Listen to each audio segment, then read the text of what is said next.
Good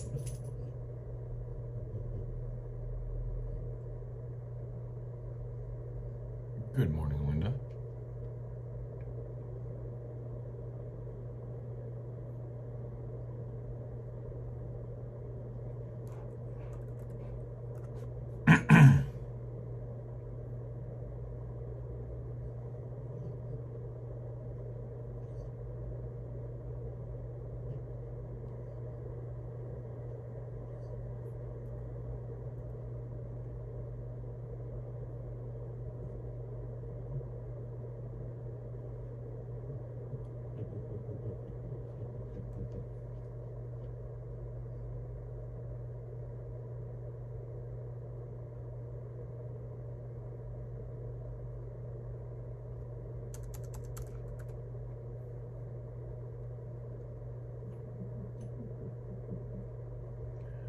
How you folks doing?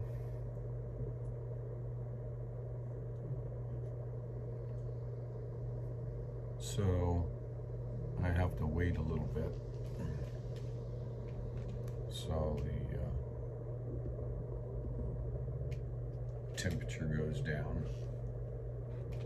So hanging out in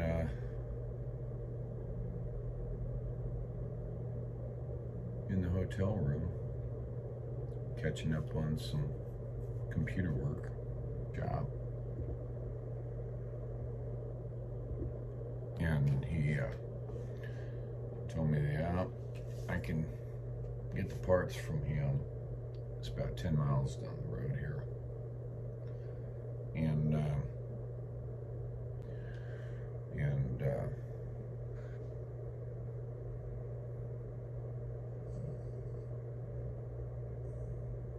give me all the parts and I can do the work myself. Not a big deal there.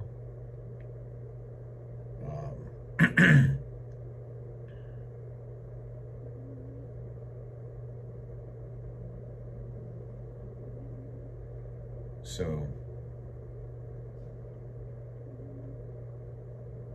but it's going to be 96 today, so I'm going to have to wait until later on and get all the parts, come back here to the hotel, and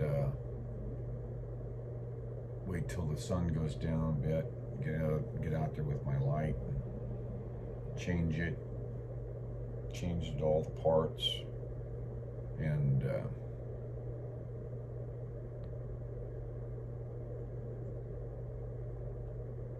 strange visitations last night? Oh, no. There was, I slept through it. So,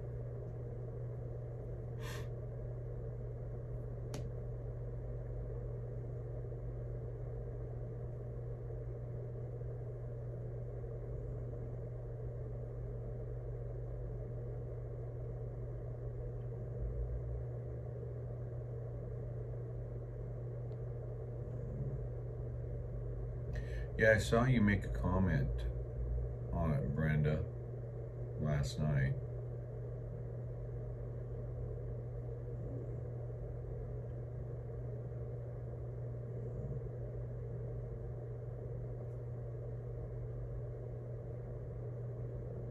So I'm right on my feet. So the air conditioning pump it was about 3 weeks or so ago when I was up in Connecticut, had the what I thought was a crack, excuse me, in the back of the pump, and it turned out to be a pop-off valve, because the cooling fan switch, these roads are so rough, there's a plug that comes off the fan, the engine fan switch, and it has a lock on it that you normally pull the lock to get it apart. Well, the lock broke and they came apart. And once it did, the fan wouldn't come on. So as long as I was running on the road, it was no problem. But when I stopped, it went hot on the AC. The fan didn't come on to cool it down, so it got built up a whole lot of pressure real quick. Popped the pop-off valve. So I found that, fixed that, recharged. Everything seemed to be okay, but apparently the pump just didn't like that action, and it lasted only a few weeks, and then the pump seized up. And when it did, the clutch pack that goes on the front of the pump has 4 bolts that hold it on through a flange. It had such a violent impact that it broke all 4 flanges off of the pump. So the clutch pack is bad now, as well as the pump. So I've got to change all that out. And so I checked with the guy down here at the refrigeration. He's got all the parts, but he's got another customer there right now, and he doesn't have the room. Oh, excuse me, because I guess it's a coach. It's a big coach, so it's taking up all of his room. So he said, well, you know, if I go in there after 12:30, he should have time to be able to evacuate the system, which has to happen. Especially in Pennsylvania, they've got laws about being able to, you know, about venting R134, which of course I wouldn't do anyway, but unless it's by accident that, whoops, the hose came loose. I don't do that either. But that refrigerant has to be removed before I can work on it. And then I got to get the parts to work on it. But at 96 degrees, I got to find a dog sitter for that.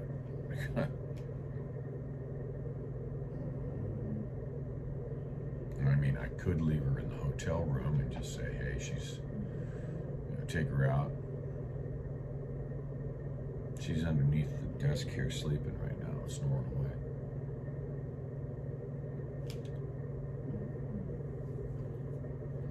Go up, evacuate it, takes about 30 minutes. Get all the parts and come back and wait for the sun to go down. Then get out there and replace it.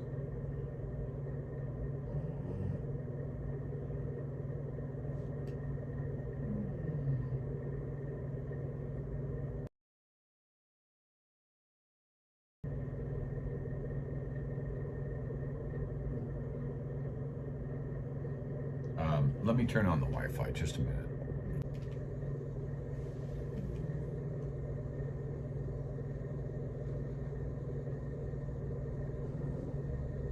Okay, I got the Wi-Fi on now, so we should be in good shape.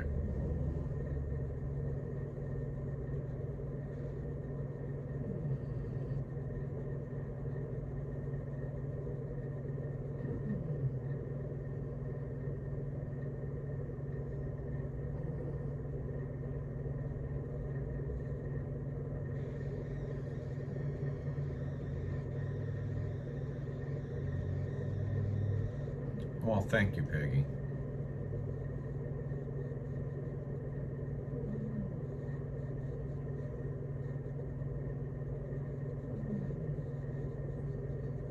Yeah, Alaska is something else when you're in the Air Force.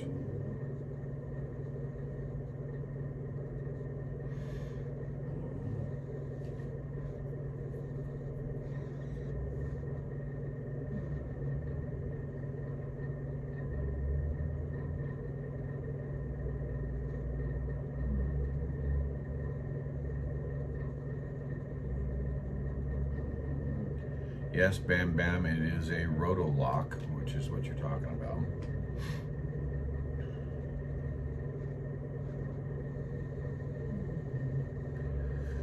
And I have the adapters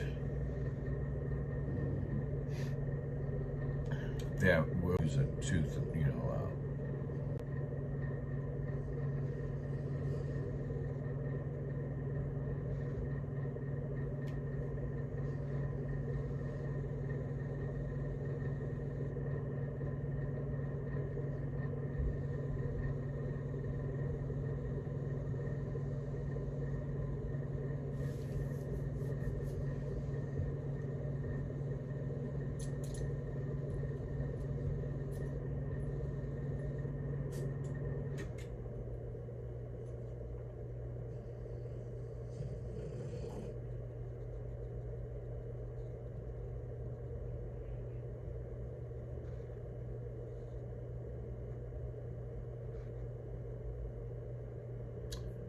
So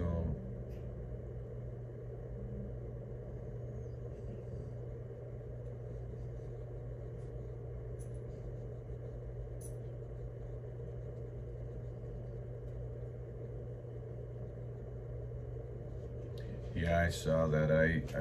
Judy Van Dyke. I chatted with, I texted back and forth with Mud Pig this morning. He's in good spirits.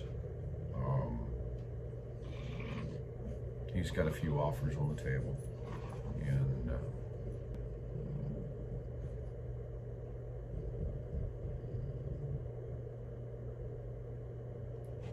I think he may hop on one that keeps him close to home.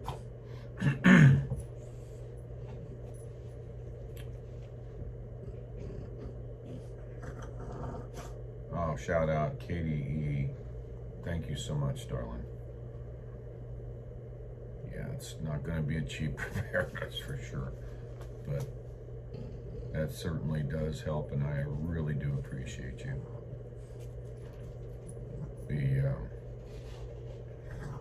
I don't even know how much it's going to cost. I just know it's not going to be cheap. By the time all this stuff, it's the phone. You hear it all the time. Hey, inside voice. Inside voice. What? It was the phone. I promise.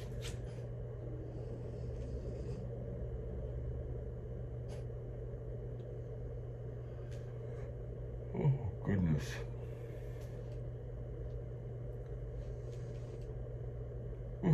With all the stress, I really didn't sleep that much last night.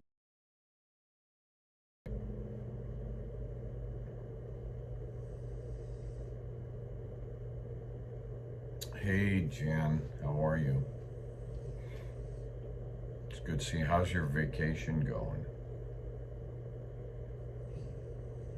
In your new truck, your new pickup. Did you leave the kids at Grandma's?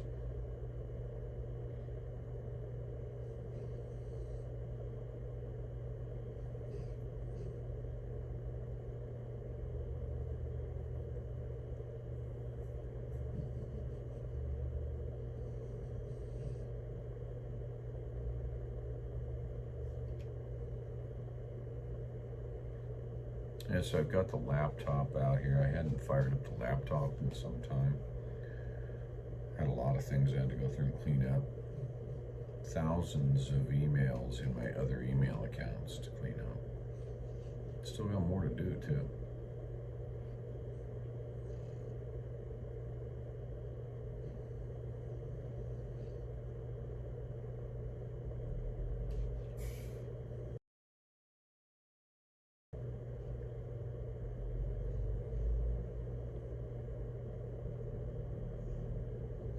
Maybe I'll run and get another cup of coffee real quick.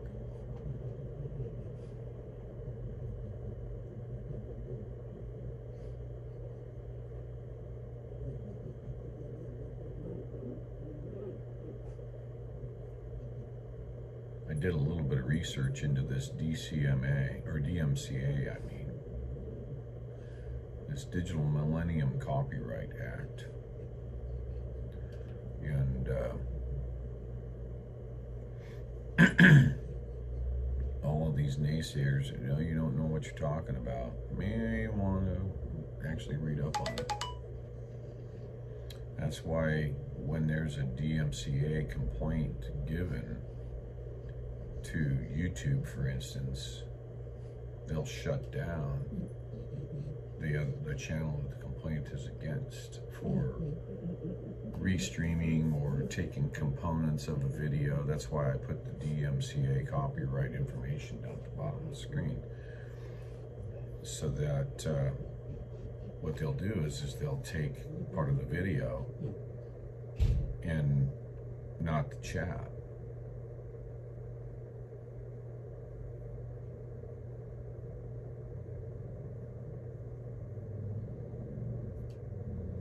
Yeah, Brenda, that would be cool if I can. I actually might be. Let me look right now since I've got this going here.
channel.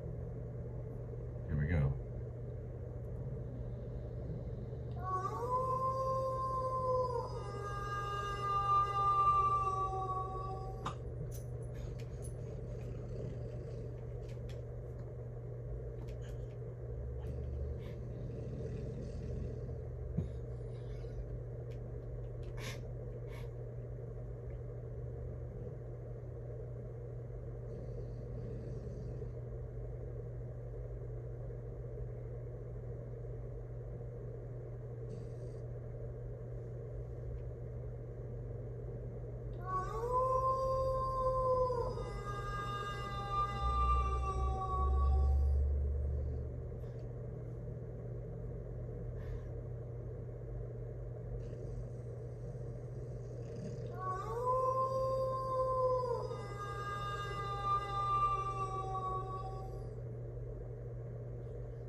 I have to get that in a file and try to put it into the audio under effects.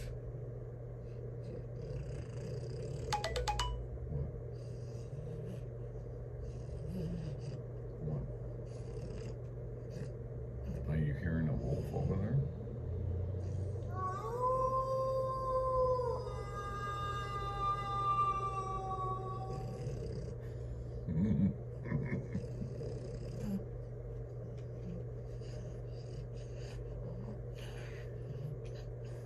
Ow! Why are you doing that?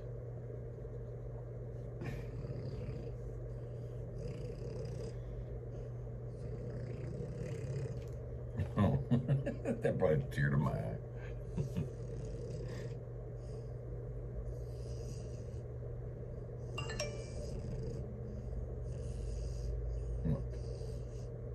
What are you doing?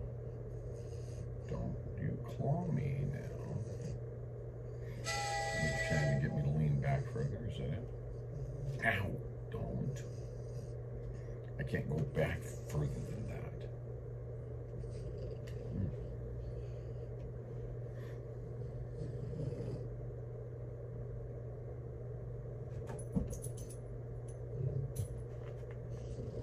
What's that? Tim Beers. Let me look back.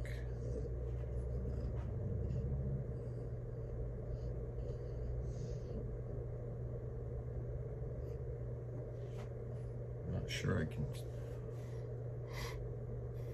I don't normally watch a stream with my laptop like this, so.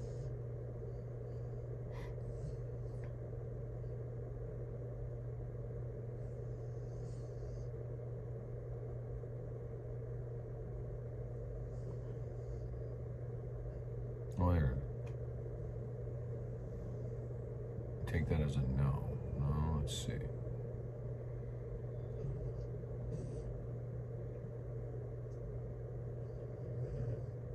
What's the question? I have to find it. Because it rolls off the screen so quick.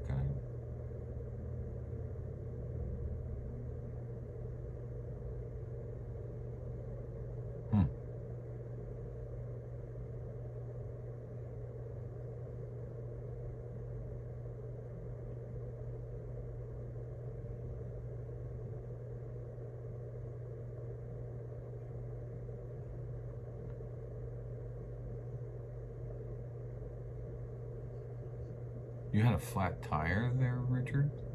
Truck and roll?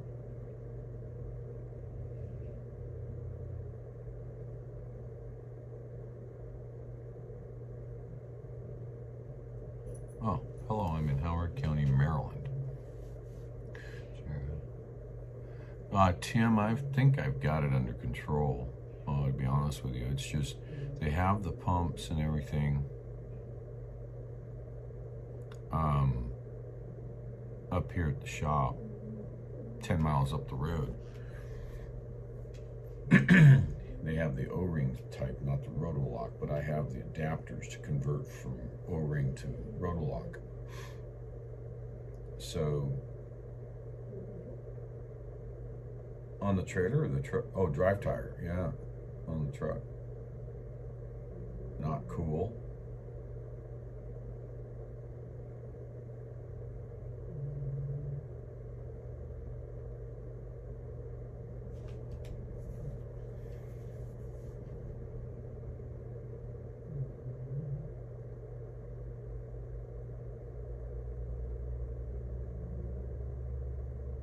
Yeah, Abby was like, what the hell? And she was like, I hear a wolf howling.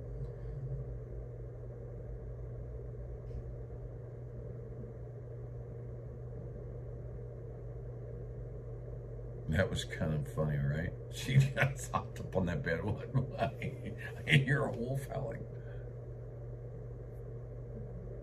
So I think this software that I use will allow me to put sound effects in there.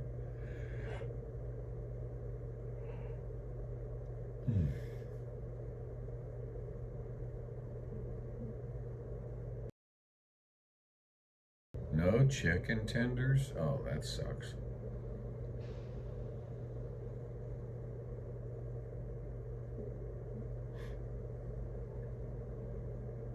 Did you have to have somebody come out where you to the little truck stop there?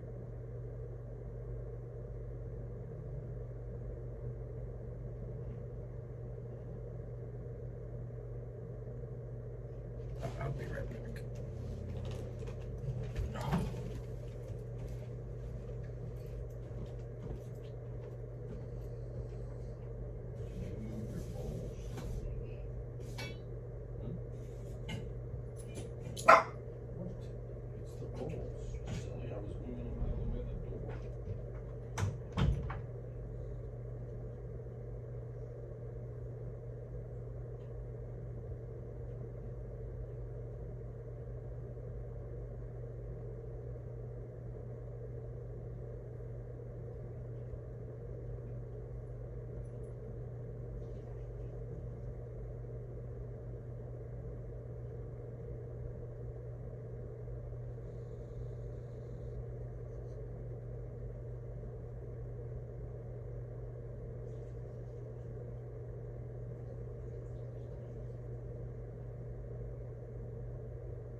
What'd I miss?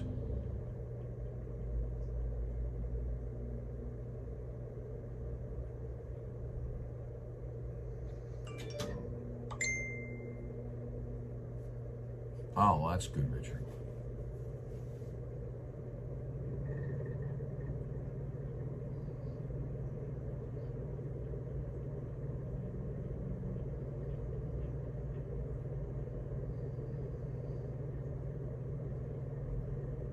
Did you already make your delivery there, trucking girl?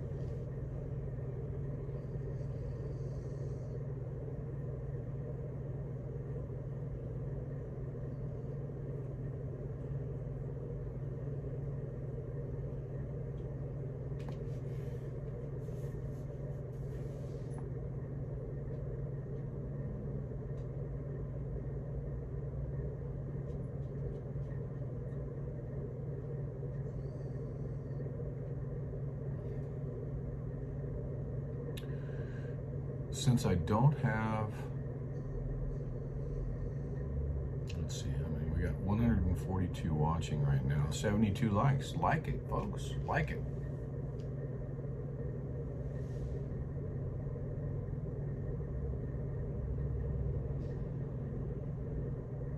Looks like I lost about 1,000 subscribers over the whole thing. It's all right. We'll build it back. get things rolling.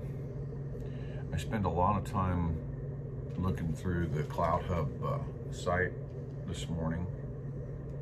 Got the, I put together some QR codes.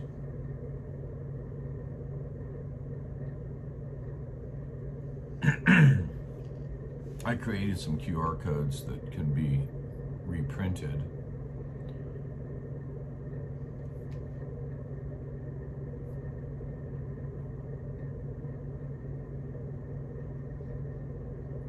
Oh, that's good there, trucking girl.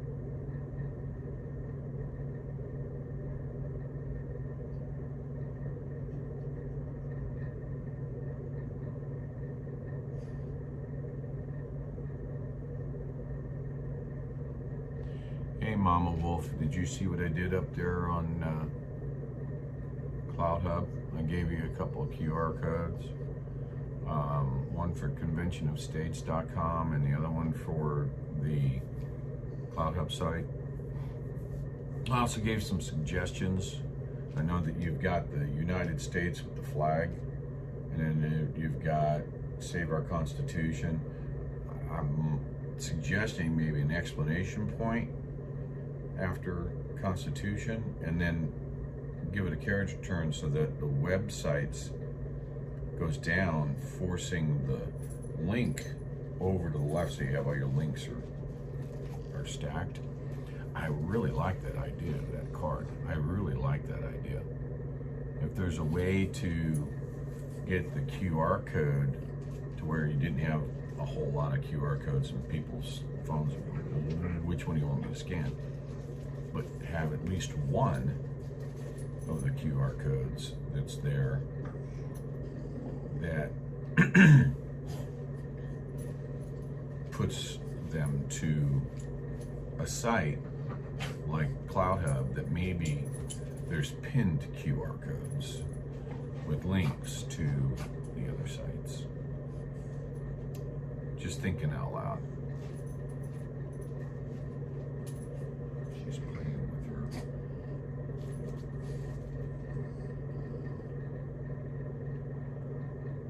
She's got that dog doll. And she'll take it, toss it up, and let it come back down and try to catch it. I call it Bark Baby because it's from Bark Box. She got her shower this morning. She smells pretty.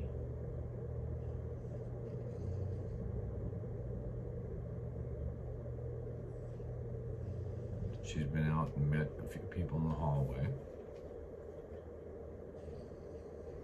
We're going what now? Let's see. Dim Lady Nikki. Yeah, and I'm in a hurry up and wait mode. Hurry up and wait for the darn temperature to come down outside so I'm not out there with her trying to go and putz around.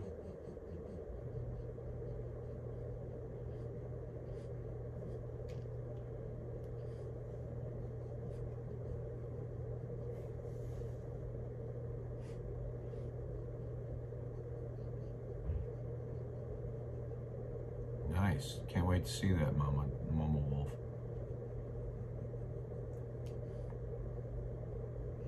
It's supposed to hit 96 here today, and I spoke with John.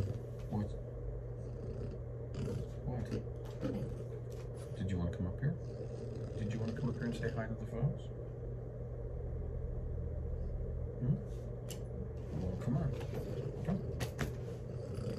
I know you can do it. Oh, come on.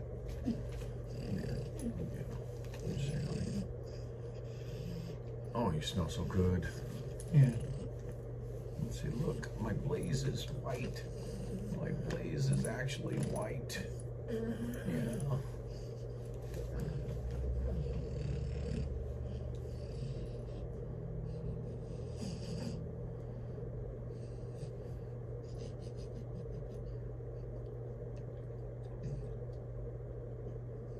Actually, JM does, Richard. She's a translator.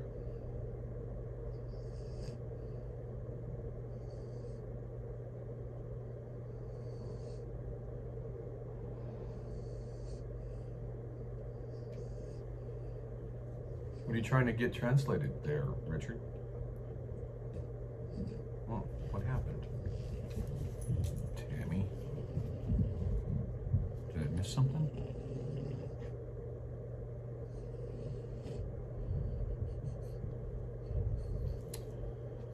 Huh.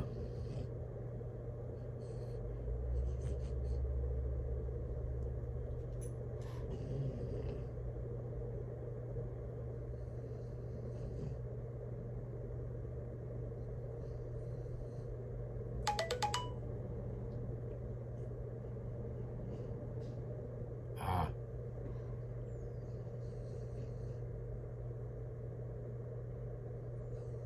Yeah.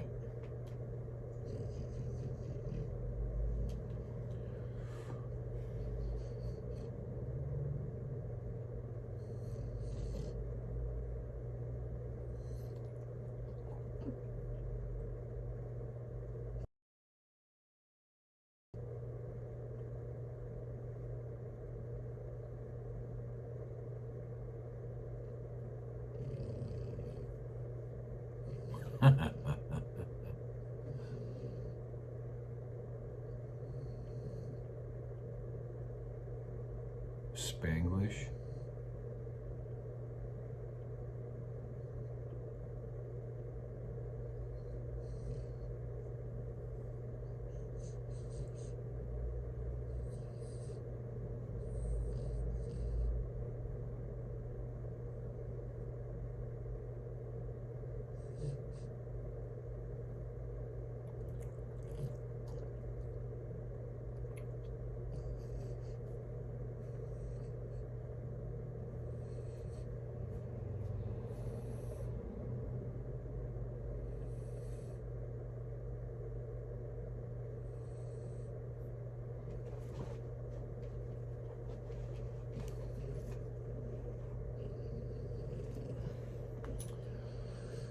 They have a little carpet underneath the chair here, and it folds up when I scoop my feet.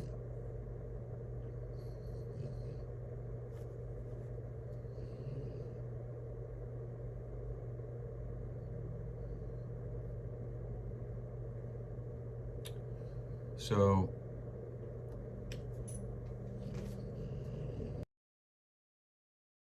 see what kind of rallies are around the area once I've got the truck fixed, and you know, that I can do a day or two here or help set up some rallies or something.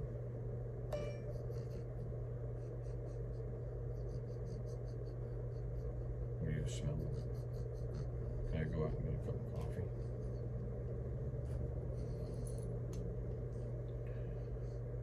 Yep.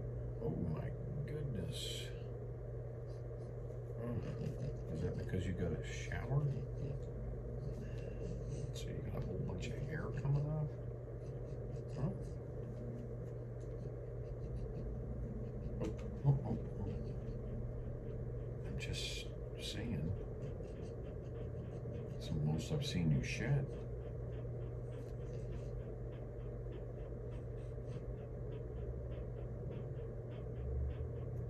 I won't say what it sounds like over there. But I know that it is not that because there's a washer and dryer on the other side of the wall.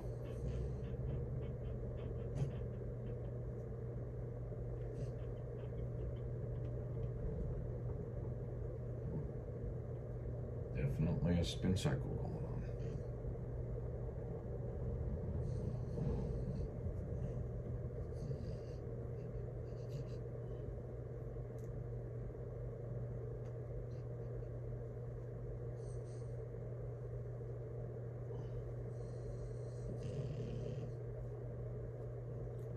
I'm just peeling that excess hair. I mean, look at that. I'm gonna have to get one of those gloves. I mean, look at this. Is it because you got a shower? Now you've got all this hair shedding on me? Okay. Get in. Thank you.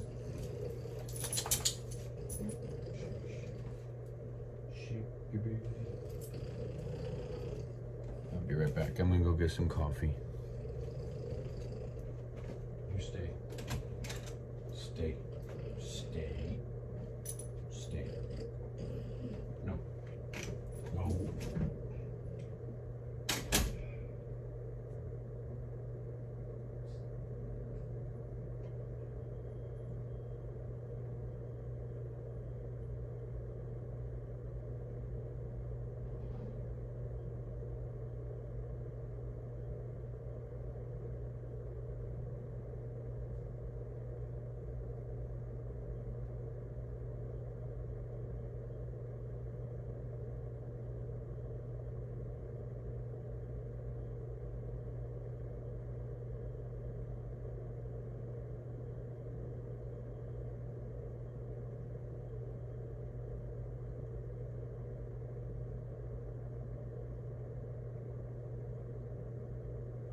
you over there talking to them?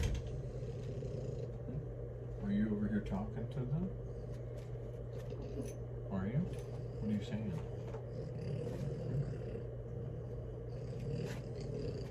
What are you saying?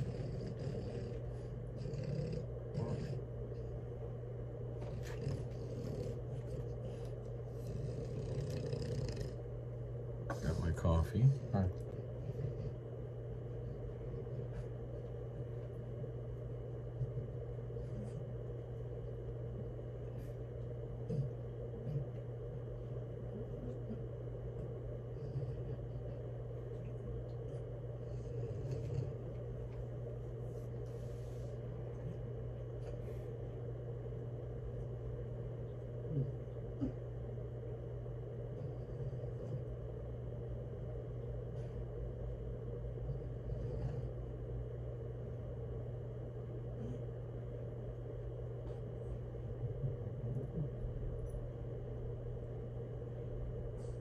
Yeah, I believe what Rumble, you can download the app instead of using, you can't see the live chats on Rumble on the website, I don't believe.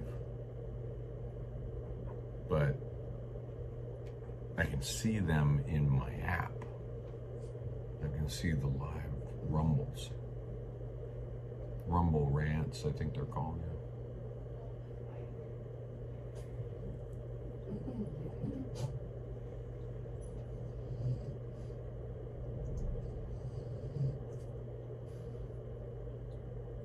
I'm not sure, Joe. I didn't go down. I slept till about 6:30 or so, got up, got on the computer and started doing some work.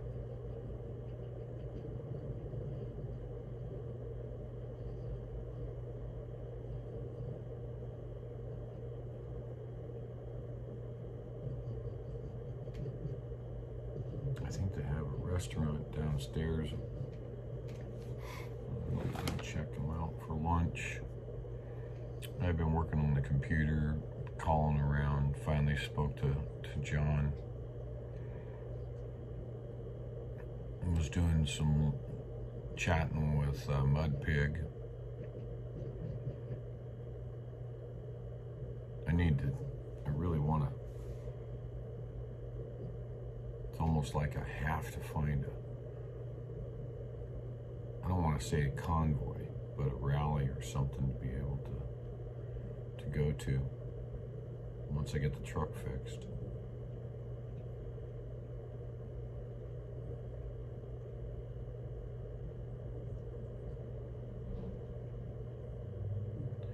And you guys are so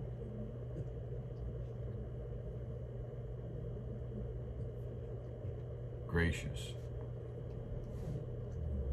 in helping out. Here in the next little while, I'll be caught up.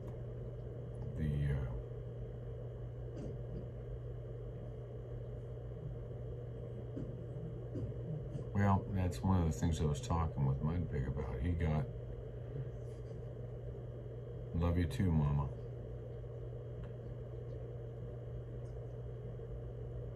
He got a mic set that seemed to work pretty good when he was around that fireside chat all by himself.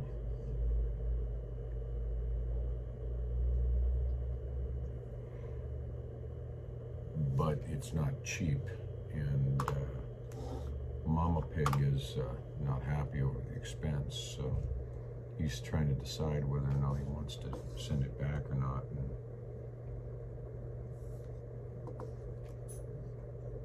so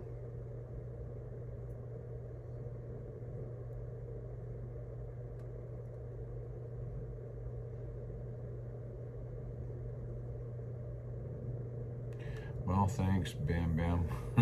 Oh, I'm running 134 in this system.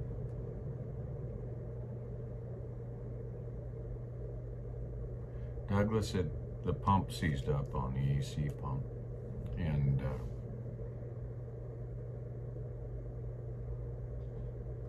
made it through that a few weeks ago when it had the issues, found a different issue that I thought was the pump, and maybe it kind of has been the pump just getting ready to go out.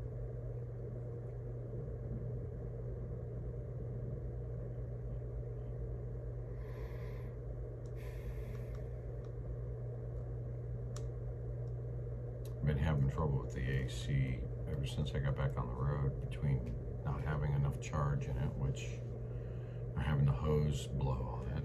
And that could be part of it. It could be, because these are reciprocating pumps.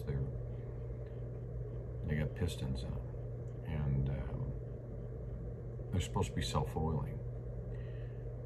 One thing I've noticed, whether it be a vehicle or whether it be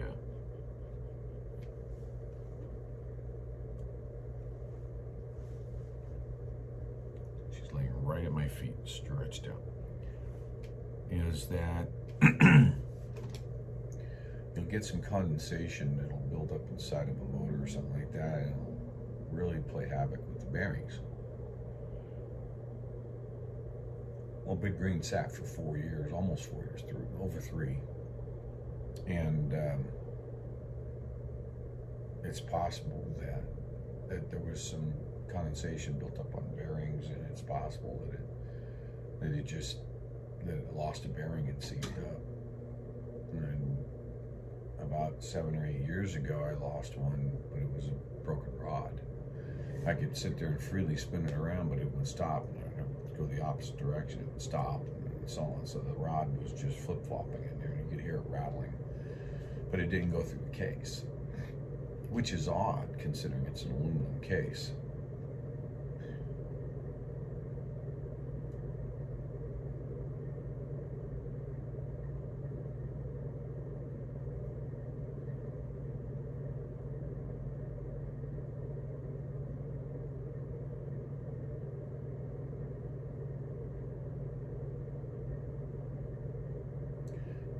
Maybe I'll try utilizing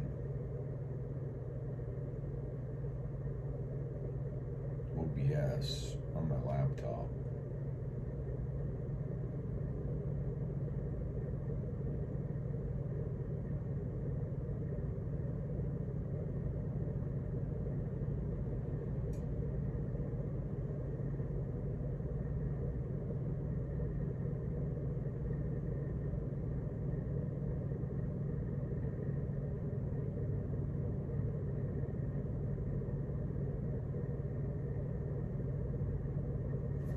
Try something here.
See if I have Audacity on here.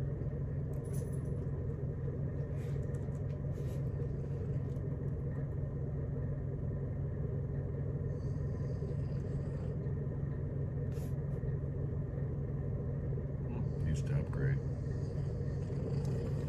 Are you behind me looking for that wolf? You are, aren't you?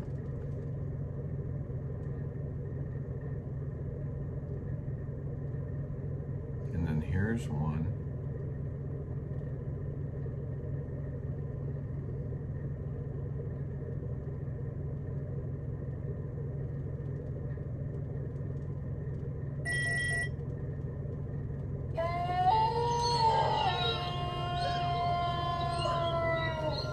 Which one gets her?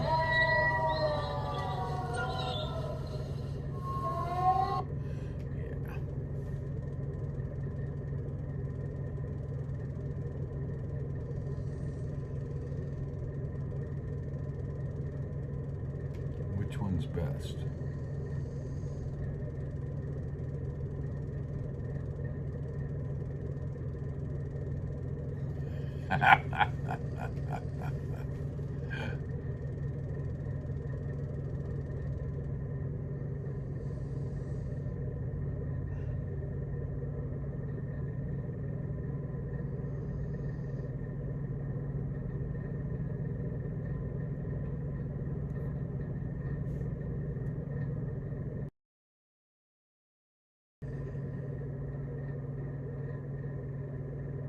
What happened to my Audacity?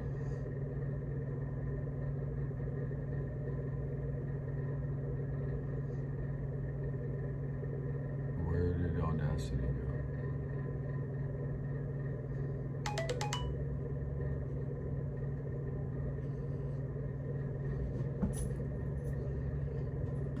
What are you doing?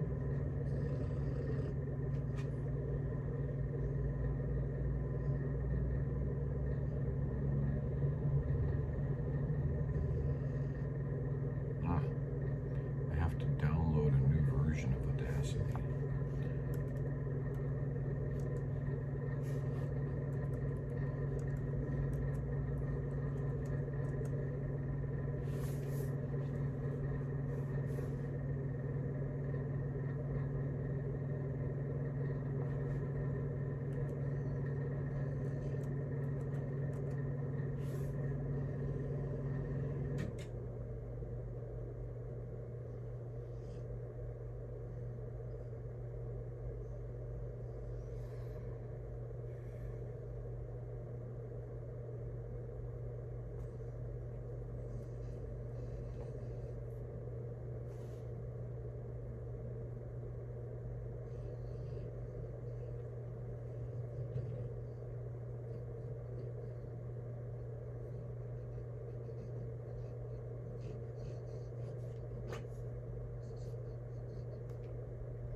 Okay. Now, can I use it?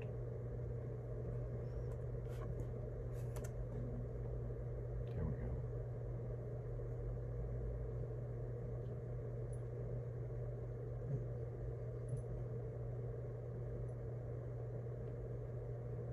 All right. So, using Audacity, I should be able to utilize, let's see, let's take this over to the YouTube video. Over here.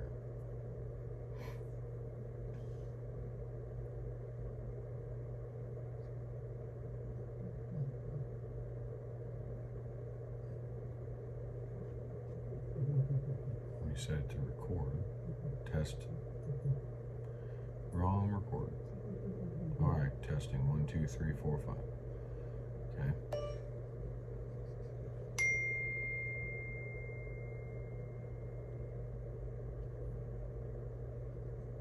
So I need to tell it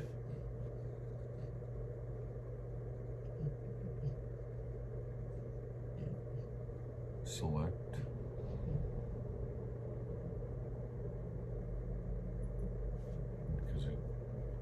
reset everything, so I need to kill that audio test track, and I need to tell it to change over. See, there's left, right, microphone.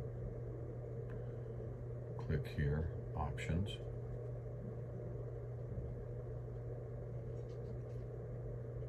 Click here. Are you eating your breakfast now?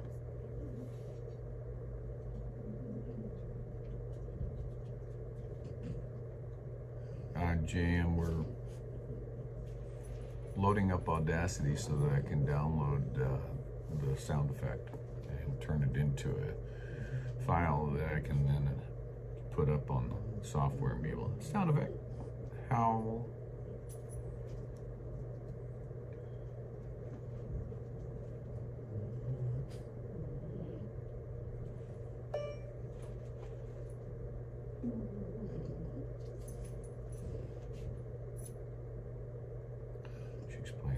bark, baby.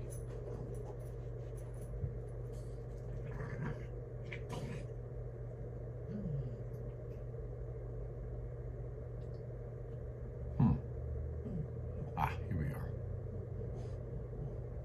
Built-in input. Okay, now if I hit record and then I go over here and I hit play.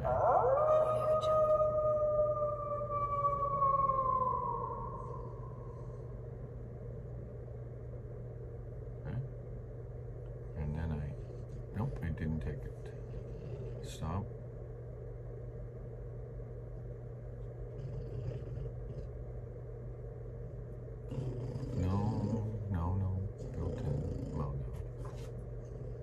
Stereo channels, built-in output, boom device. Do I have boom running?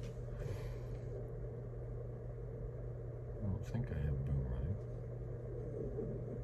Core audio, built-in audio, system audio recorder, boom device. But I don't have boom running that I know of. Let's see. Boom 2. Yeah, I didn't think I had boom running.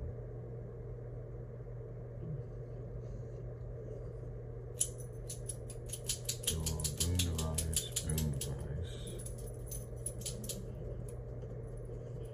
record.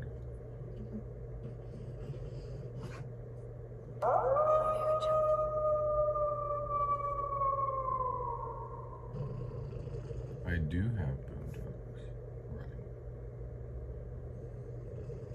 So now I can actually take and trim this.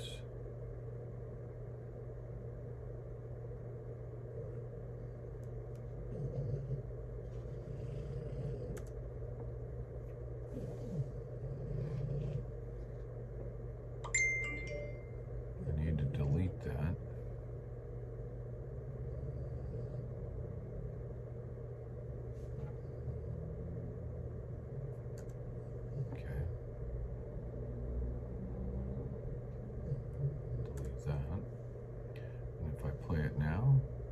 Should get, and it's stereo, so I should be able to run it back up to the beginning.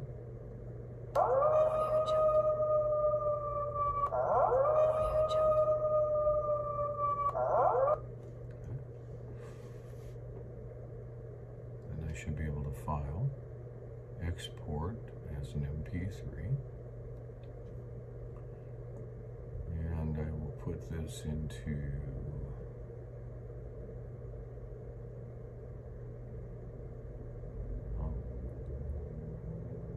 I'll put this over into music. Wolf howl.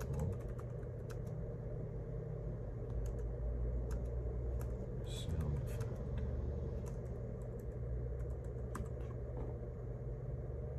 Preset standard, save.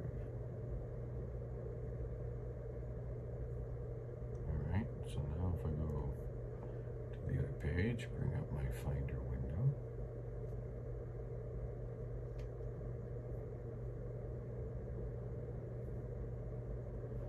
Go to music.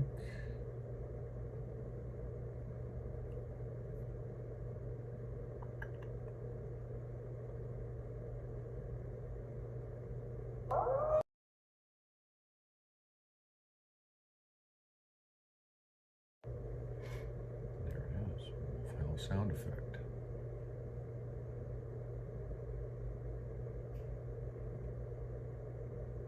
Yeah. Let me go take a peek at that. Done with that, so I'll go ahead.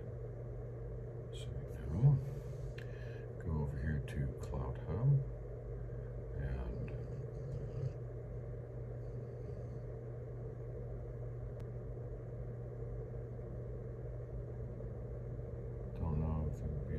room on a business card unless I double the size of the card. You should be able to shrink the size of the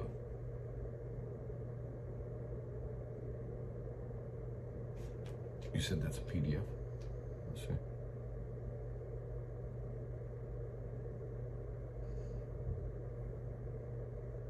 Well, it took me to the, that's the link.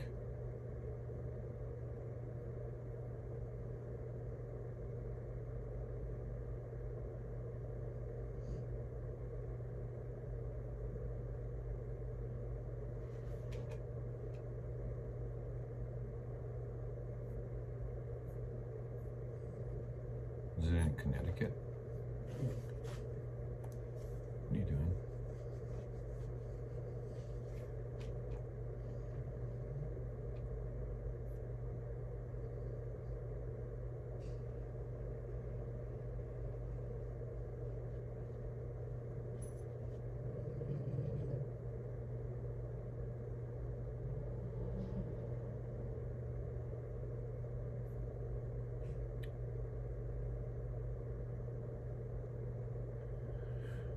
Okay.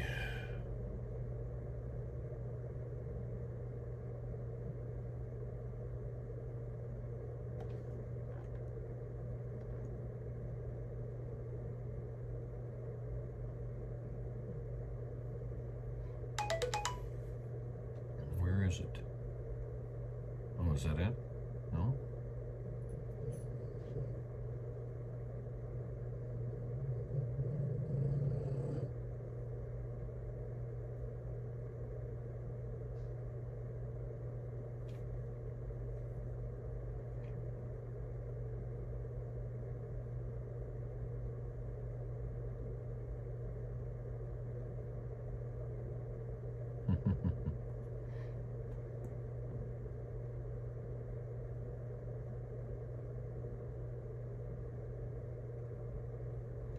Sandra, sorry it's delayed. I just got back to seeing that.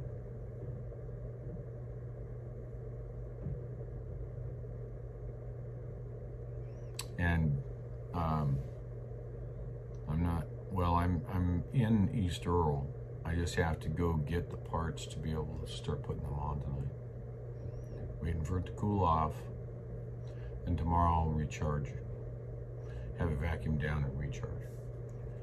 But I gotta get over this afternoon to the refrigeration guy. He's got the new pump and clutch.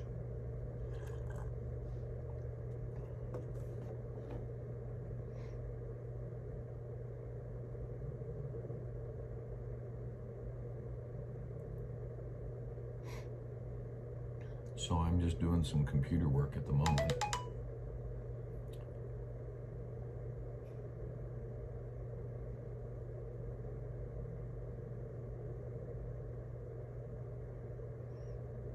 I'm trying to figure.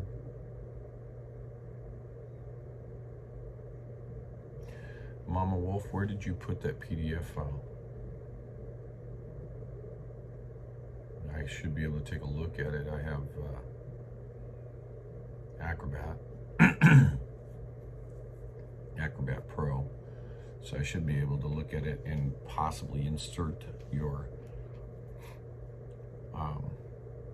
QR code for you and send it back to you.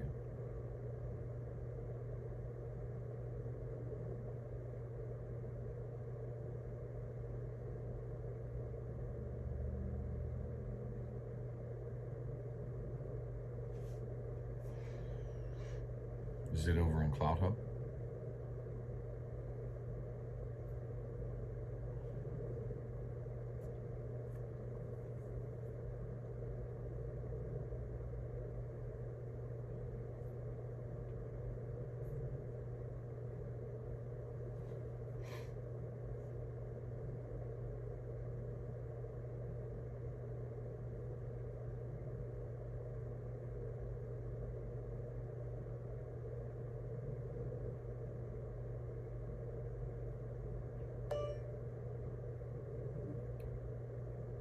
Of course, you can always email it to me.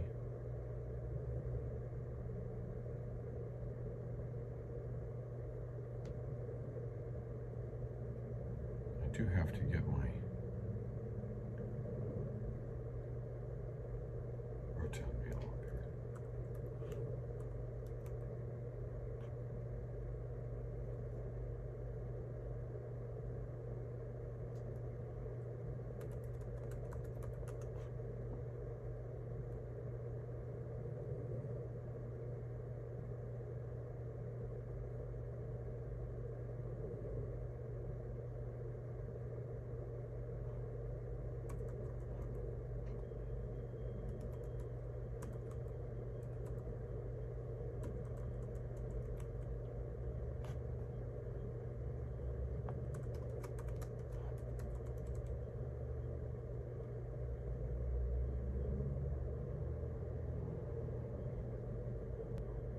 Can veterans use my video? Is that what you're asking?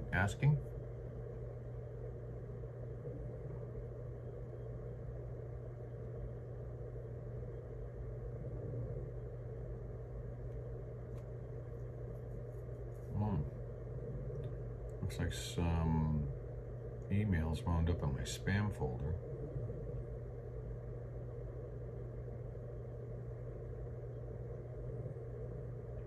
No, that's definitely spam.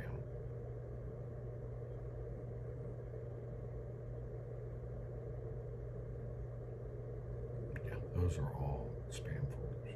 The spam.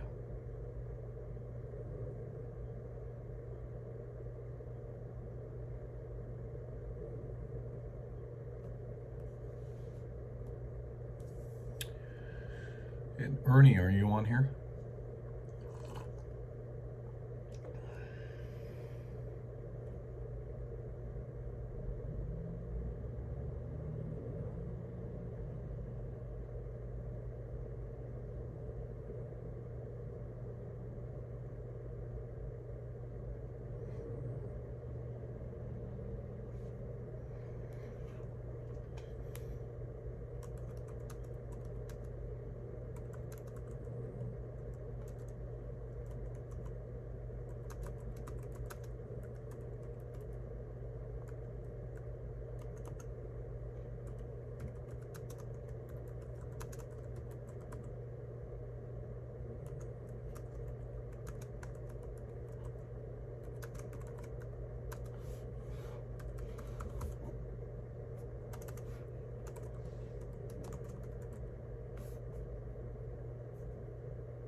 Bam Bam, are you here?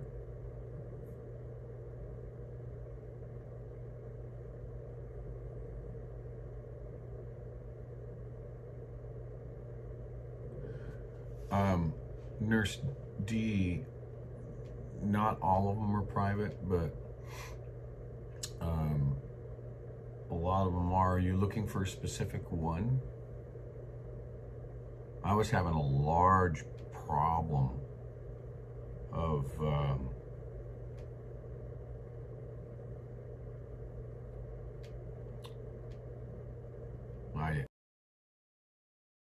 that were taking portions of my older videos and snippeting together and ratcheting together entire conversations that I was having that I actually never had.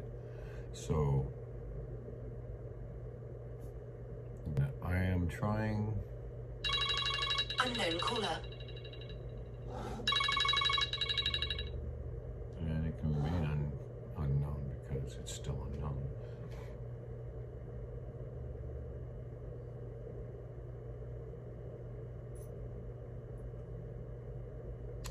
So sharing the video using, on the DMCA,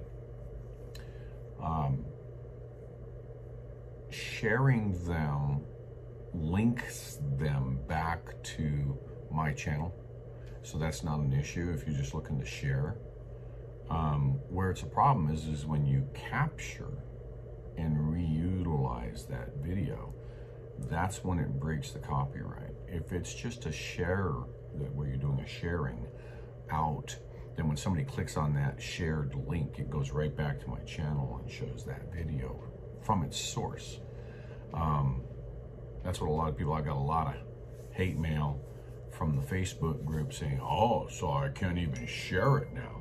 It has nothing to do with sharing. It has to do with taking it off of the platform, whatever social media platform it is, and using that video in a privatized manner, either on your local computer, manipulating it and cutting and dicing and such, and then putting it back up on your own channel. That's where it breaks the rules. But just sharing it or restreaming it with my permission, like what you see with Tommy and Fry TV, they've received emails from me giving them permission to restream on their channels, my channel. And because that's not sharing, that's restreaming. But when, so there's different types of things there.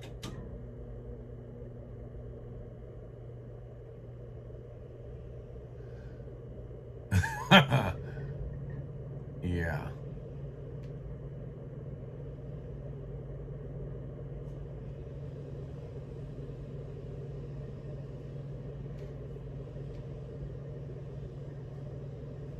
Well, fair use, I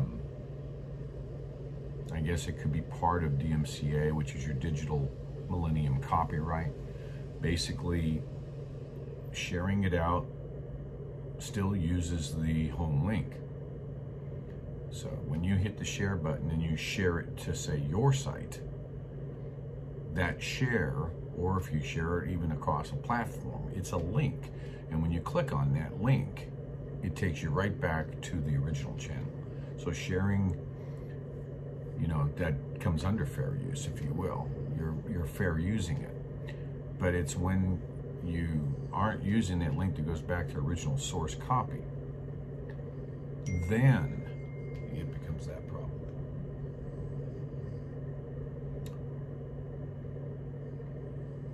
So I don't have any problems with sharing because it's an original linkage. It's only when people are capturing it, like downloading it to their computer kind of stuff. That's where it's a problem. Or taking it other than shared. Like there's some streamers that consider themselves streamers, but they don't have original content. It really is like a restream where they're taking the content off of your site, adding their own little logo and saying, hey, this is what GreyWolf said, and then you having your own logo or something on it, and then rebroadcasting it at a later time on their channel. That is against Digital Millennium Copyright. So, did a little bit of research on that. So, in a nutshell, I've got a lot of heat, especially over on Facebook's people coming in and basically saying, well, why should I watch you? I can't share you. I thought sharing was what it was all about. Well, share to your heart's content. Just don't copy it.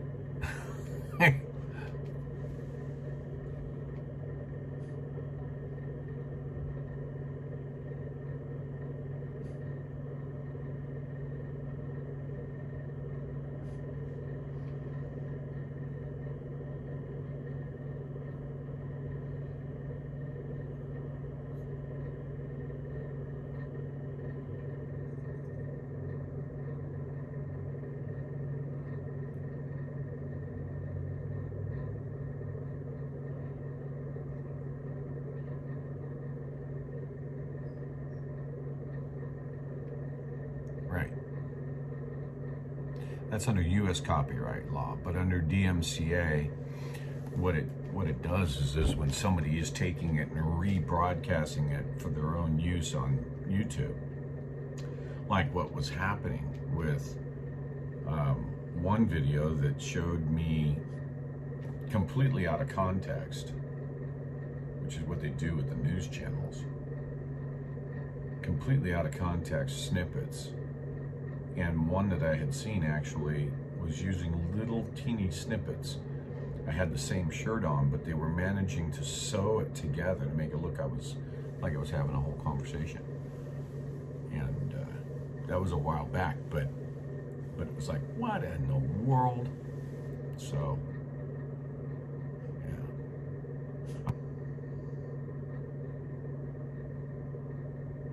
Let me say that again, Dem Lady. I'm okay with restreaming as long as they've sent me a message and I've given them permission and they're utilizing it in its untouched form. That's fine. That's what I've done with Fox. Sorry. That's what I've done with Tommy and with Fry TV. They have an email from me saying, hey guys, it's okay for you to restream as long as you don't change the content, which is what these other guys are doing. They're making it into their own content.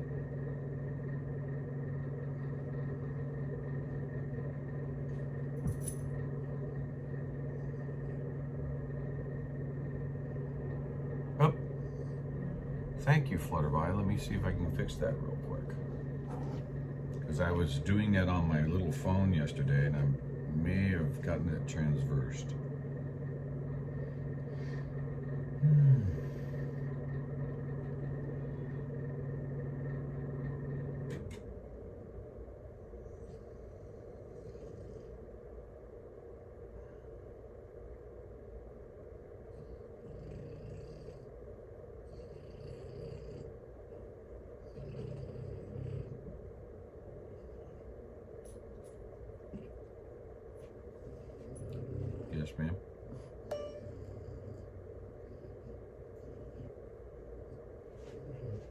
Yep. Sure enough.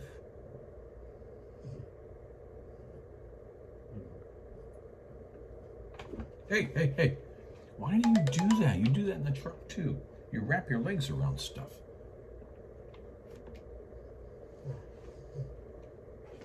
Start pulling things around. Don't look at me all innocent. You just did it. I watched you. I think you do it on purpose.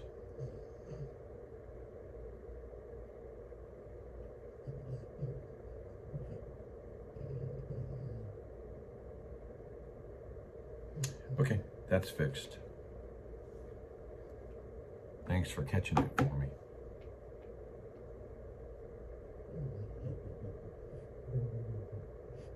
It is. And, you know, Trey,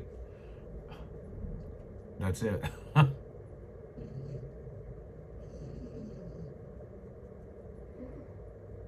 they don't say it's a parody, and they don't get permission to do it.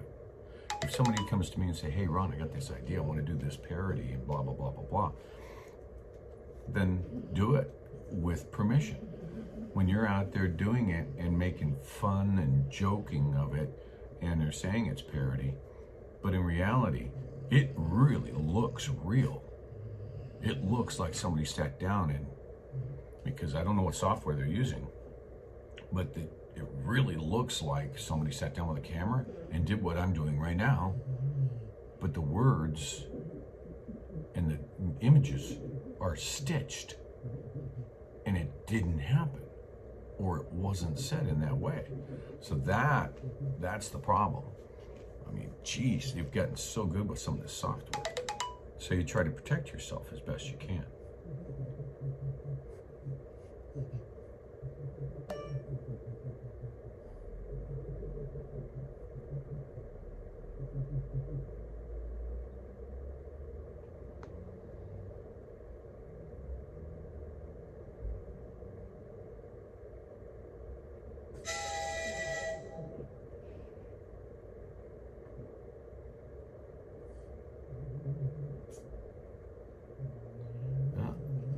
I don't know why you can't hear anything.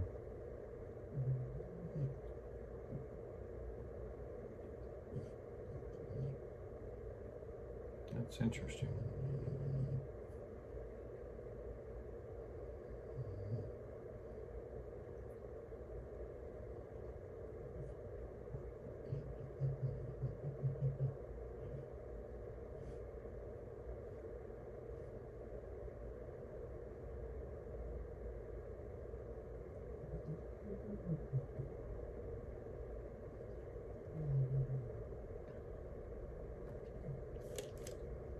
Yeah.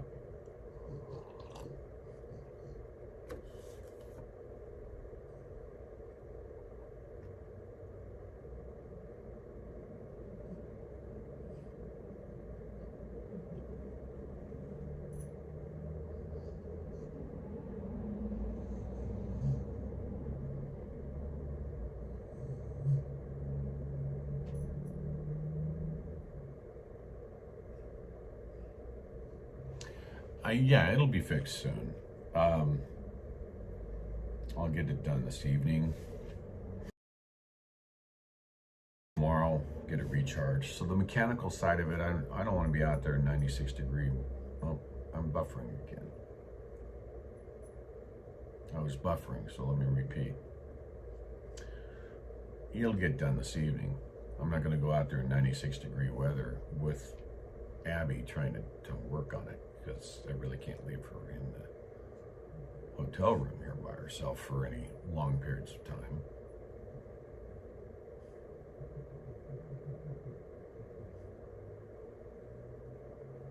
She's in Pacific time there, Bam Bam. By the way, Bam Bam, check your email. I answered your reply, or your question.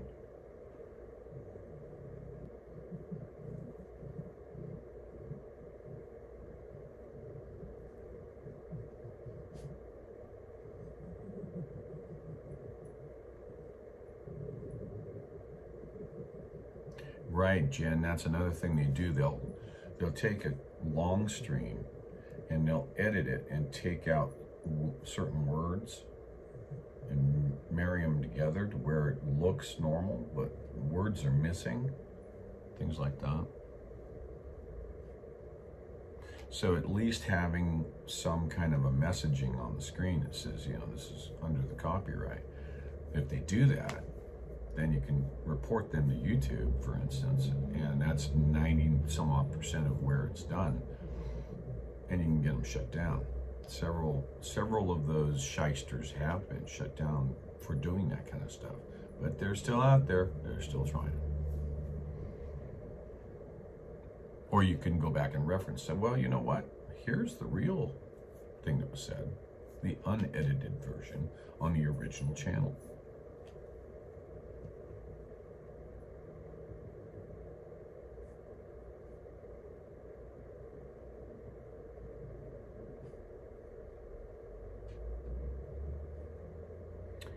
Yeah, Kinkai, not just because she's cute, but because she's my puppy.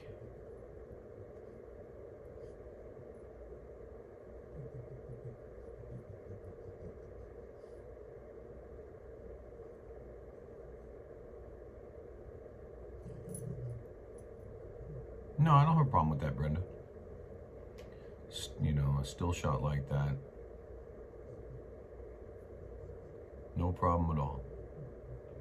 So, you know, it's like I said, when you're taking it and making something that's more like a malicious, i.e. parody, but it's malicious, and putting it back out on another site, that's when it, you know, it's silly, it's stupid, you know?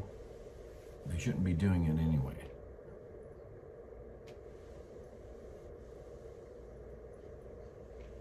I've watched some of that, Sherry.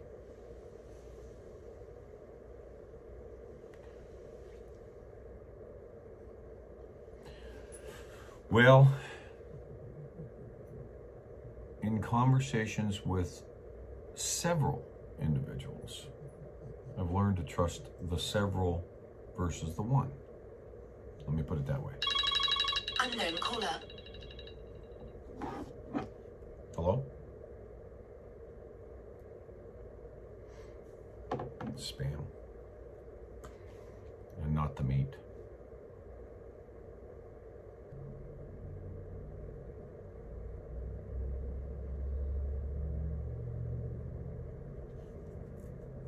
I bet he did. He never told me about that, Bam Bam.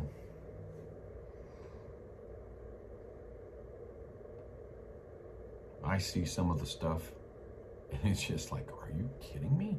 There's people out there doing that? Just to grow their channel? I don't know. I don't know what they're... Are they just trying to tear down certain people? But the astonishing part of it is how good the edit looks in some of this stuff. I mean, you'd swear that you kind of question yourself that, did I sit down and have that interview? And I certainly wouldn't have said that type of deal. I saw a thing a few years, you know, two or 3 years ago. There was a report. I think actually it was on Fox News, actually. I want to say Laura Ingraham or something like that, the guy that she has on all the time, had done a little report about how there was guys out there with the software that could make things appear to be what they weren't. And said that, you know, anybody can get it now. And so, you know, they're using it for like these UFO guys and putting very realistic UFOs going through towns and stuff. And yeah, it's just, you see that and you're just going, whoa. But you never really sinks in until it's done on you.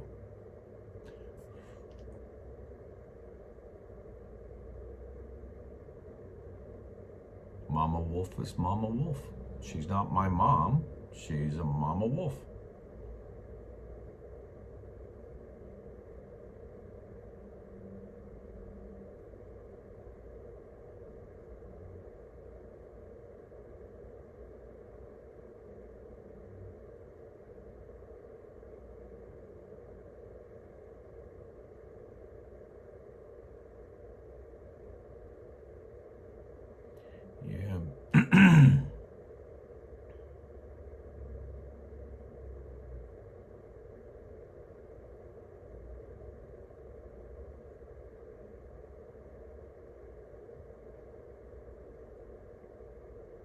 You're right about that, JM. They are the loudest ones.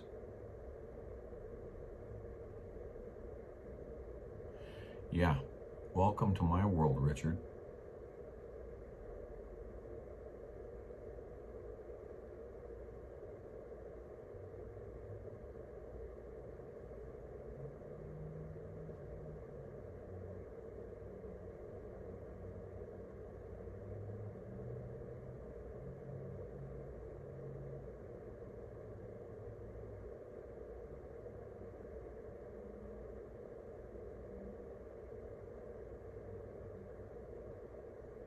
Yeah,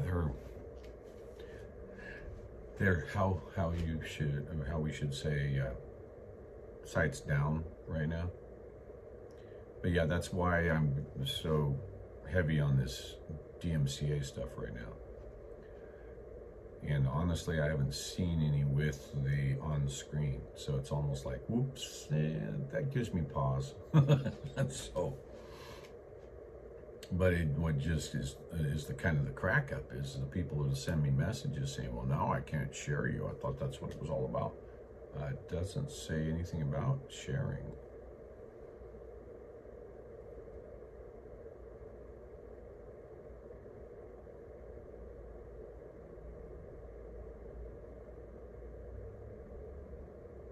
Digital Millennium Copyright Act is what DMCA stands for, Joshua. It's a digital version of the copyright laws, but it's for video that you may put on the internet that you think is, I mean, granted, it's the internet, it's going to go everywhere, but it's whether or not you can go after a channel that has used it maliciously. Use your video or your content, and you can go after them and have their channels removed. So, which has happened. You file the complaint, and YouTube doesn't, they take it very seriously.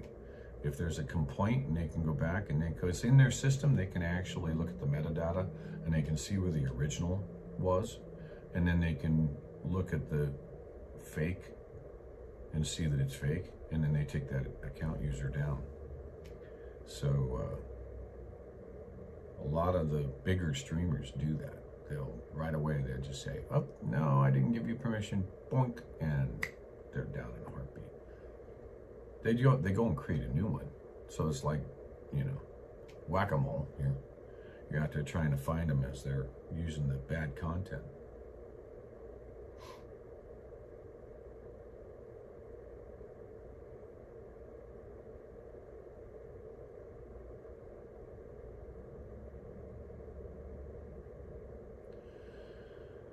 So it's kind of vague there, Smargo. I think you were being insulting there a little bit ago with me. If this is not your channel,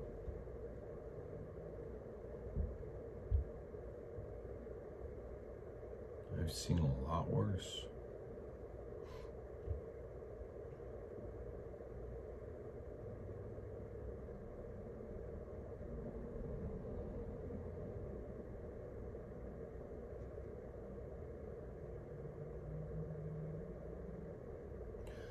I'm not sure if that channel is the one I'm speaking about or not, but it may be up, and probably not for long. We'll see.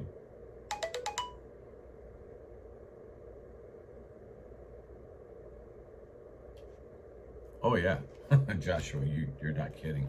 And a lot of them are out there, so it's going to take a lot to clean it up. Yeah, let's not put the channel up there. I would have preferred not to. All you're doing is you're giving them attention. That's what they're liking it for. They want the hits on their channel.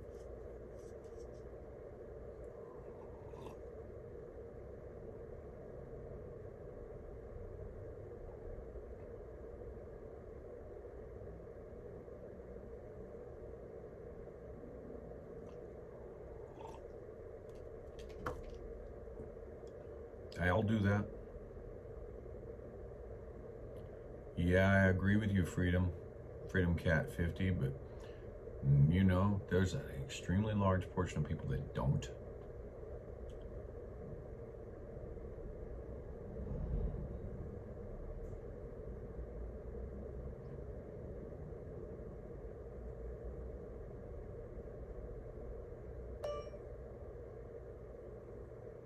Nothing surprises me anymore. Well, maybe.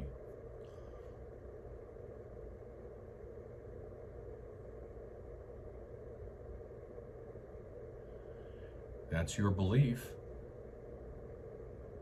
I've seen it die way down since it's been on there.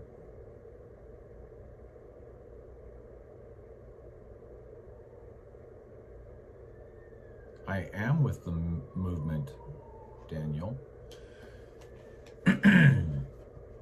In the back office side of it at the moment, until I can see what states are starting to move on, so I can get in the truck and head out to some of those rally points.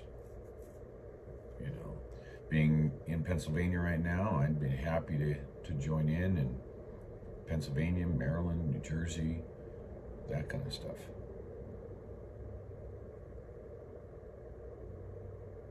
Hey, Renee.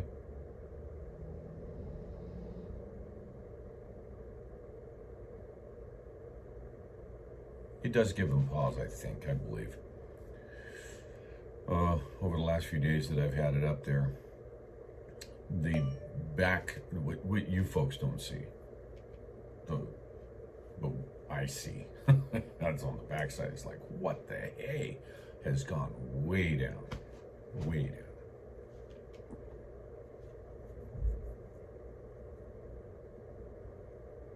One, being out there in the interweb to intraweb. So it's like, can't seem to get it right.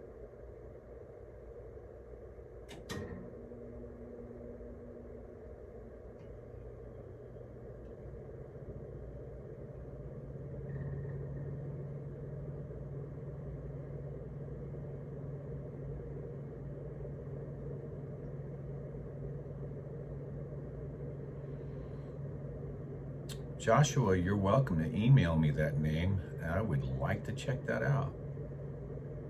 I have a couple of ideas.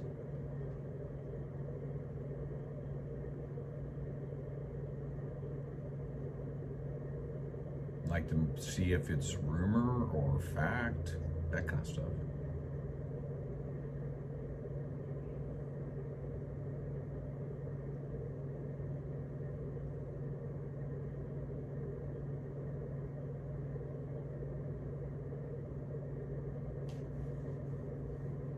Hey, Kelvin. Yeah, I really do.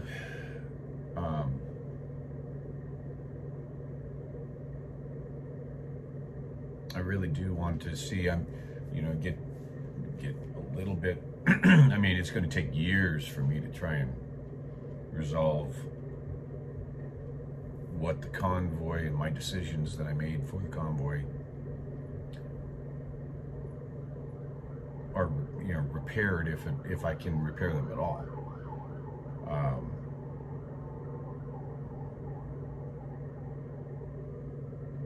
But we still have to do something, and the movement is, I think it's growing. I would like to think that it is. Ever since I left Adelanto and seeing all the people, meeting with senators, meeting with congressmen, I'd like to think that awareness is on the rise, and I've made no bones about it. The convoys have to continually roll, and they're expensive.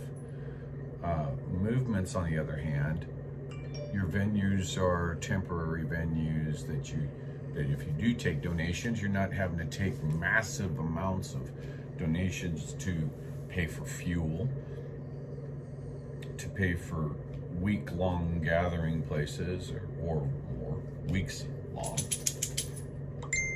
You have a smaller amount of expenses that you can cover.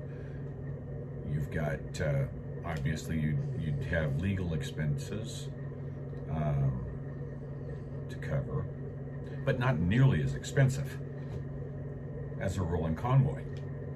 Excuse me.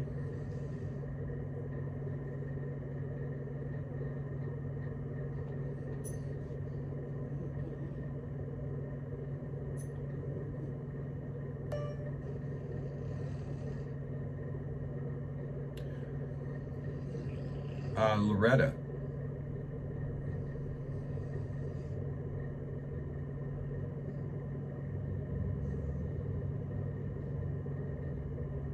Are you saying that you joined one state?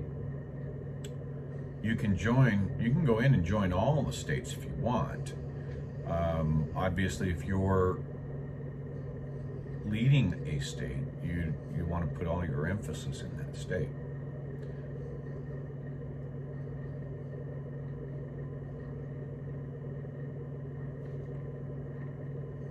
I apologize on the yawning.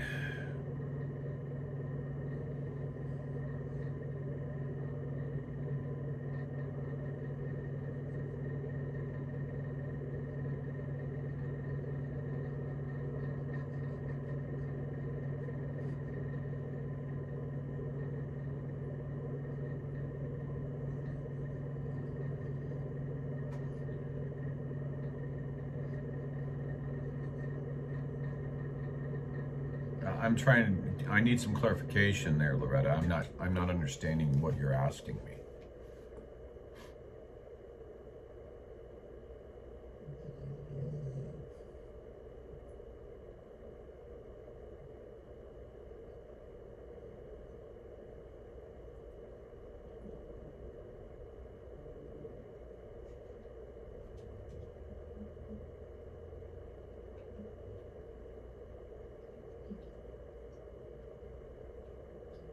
So, the USLA is an alliance of many, hopefully all, the United States, individual states.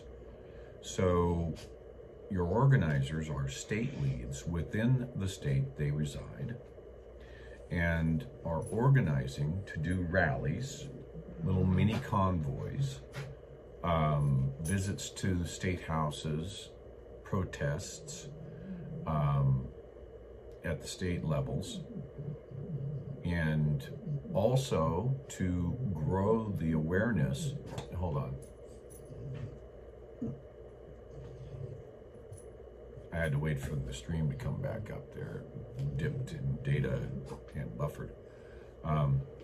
But not only the state level awareness, but a federal awareness to have the state individuals, like for instance, I live in Nevada.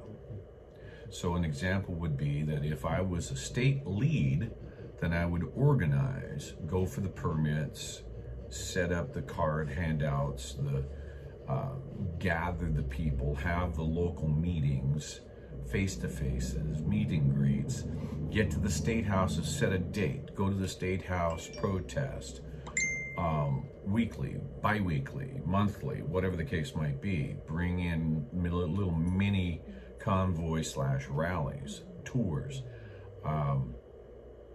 and then what needs to be done by the individuals that participate. What are we trying to do? We're trying to get the American people of all states to contact their legislators, both at a local, state, and at a federal level, and explain, educate what it needs, what the phone calls need to encapsulate. What is it that people have to say on the phone once they get a hold of their representatives? What is it that they want to see happen from their elected officials and from the bureaucrats? So the alliance is about that. And if I'm in the Nevada lead, I want to also handle it at the federal level. So I may only be, if this were the case, then I'm state. And I'm going to grow my state's participation in awareness and in population, people. It's always about people. I need more people. We need more people in the movement. So once that occurs, then you join or ally with the other states. And now if I had 150,000 people in Nevada as part of this movement, and Wyoming or Texas has 250,000, then we have my 150 plus that 250. So now we have 400,000, right?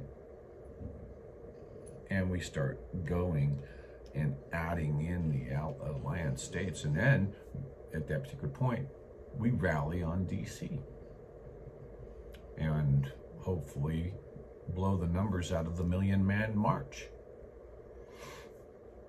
That's the grassroots side of this buildup.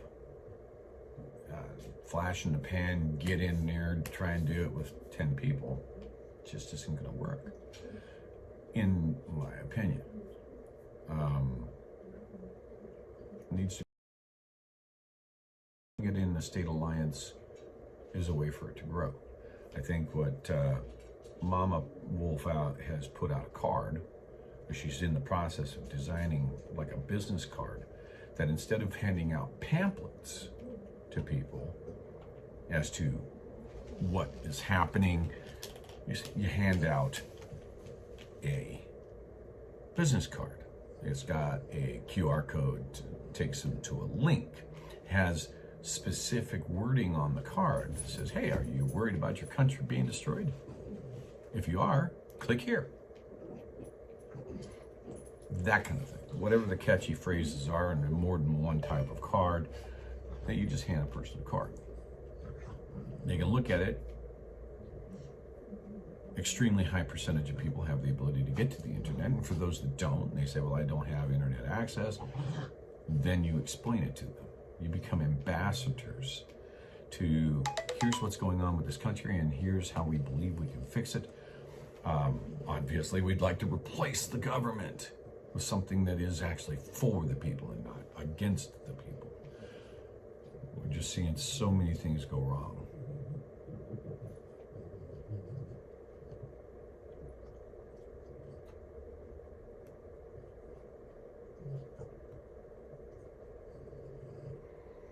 Yeah, see, that's the problem in the entire whole United States, Shannon.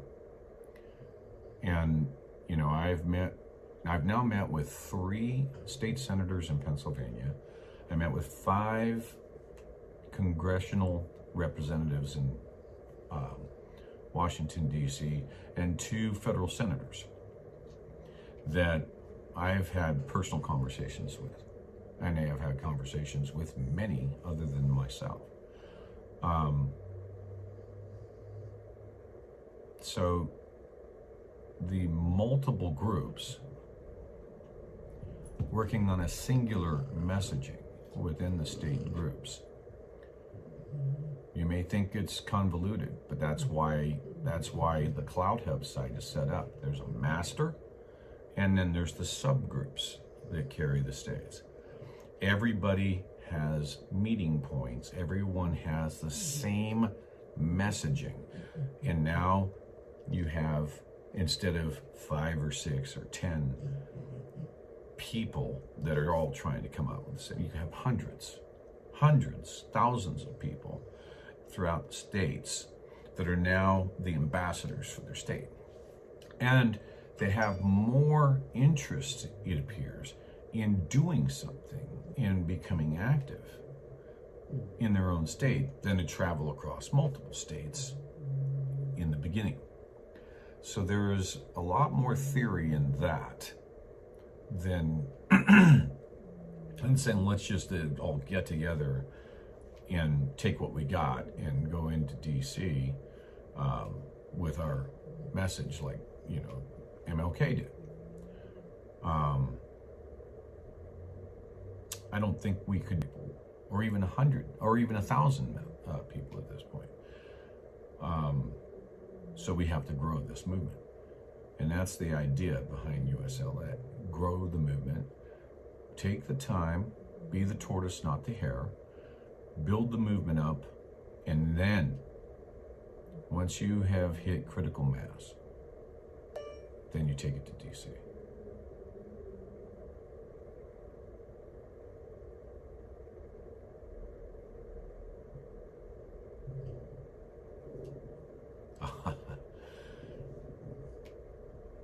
Hey, Kimberly, sweet. I got that a very long time ago. I was on the ground floor of CloutHub, working with Jeff Brain, the founder. And as I've said before, I was actually on the beta testing team for CloutHub early on.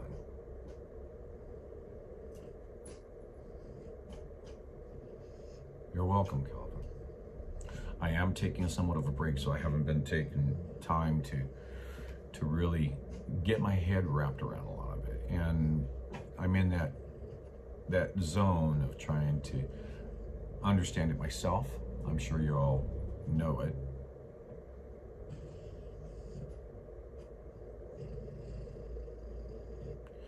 Yeah, Trey, I've been toying with super PAC ideas or PACs for a while. And quite honestly, I might have a couple of contacts in that area.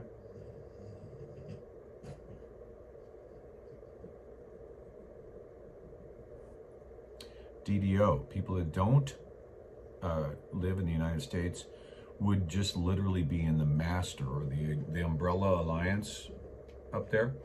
If you go to the CloutHub site, there is the master, the main, and then there's the subgroups which equal the states.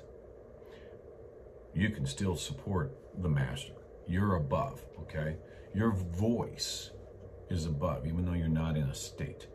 You can rally with a state if you're, if you're feeling like, hey, I can rally with this state, because it's not just about Americans. There's, you've got Americans went up and working with the Canadians, and you've got Canadians that come back and work with the Americans, and maybe they have dual citizenship, maybe they don't, but the voices are voices. So yeah, go where you can.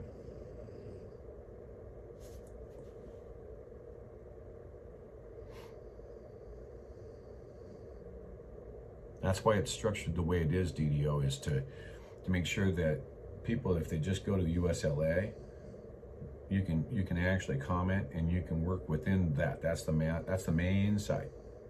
And then if you're, say, thinking about living in Texas, or maybe coming and visiting in Texas, and Texas has rallies, you go in, join that group, that subgroup, or in Pennsylvania, there are 6 subgroups within the Pennsylvania subgroup. So you can actually get it down to a county level. So you can actually become a microcosm of buildup.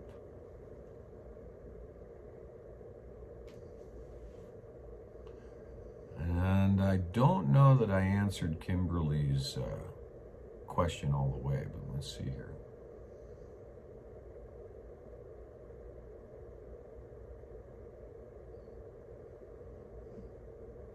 It's a good idea. Join as many states as you wish. Just like Kimberly said.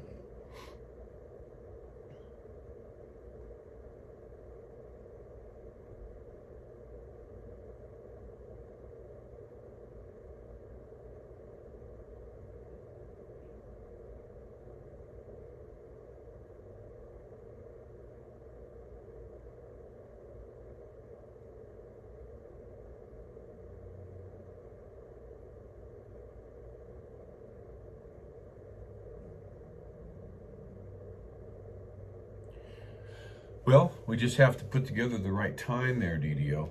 Hold the thought. I'll be right back.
getting so upset over me going to the restroom, huh? Why? Why are you? Yeah. Yeah, right.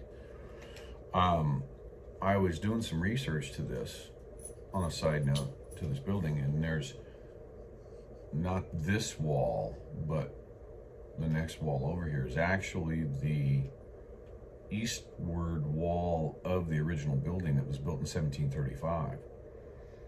So that they added another equal section to the east. And so you can still see where the original door was on the street entrance, and you can even still come up those steps, and those steps are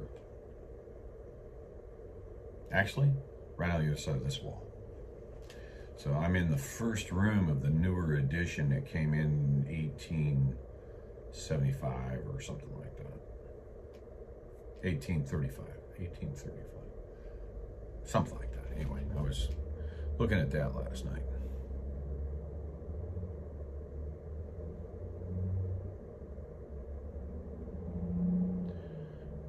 Your guys have to go with you?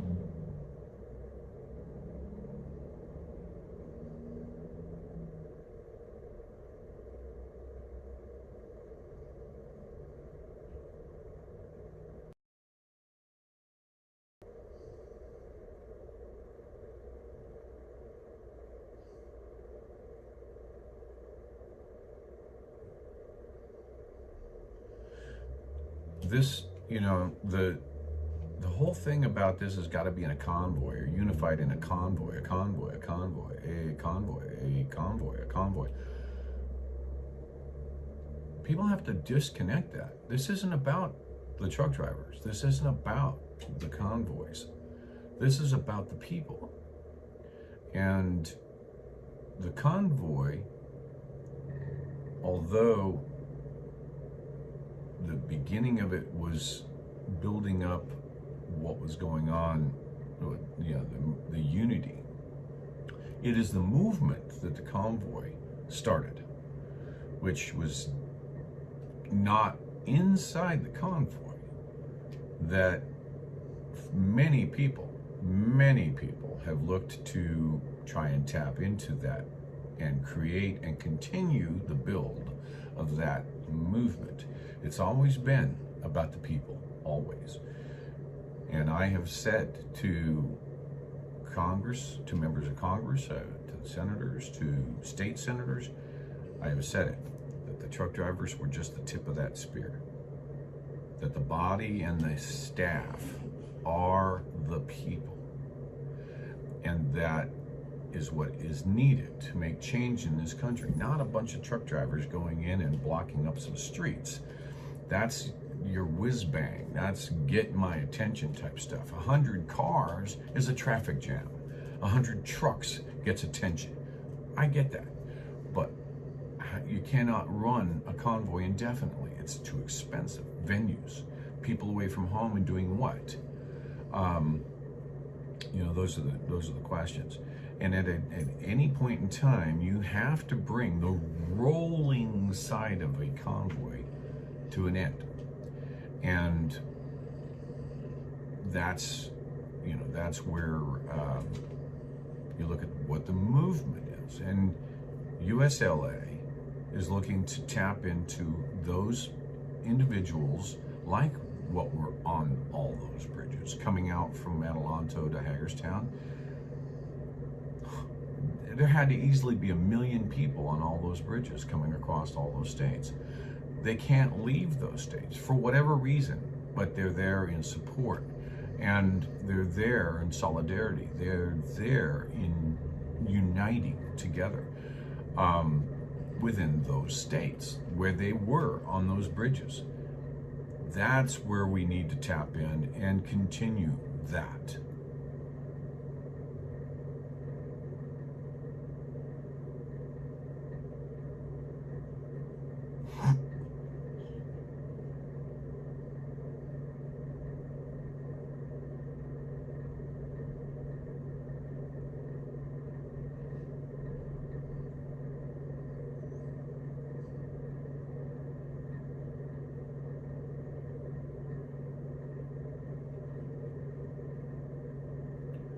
truth, Shannon.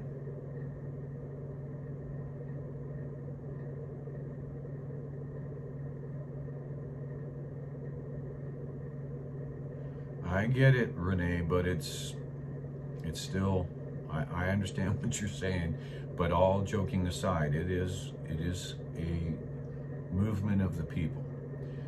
Ultimately, that's what we need. We need as many people as we possibly can.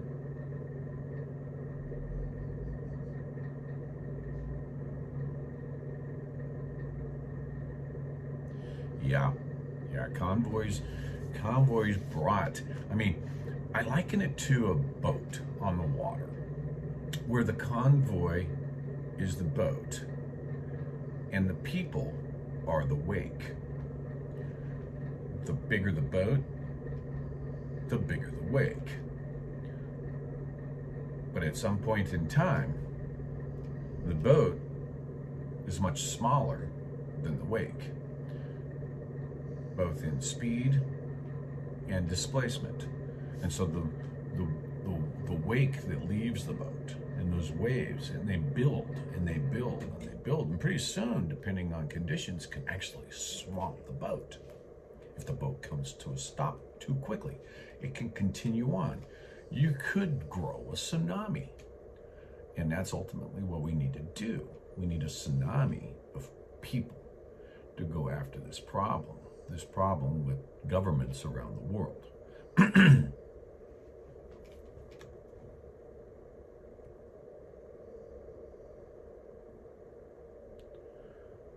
Yeah, you went past here, huh? You're heading east, Richard?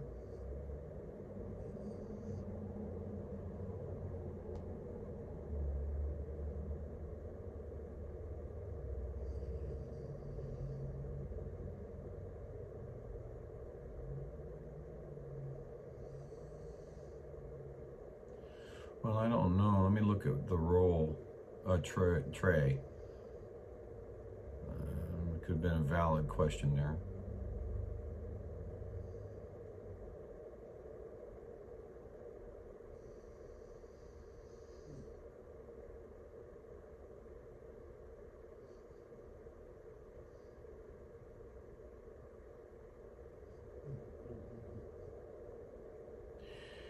And Linda, they may say that, but Chris and Scott are not part of USLA. And so far, I'm not a part of USLA. I support USLA. And I support those that are in USLA. I created the CloutHub site.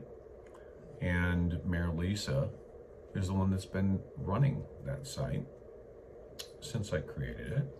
So everybody looks and, Linda, these other sites are trying to attach me somehow to the TPC when I was never an organizer of TPC. And someone's getting, what are you doing? I was never an organizer, never associated.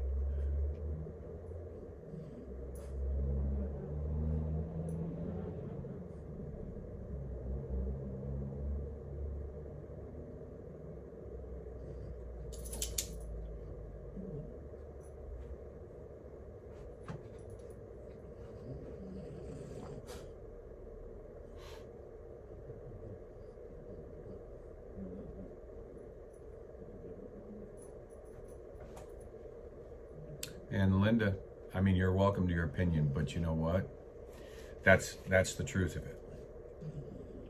You're welcome to speak to Mayor Lisa. You're welcome to speak to any of those state leads that have been working with her, that have worked for a couple of months now on getting their states built up. So if it's not what you believe, then move on. No one's asking you to stay here. We're not forcing you.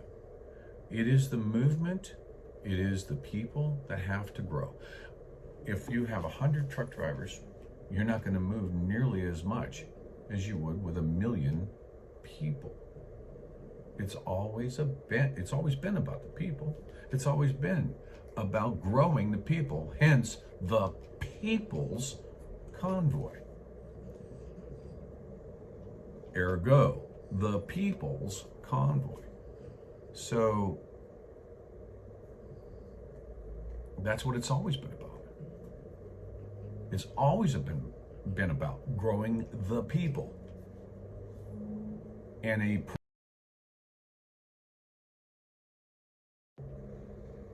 a proverbial convoy of people. That's what it's always been about.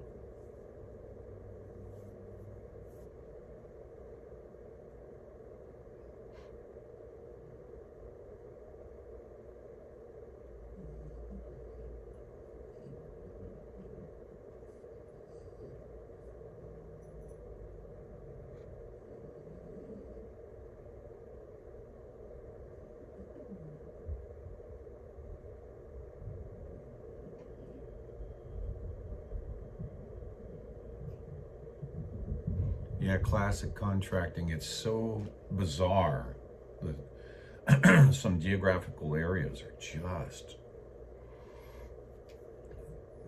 their own little paradigm of weirdness. They don't get it. They don't want to see the Constitution anymore. They want to see, they say that it's just an old piece of paper, that that it has served its purpose.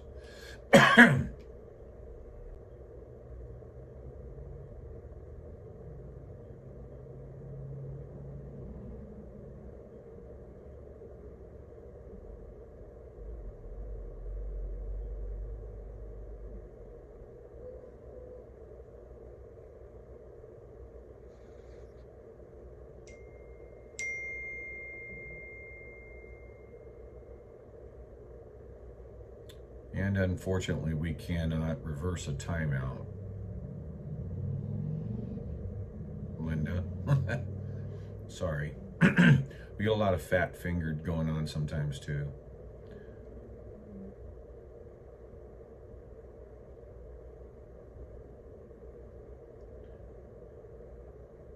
Yeah, no, Linda, apologies there. Please accept the apologies, Mama Wolf, doing that. I did get to see the message though, so.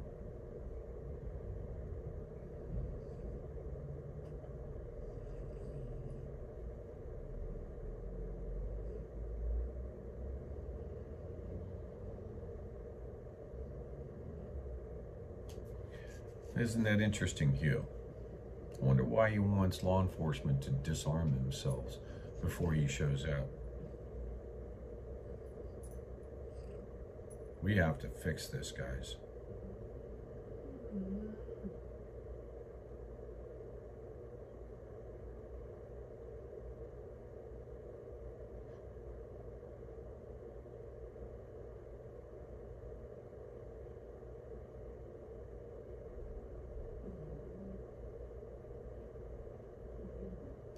And Trey, to answer your question, even though I know that it was removed, Scott and Lisa were TPC organizers. I spoke with them. I spoke with Chris a week ago, and their hands are full, man. They definitely don't want to be hopping in, and it's not a scam. If it was a scam, there would be a huge donate button out there, and that's what, that whole menagerie of money just gets me. I just like, my goodness, anyone with a calculator and half a brain can figure out where the money is. So it just seems like an alternative ginning session of ginning people up, quite honestly, to destroy it. And so far with the USLA, nobody's been asking for any money. So where's the scam? Where's the scam with the, maybe I should just reserve my comments on it until the audit's complete. That's the beauty of doing the money the way that they were doing the money, with the exception of the cash donations. And I know that there's plenty of witnesses that saw that the cash donations and how they were handled with. That's how anyone who got fuel and brought back a receipt because they weren't part of the master fuel line, they got their fuel receipts paid out of the petty cash. So, and the cash donations. So anyway, enough on that, please. Everybody seems to be screaming about the money, but looks right past the whole what the hell are we here for? And it really gets irritating. It really gets irritating. So, it's not a scam. If it was a scam, you wouldn't see me around. Not with the organizers or anyone else. But those words and $4 will get you a Starbucks. A Starbucks coffee. Doesn't mean anything because they're trying to discredit everybody that had anything to do with touching the door on the bus. That's what they're trying to discredit. With the exception of certain individuals for some reason. Some individuals could get out of jail free card, I guess. But not the individuals that worked with this from the beginning, who almost lost their homes from the beginning. So you may want to take that with a grain of salt when you see it on those other sites. Oh, that's just the coffee. That's not one of the flavored extra large coffees.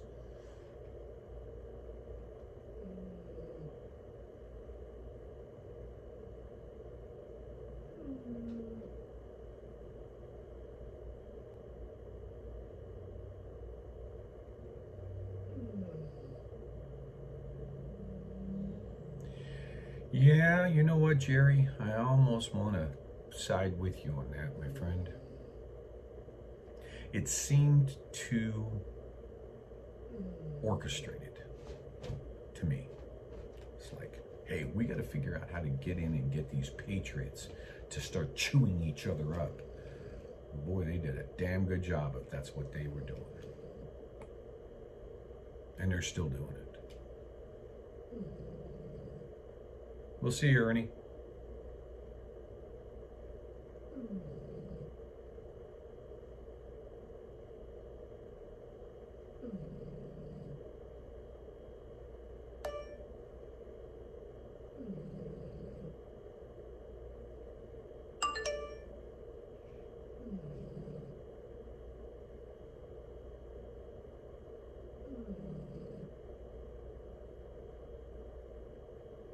I feel you, Mama.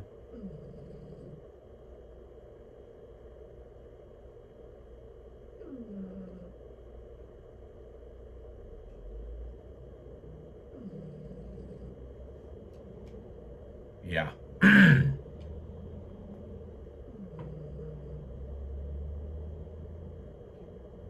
Classic contracting. I've been thinking about that state myself.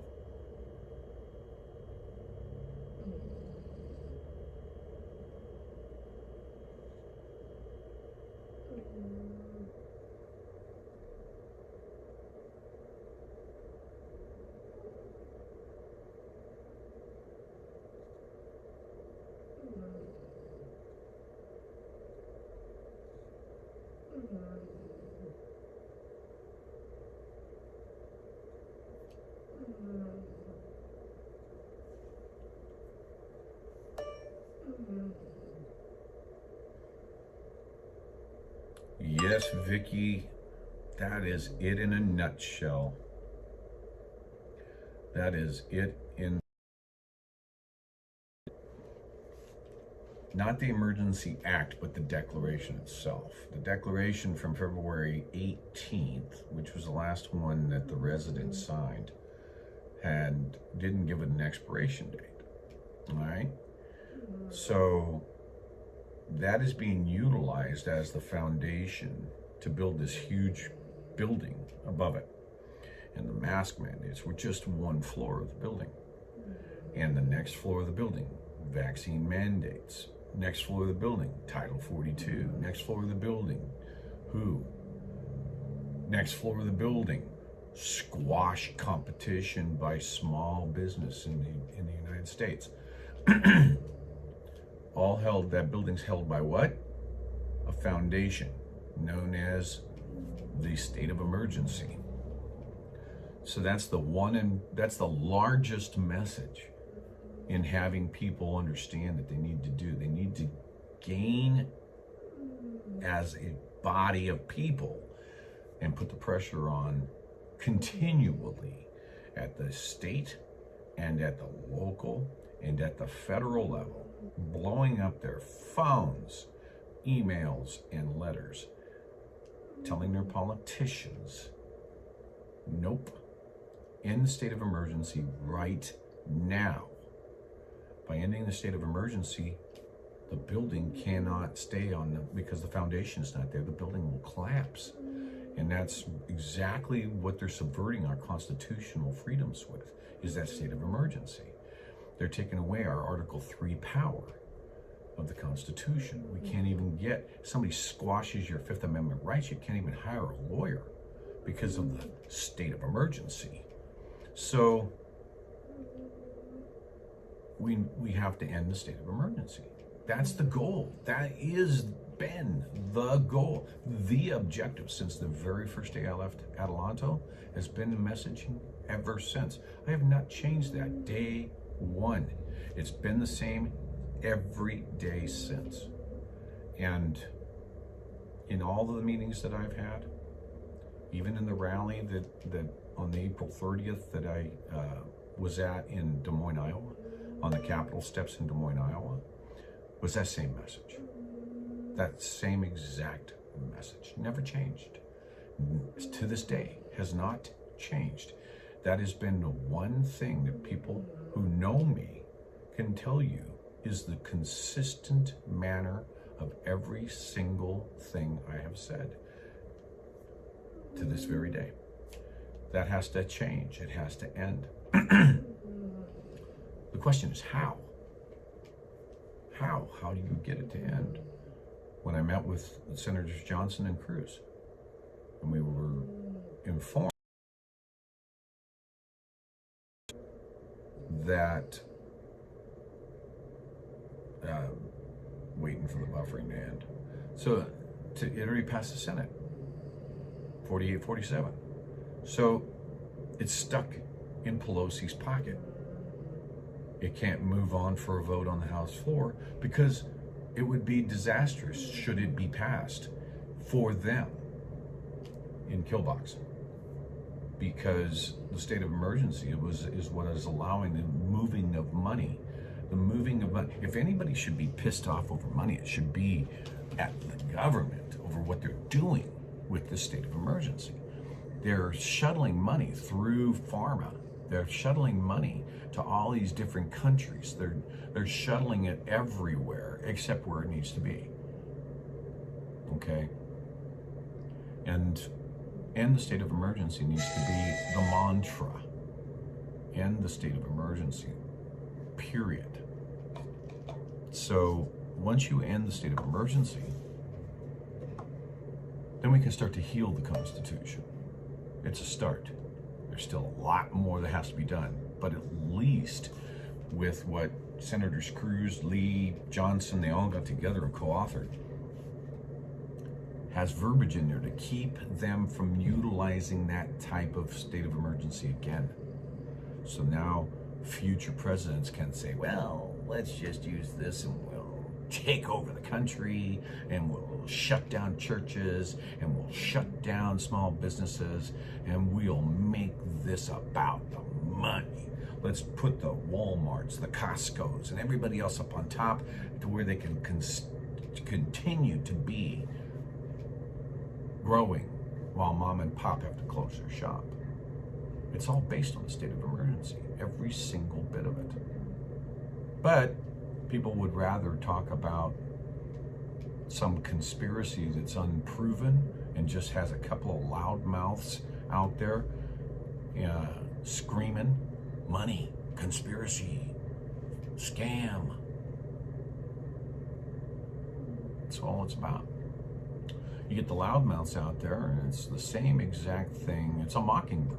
It's the same thing that they did that the three-letter agency did with the media in the 1950s and 60s, and converted it into being their megaphone. It's the same thing. They're trying to do the same damn thing within the organized movement of trying to get the people together. And they're going to continue. They're going to continue to come after me. They're going to continue to go after people who support me. And they're going to continue trying to wear us down. We can't let that happen. That's why we do rat control. That's why mods are so tight on it in this channel. Because they are doing whatever they can to silence my opinions and my trying to grow. Mayor Lisa, even the state leads of all the states that are currently up and running, they're doing the same thing. More on me because I was more out there in front of people than the others, but it's happening everywhere. They're out there ginning up hatred towards the organizers. And people listen to them. People listen to them. They're like, well, you know what? I'm not going to put my money in that organization because they're criminal acts. They did that without a shred of evidence that anything ever went wrong, was done wrong. Were there things done wrong? Oh, sure there was. I mean, any organization has its problems, especially when it's truck drivers that aren't educated in doing something. You're going to have those problems, but you work past them. You work past them. And what we're trying to do with USLA, or I should say what they are trying to do with USLA, is continue what was born from it. Grow it. Because ultimately that's what the goal was in the first place. The goal was to get the people involved. And that's where we want more. So, what am I trying to do for me as part of this movement? Once I can lick some of my wounds and get back in the fight another day, the battle's nowhere near being over. We just have to regroup, and come up with another strategy of getting the people. And not get stuck on, well, it's the convoy. That's how you do it. The convoy. Join another convoy. Get in with this convoy. Get in with that convoy. It's not about the convoy, people. It's not about the truck drivers. It's about the people. So let's work on that. Let's get that. Get with your neighbors. Get with your friends. And let's, if you need familiar faces to assist, let's figure that out. Let's come up with a schedule. Like DDO wants to have me up there. I'm happy to. We just got to get the scheduling part of it worked out.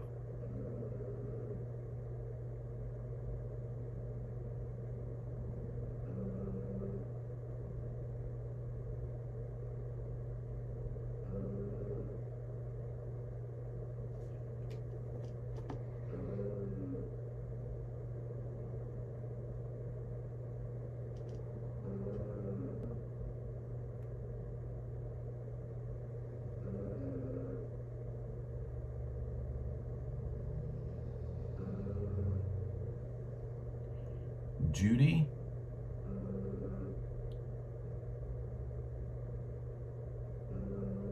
I am an oath keeper. And the majority, but we, January 9th, 2021, they being the government, did everything they can to shut us all down. Consider us all extreme right-wing activists and such. Well, Oath Keepers is an organization of veterans, current and veteran, current active military and veterans, as well as law enforcement, active law enforcement officers.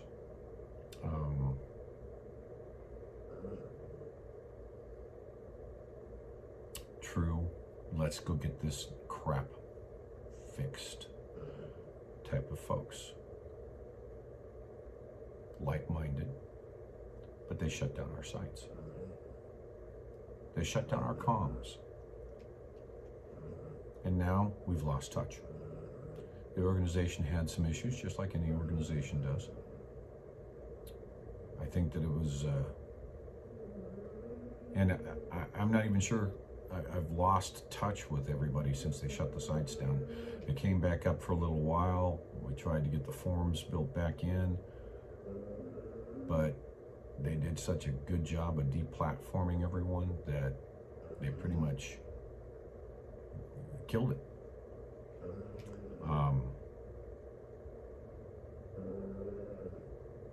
I would love to be able to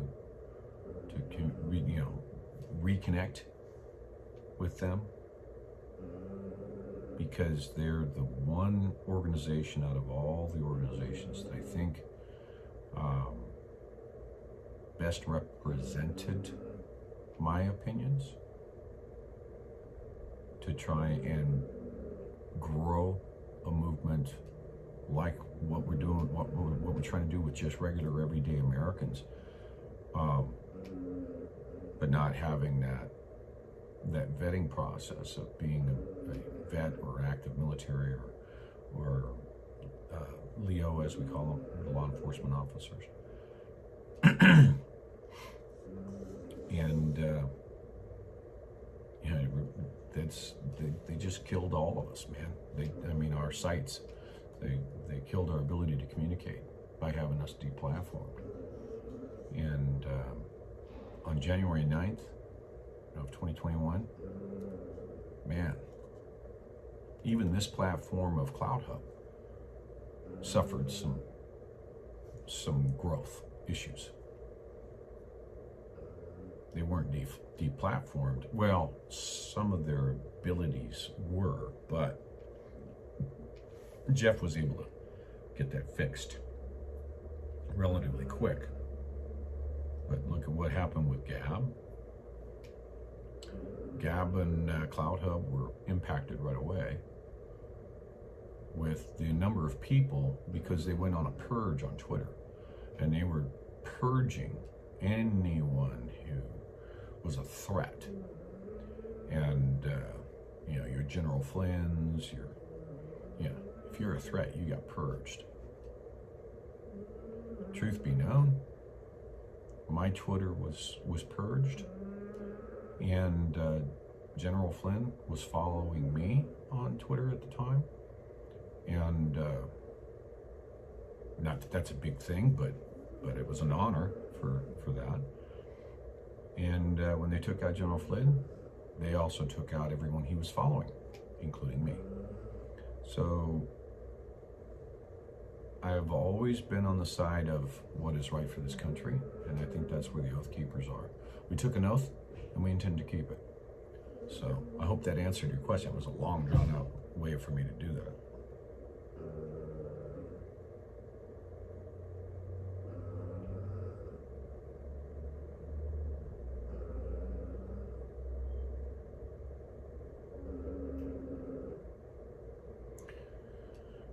Well, I don't know. I saw Oath Keepers, and Oath Keepers, was an organization, or at least was an organization that I had joined.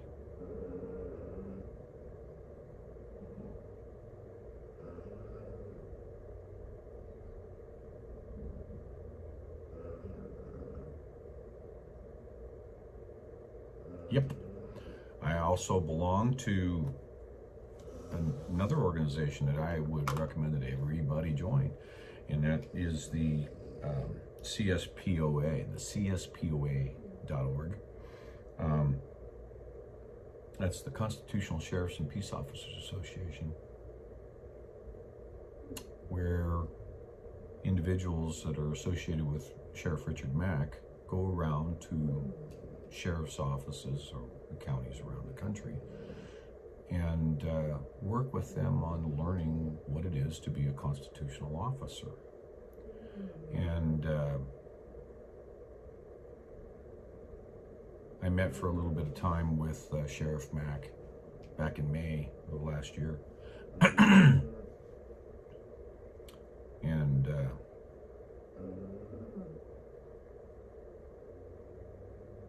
he's a solid patriot.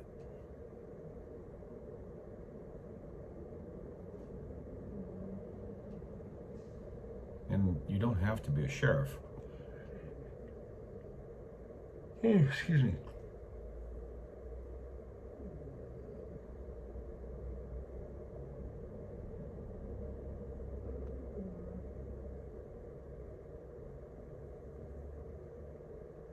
Okay, Judy.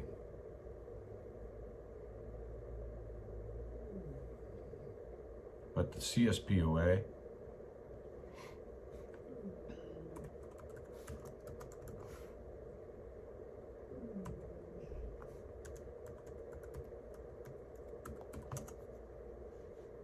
is, make sure I didn't give you a bad link. Nope. I just put in a link to CSPOA.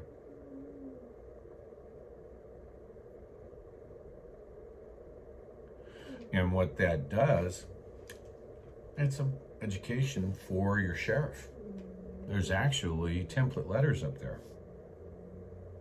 for you to be able to take to your sheriff and ask your sheriff to join CSPOA.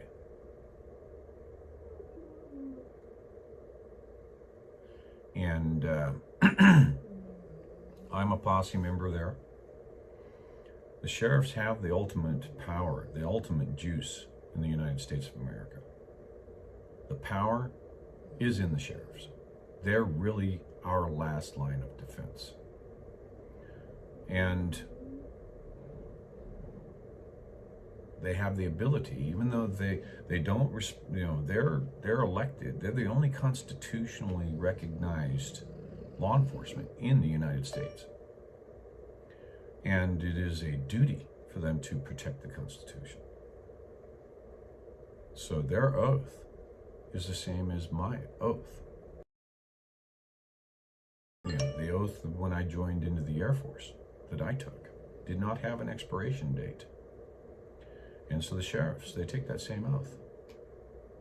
They take it and with some added verbiage, in fact. They are a constitutional officer. They do not report to the administration in DC. They do not report they don't give the oath to the president. They don't give the oath to the governor. They don't give the oath to their mayors. No, their oath is to the Constitution. And they are voted in by the people.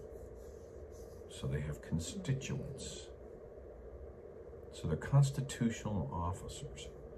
So they're the last line of defense.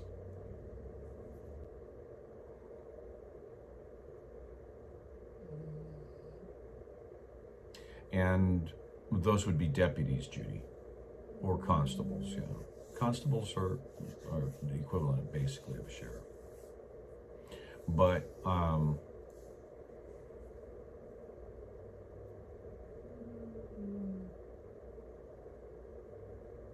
you would be able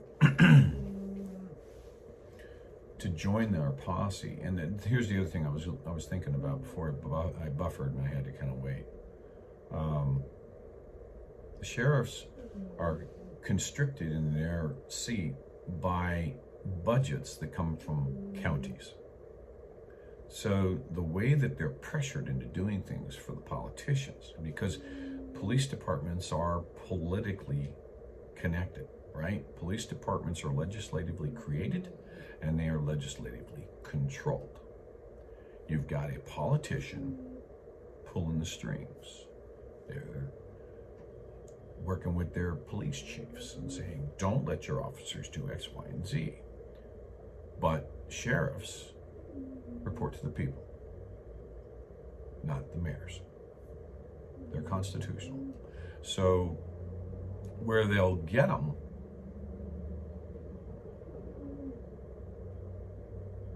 is they'll get them, hey Zero, they will get them through budgetary. Excuse me.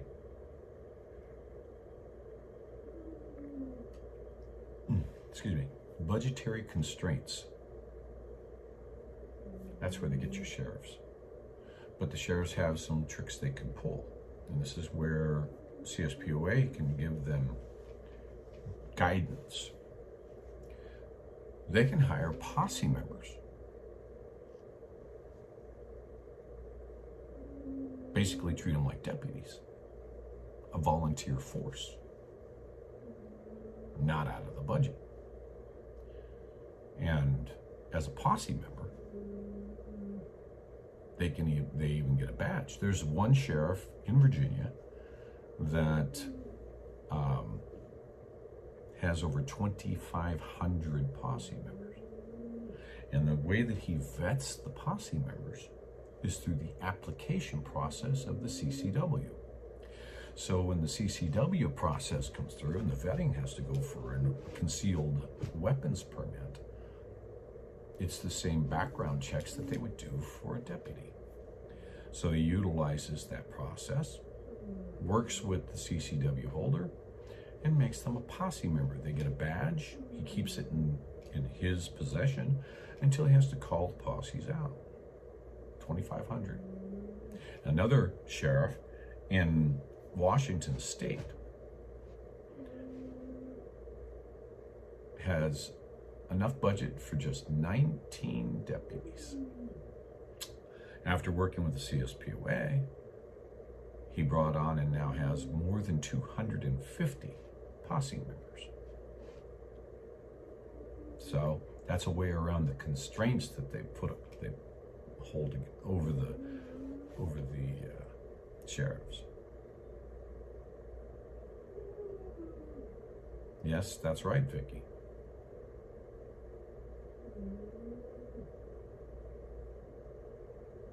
You know, Paula, that would actually, I think, be a county by county, state by state deal on whether they can do fundraisers or not. Take public monies to fulfill obligations that would normally be through county budgeting. So that's a good question, though. They can, Trey, hence a posse member.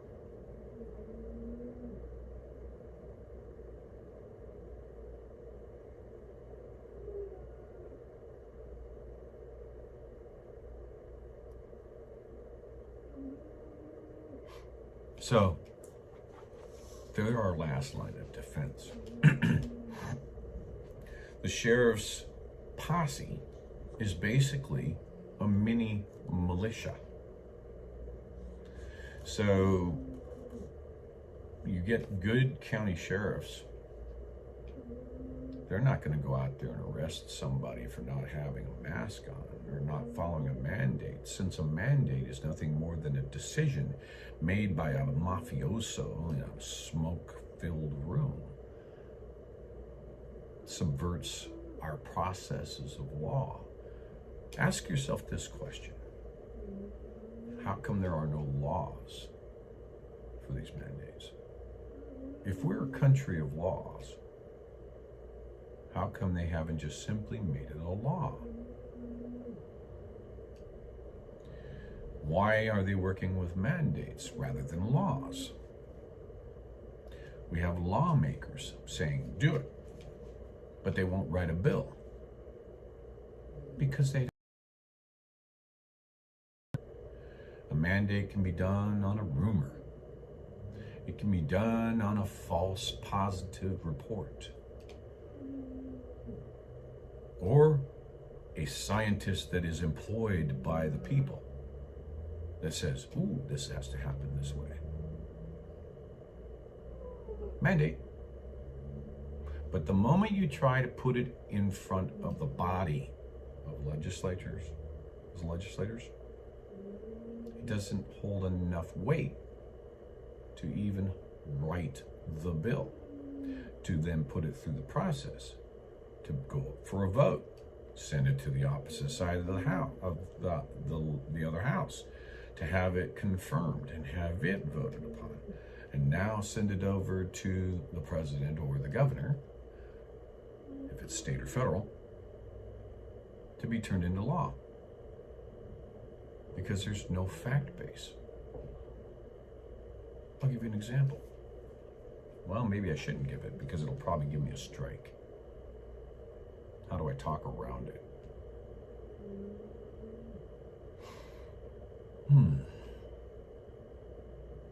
Everyone on here knows, anyone has had to have something changed or tries to achieve something, you have something that's called a baseline.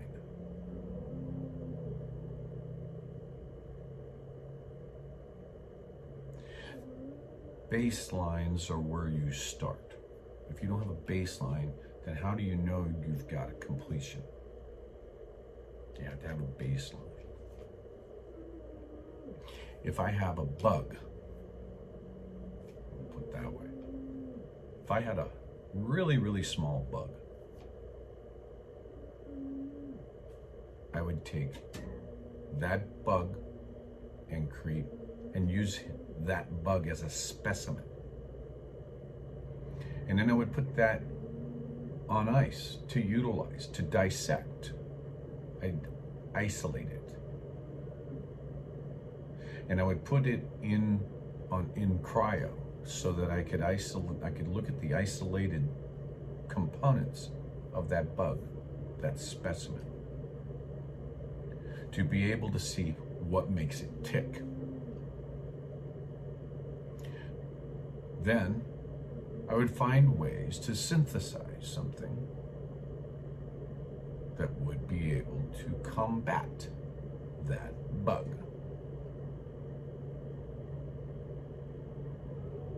Then I would have this synthetic bug killer that I could then produce, utilizing my baseline. I create the bug killer. Nowhere in the world, to this very day, is there a bug on ice. Then how do you create a bug killer? Okay? So, if I am a lawmaker, then how do I write a law, a bill to create a law, if I don't have a bug specimen to confirm that the law that I'm trying to write has weight? So it's the absence of the law and the progression of the mandate that's in question. And then you have to look at what's missing. When you find what's missing, which is your bug specimen,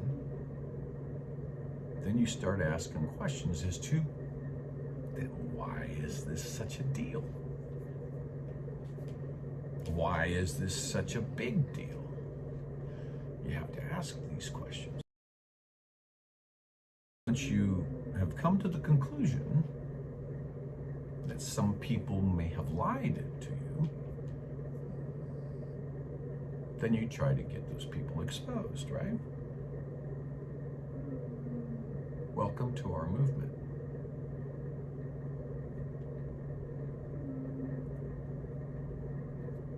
Plain and simple.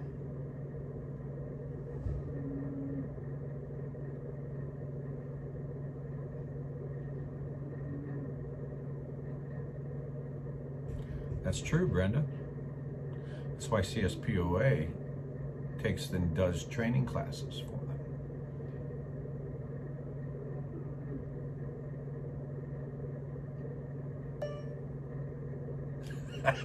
Calvin, you kill me. But it's true.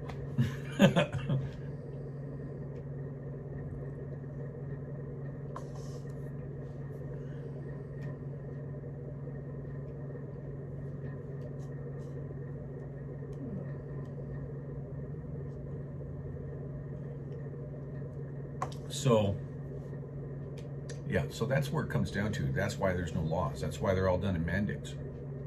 If they really were so passionate about making it stick, wouldn't you think that they'd want to make it a law and not a mandate?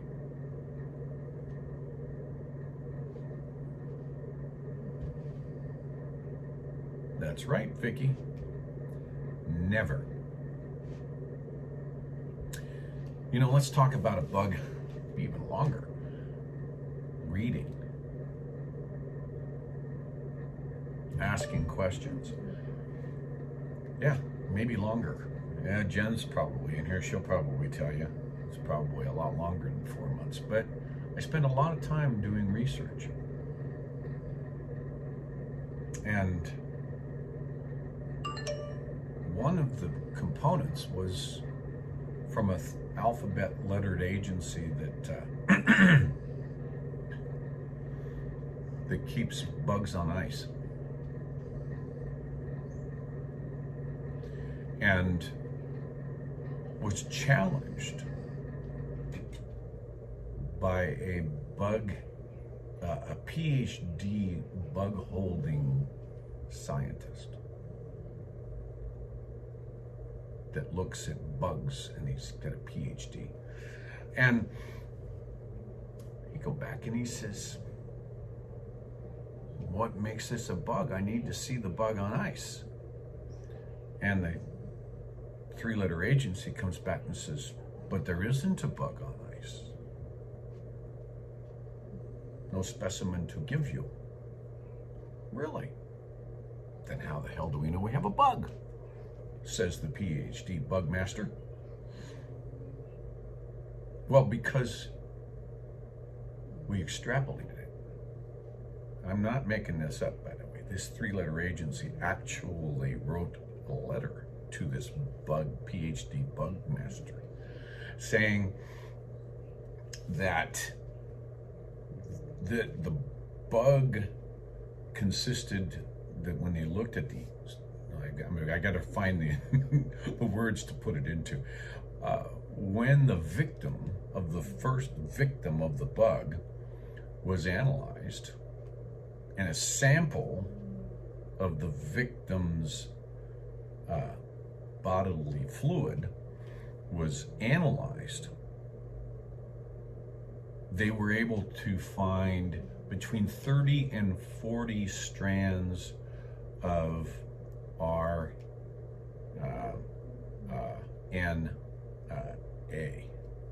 Okay?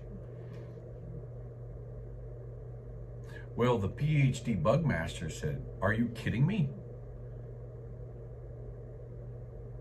Because the bugs have have more than 35,000, not 30 to 40.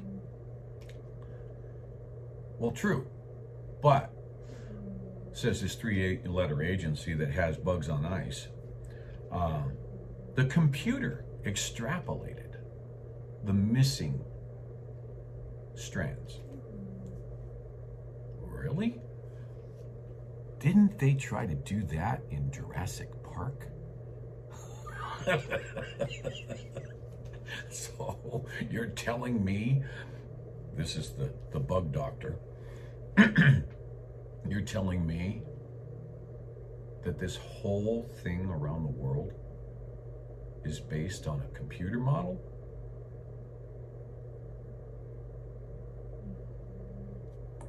Well, what happened? Oh.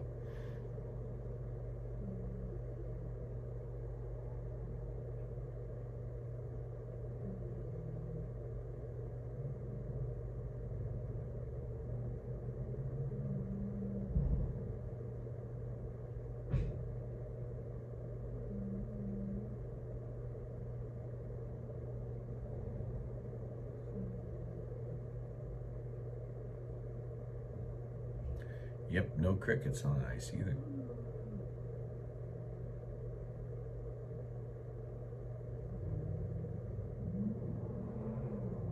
See, that's why we have to kind of talk and code around.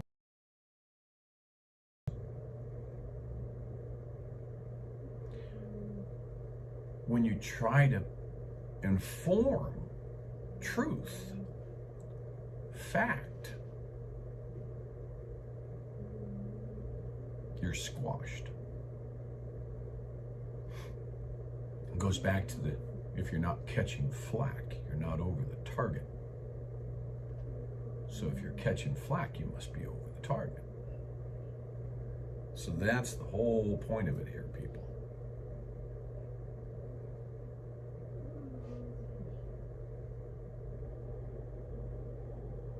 Yes, Paul, I agree.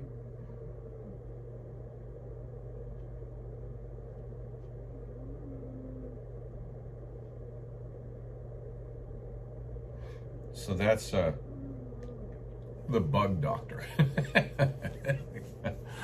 I got a kick out of, well, it kind of tickles me that I have to come up with these different little code and try to have meaning. But some of the stuff I have read, judges in other countries have said the same thing and said, whoa, whoa, whoa, whoa, time out, time out, time out. You're meaning to tell me you don't have a bug on ice? Then why are we doing this whole thing? And when, that's why you get kind of, what's this?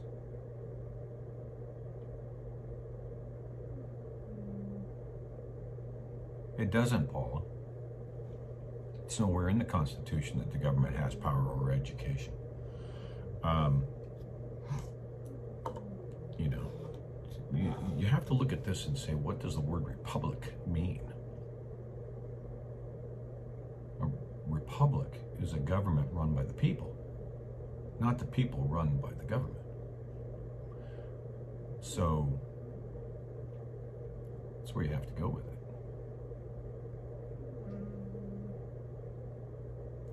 See, we have, if you think back to how education really was built, it's based on storytelling.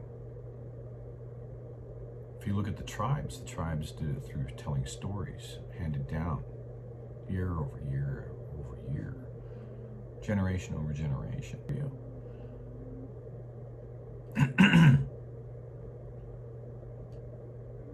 So we want our children to know and learn the best, and that's why homeschooling a lot, as long as the parents are properly schooled, because you really have to know if you're picking up something from a canned curriculum, your homeschooling is probably just as damaging if you yourself as a parent don't know.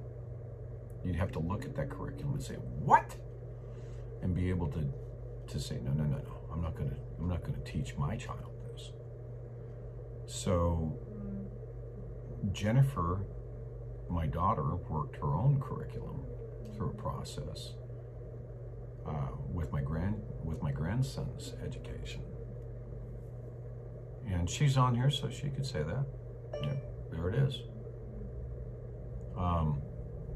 So you build your own curriculum, and you do so with factual-based curriculum. And now you properly educate your offspring. You properly educate them. They properly educate everyone that they come into contact, and you start growing it that way.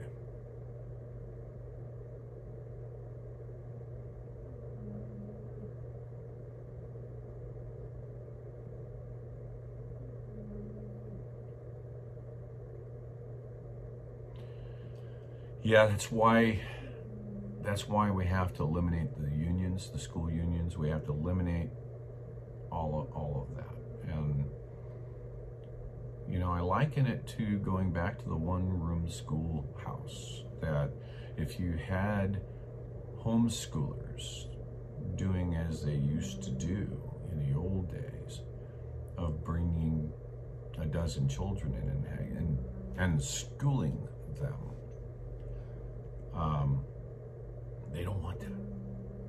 They don't want that. That's why you haven't seen civics or social studies or U.S. history. These people over there tearing down statues of Robert E. Lee. Could they tell you who Robert E. Lee was? Could they tell you who Jefferson Davis was? No, they can't. They can only tell you the vomit that they have picked up from them. And, I find it very striking that they're eliminating their own history because they don't want to teach it. Some of these people may not have been good people, but it's still history, is it not? I tell people, I said, when in the United States do we have two presidents on this continent at the same time? Actually, in the United States as we know it today. When did we have two presidents at the same time? Can anybody here tell me that?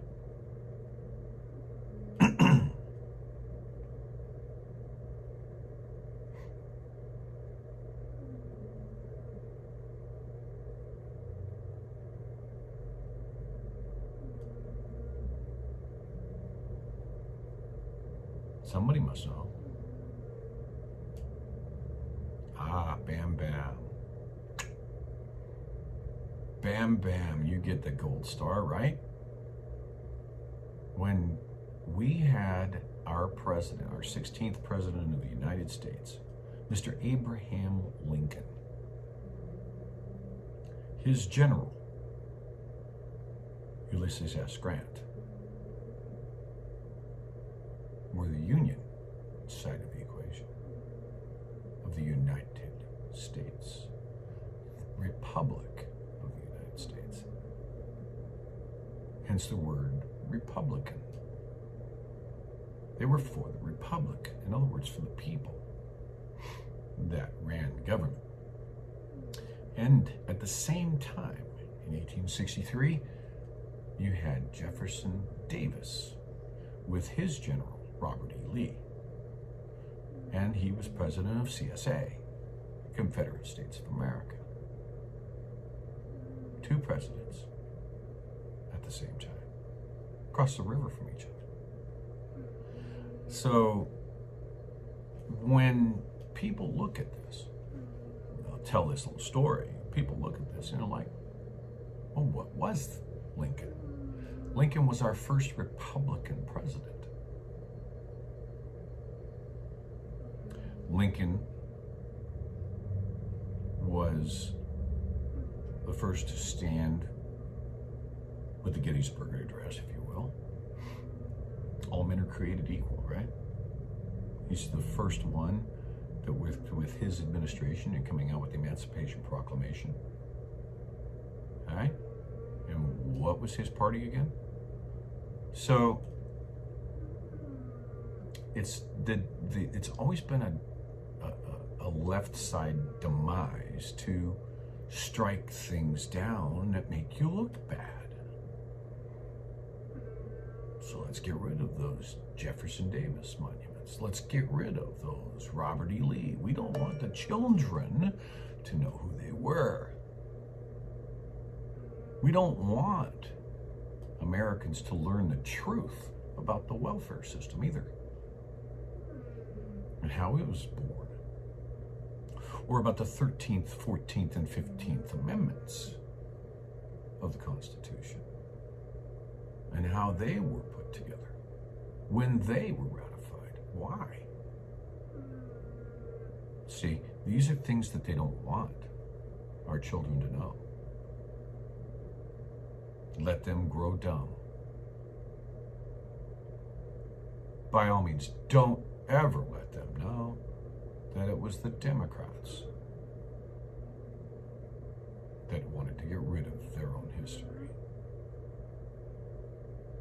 So they'll stand back and let it happen.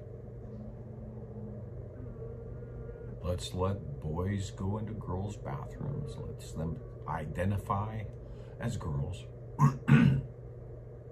girls as boys, and make everything neutral or non-binary, whatever the case might be. Defy the facts. It's always been it's never been on the Republican side where things were shut down so hastily. When you know, not to say that there's not rhinos among them all, but you know, there's still this involved. So you go back and you look in history again. Jefferson Davis, CSA, a buildup of the seceded states.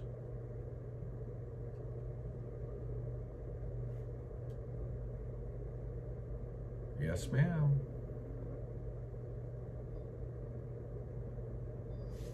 I haven't been reading your comments, I'm sorry.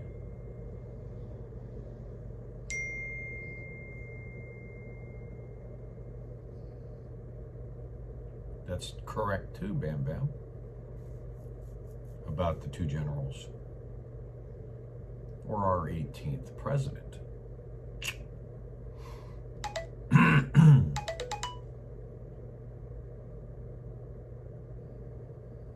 So, you talk about the 13th Amendment. When the 13th Amendment came out in 1865, right? It was after the Civil War ended in the summer of 1865. And then it ratified the 13th Amendment later on in the year of 1865. Only had 2 supporting Democratic votes. But it was the 13th Amendment that outlawed slavery. And who wrote it? The Republicans. Only 2 Democrats sided with it upon its ratification. And then in the 14th Amendment, for those who served in servitude shall be naturalized. What does that say? And if you were a slave, you become a citizen. That's the 14th Amendment, part of the 14th Amendment. However, you know how many Democrats signed on to that? 0. Or the 15th Amendment, the 15th Amendment of the Constitution. For those who served in servitude, you shall have the right to vote. You know how many Democrats signed on for that? So, imagine, if you will, you're a plantation owner in the South. You had all these slaves. They're no longer slaves. You gotta let them go.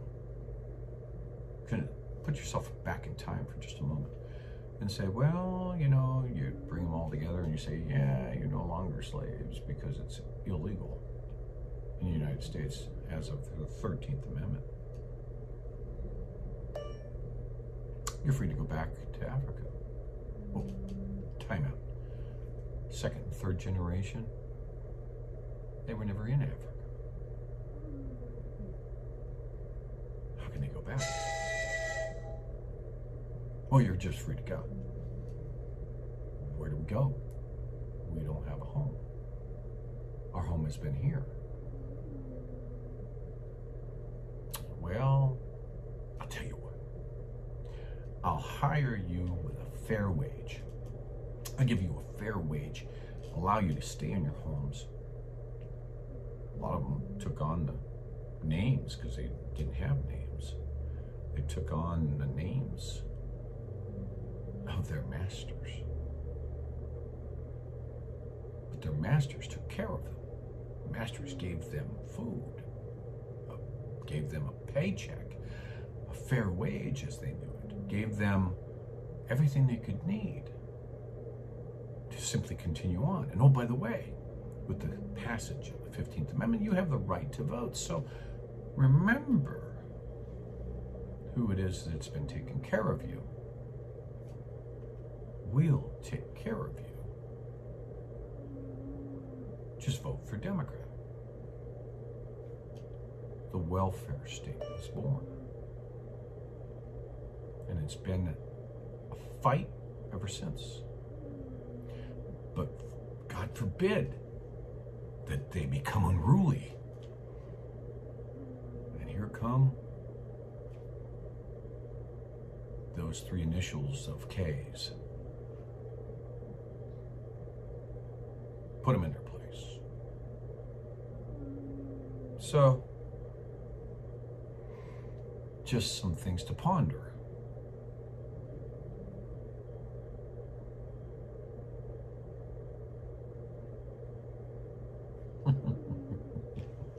So, it's, educate your children, man. Educate your grandchildren. Get them to understand what really and truly happened in this country. And what republic stands for. What is a constitutional republic? It's not a democracy. It's a constitutional republic. It is for the people, by the people. And if you go back to this, to the Declaration of Independence in the second paragraph, it specifically states that they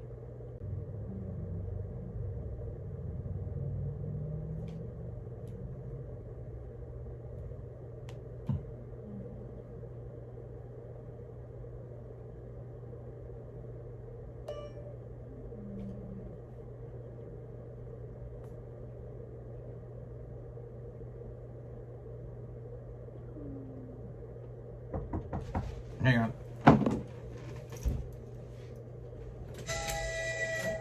Yeah. Hi, do you want your truck changed as well? Sure. Come here. Come here. That's all right. You can come in. I'm just on the computer. There. Woke her up.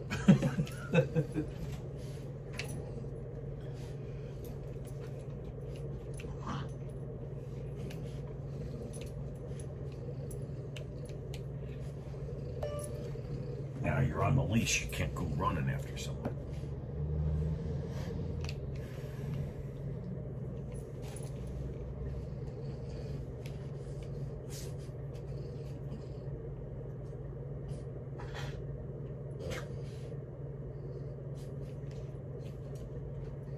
Let's see who else has said some stuff here.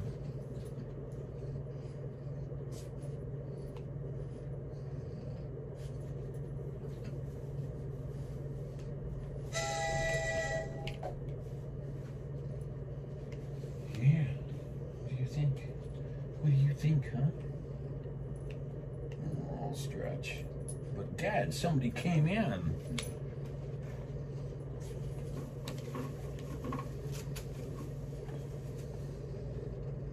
Don't worry, I'll be back. I'll pinch it. You can throw that bolt so it doesn't close all the way if you want. Thank you.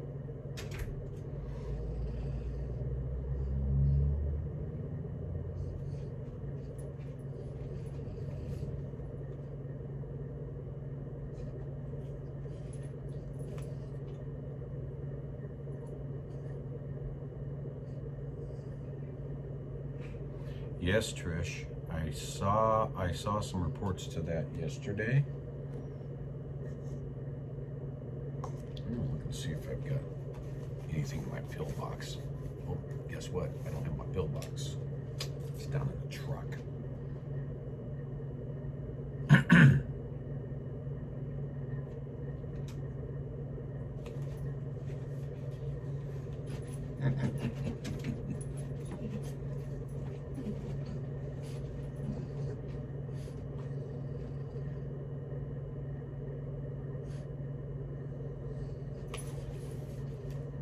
I got you.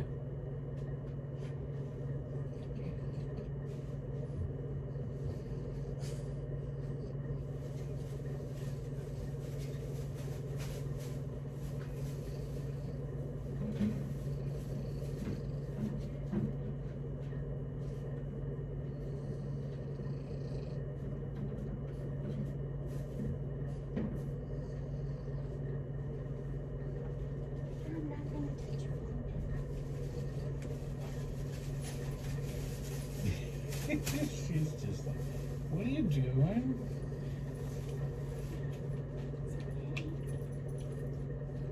See, she's got her little bark baby she likes to play with there. She'll throw her. Like, keep her in her mouth and throw her around? Yeah, she'll actually toss it in the air. Play with it. See? Just turn the trash. Nothing to worry about. Yeah. Well done.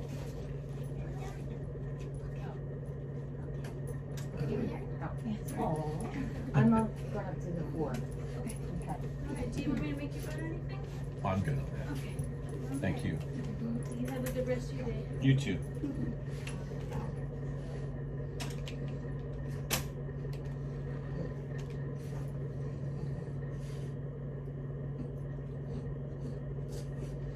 Okay. Are you done now?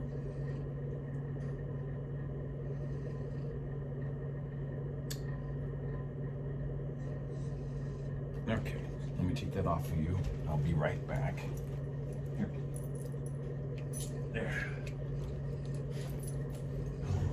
What was she doing? What was she doing?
So folks, I'll take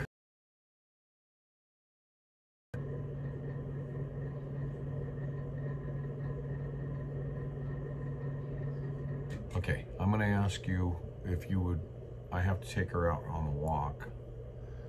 Let her do her thing.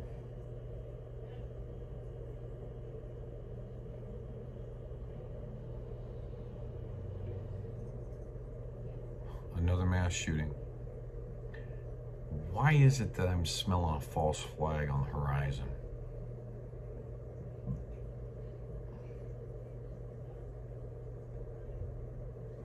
Anyway, I'm going to take her out.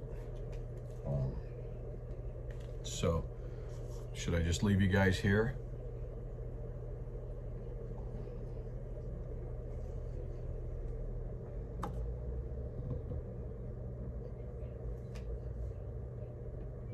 So you can chat to an empty room at the moment?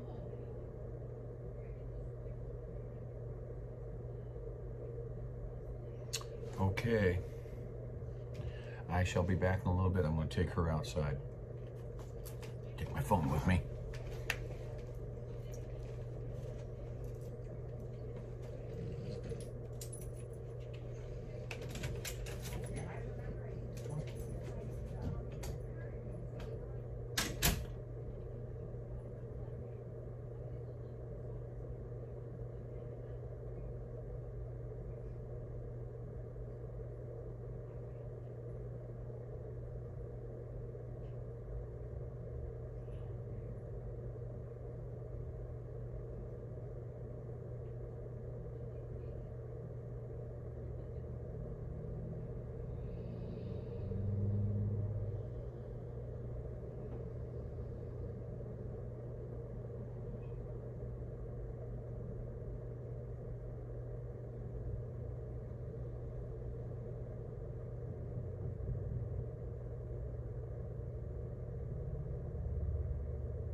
business is all done.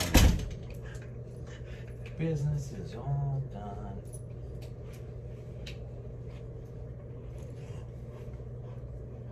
I'm gonna have me a little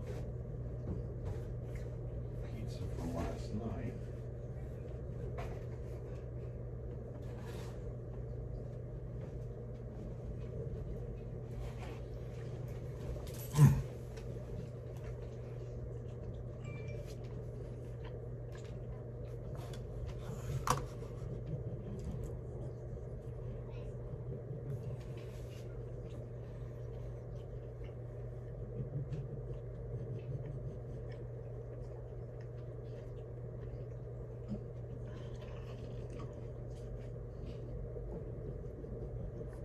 A little bit, Trey.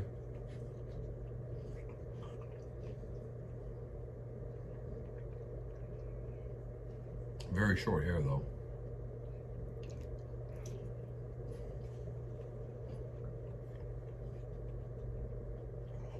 Did you get your water? I know it's hot up there.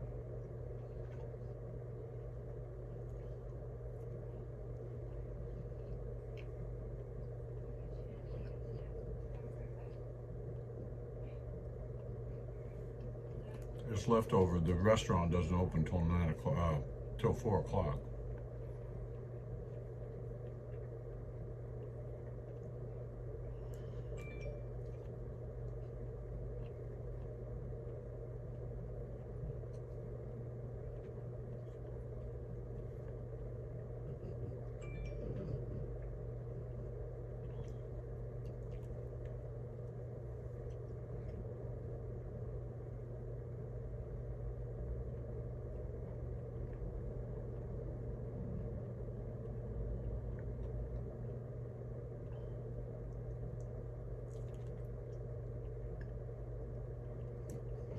Yeah, Route 3.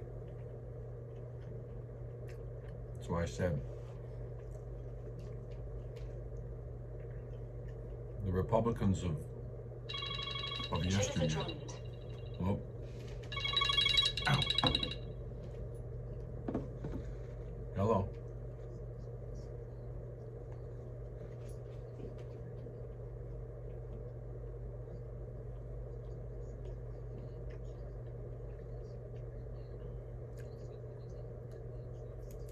Mm-mm.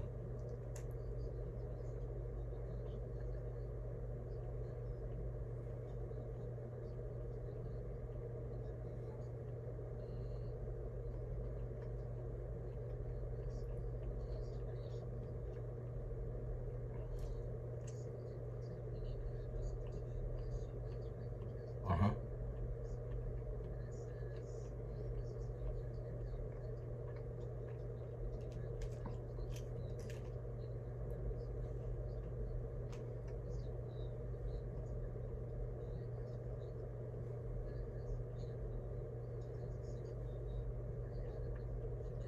Mm-hmm. Mm-hmm.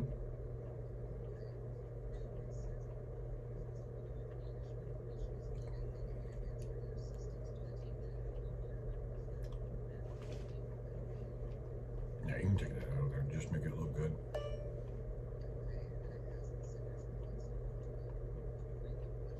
Mm-hmm.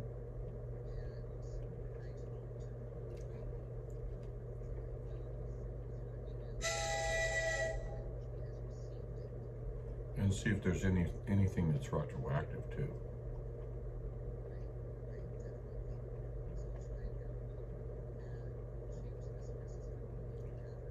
Mm-hmm.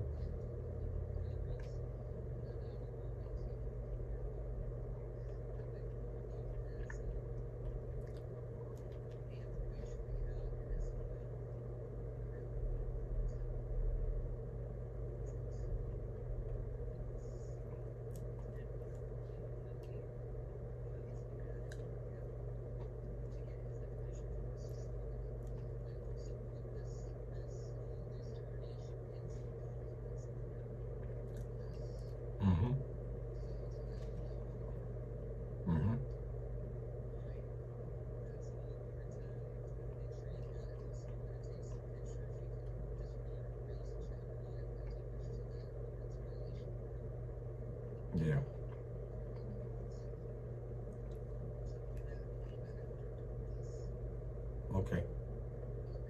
All right. Love you. Bye.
I didn't go out to the truck. It's back. I just took her out for a walk to let her do her business. We didn't go back to the truck.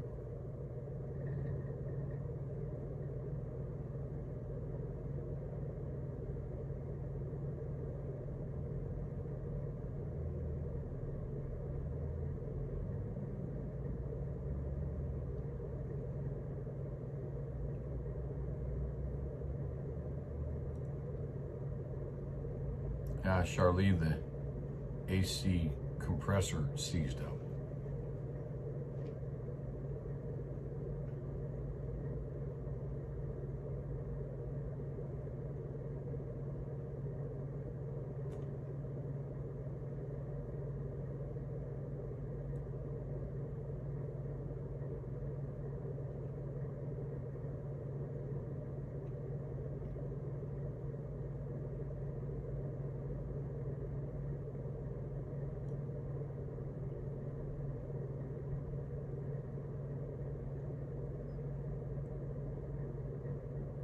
Brenda, yeah, it's hit.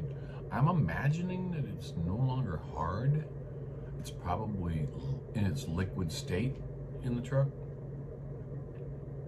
which could be a good thing now that I think about it. Grab a spoon.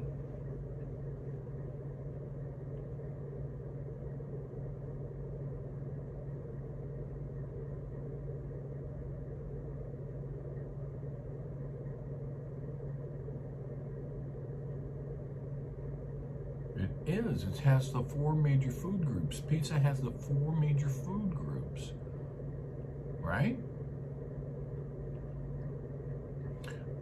I had pepperoni and, your meat, sausage, meat, vegetable. Well, even the tomatoes really are fruit, but tomatoes, olives, right?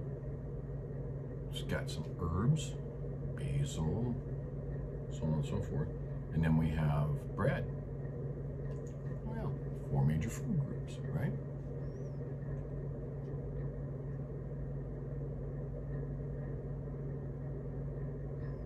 Yeah, wolf shed.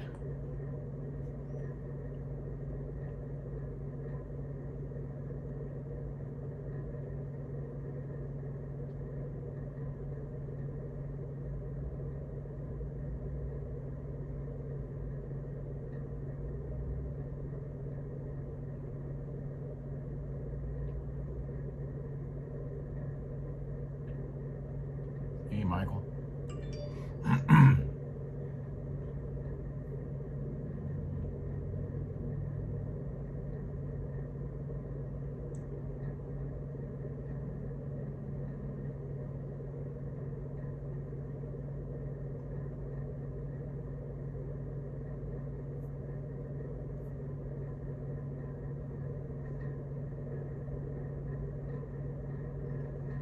Yeah, no, it's not a blown engine by any stretch. But I need to call and get the service done. Call the shop over here and see if they'll see me tomorrow. Here in about an hour, I'm going to run over and see if John can evacuate it. Either that, or if it's too hot, I'll call John and let him know I'll be there at like 7:30 in the morning. Get over there nice and early before it gets too hot, and just do it all.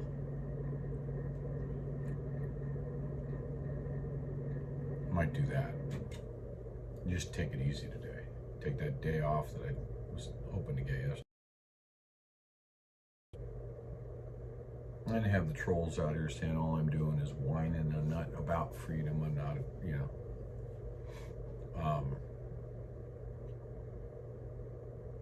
They don't understand the regrouping side of things, you know. It's like I was, you know, it's like I'm saying, nah, you know what, I'm not gonna do that. Unknown caller. Spam.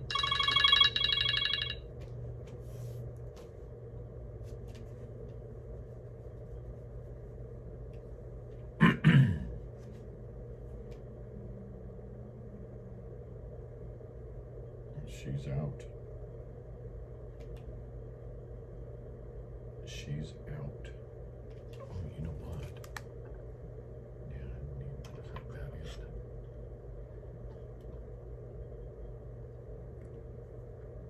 in. I've got a little bit more time on that.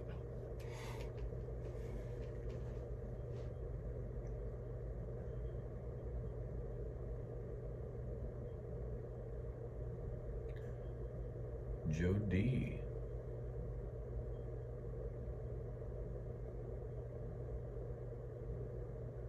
They were brilliant.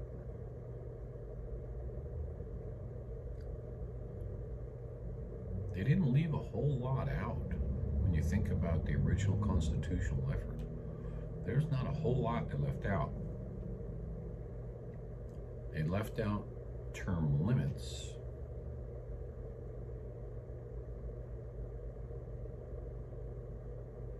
I doubt that that was by design, given the detail that they had gone to.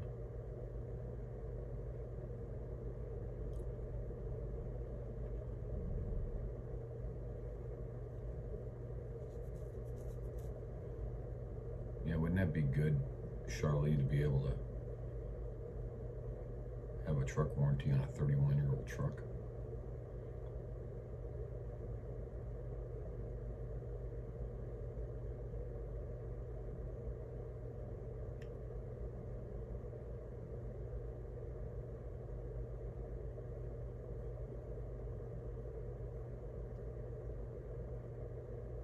Yeah, she's out, man.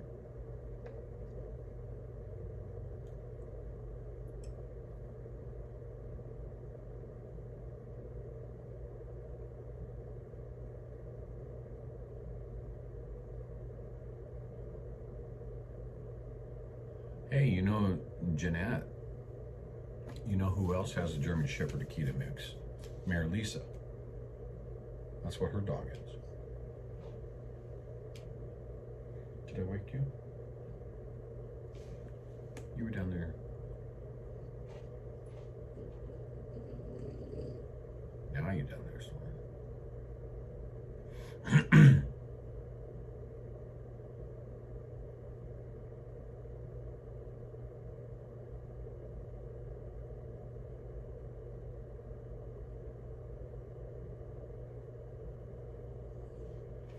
Did you just do tires, Paula?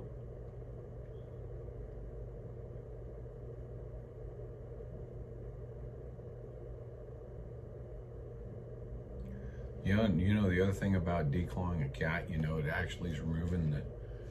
It'd be like if you actually went up to this first knuckle right here and just cut your tip of your finger off. That's what you're doing to the cat when you declaw them. They're just literally taking it off at the knuckle. They're literally taking and stubbing their toes.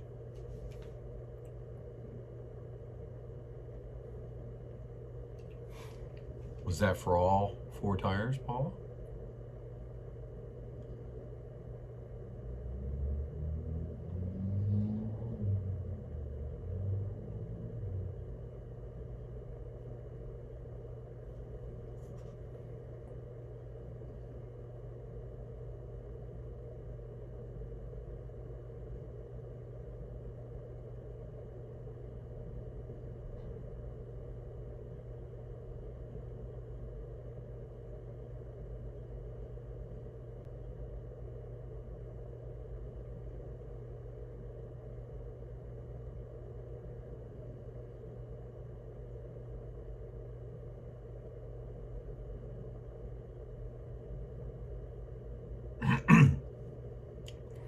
Yeah.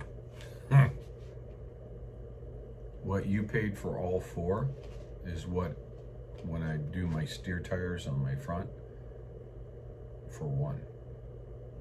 Actually, less. Right now, 1 steer tire for my truck is $680 for 1 steer tire.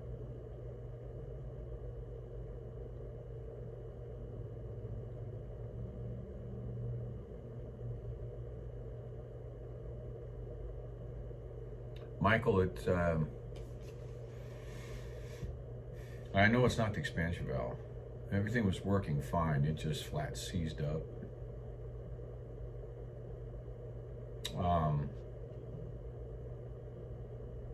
I'm hoping that there's not fragmented materials in the hoses. I'll find out when I take the connectors loose after we evacuate the system. We'll evacuate it, and then we'll see if we can't see what may be in the system. You know, those Yorks, they're self-oiling.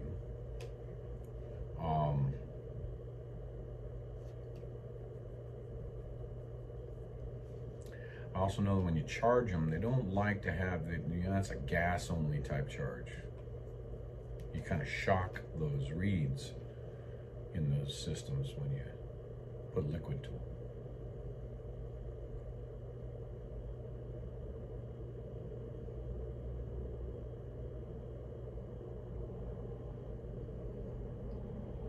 Well, I shouldn't have to flush the condenser and change the filter dryer and flush the evaporator unless I find fragmented material, you know, like a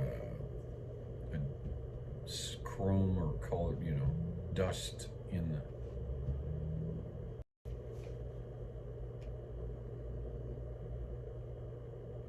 If there's no fragmented materials, then there's no need to do anything except vacuum it down and recharge it. Oh, excuse me.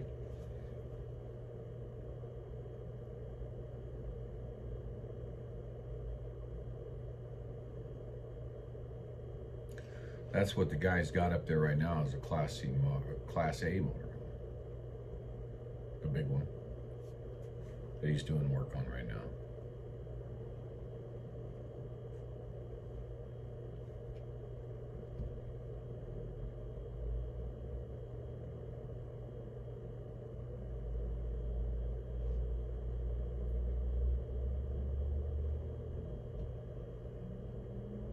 Yeah, as long as I'm not seeing any dusty, silvery, shiny stuff in there,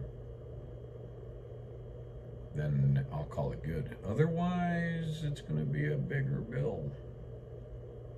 I'll have to run a cleaner through there, change the expansion valve, change the filter dryer, flush the evaporator, flush the condenser, flush all the lines.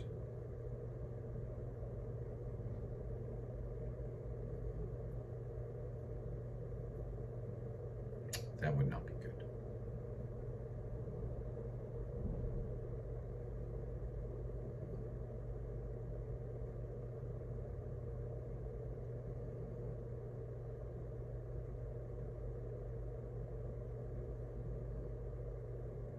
Yeah.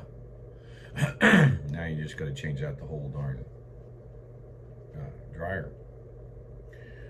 I found the filter dryer that works best without going and spending a ton of money at Kenworth is actually off of a Toyota Corolla.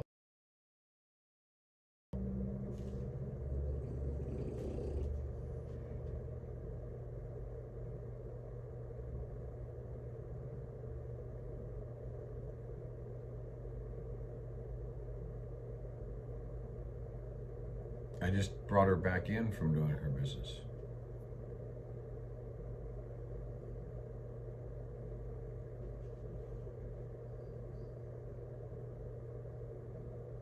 Yep. That's right, Michael. Well, they make an eraser.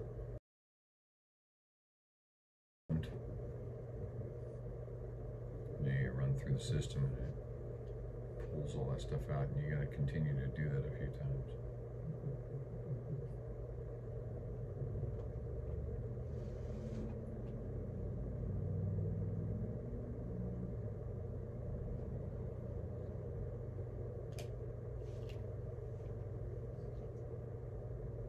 Hi.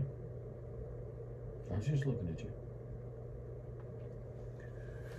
Thinking about taking a nap.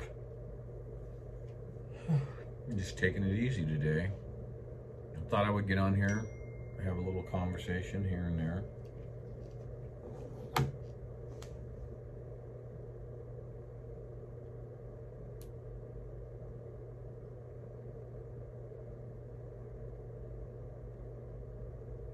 Good.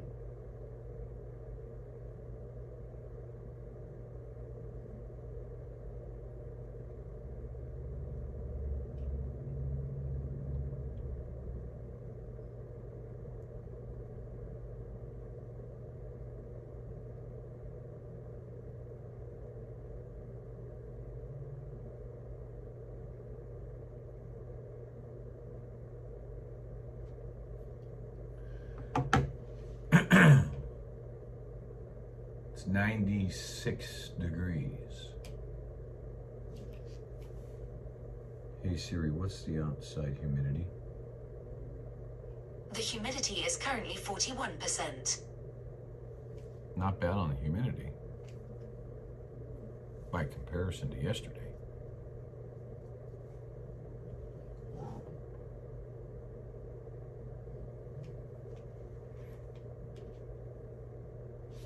Let's see. They said it was going to hit 96. Hey Siri, what's the outside temperature? It's about 90 degrees outside. Currently 90. So, yeah, it could hit 96 today. In the next hour or so, it could get up there.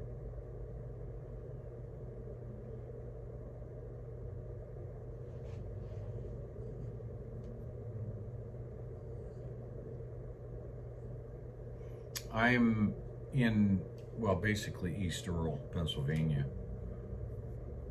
just down the road.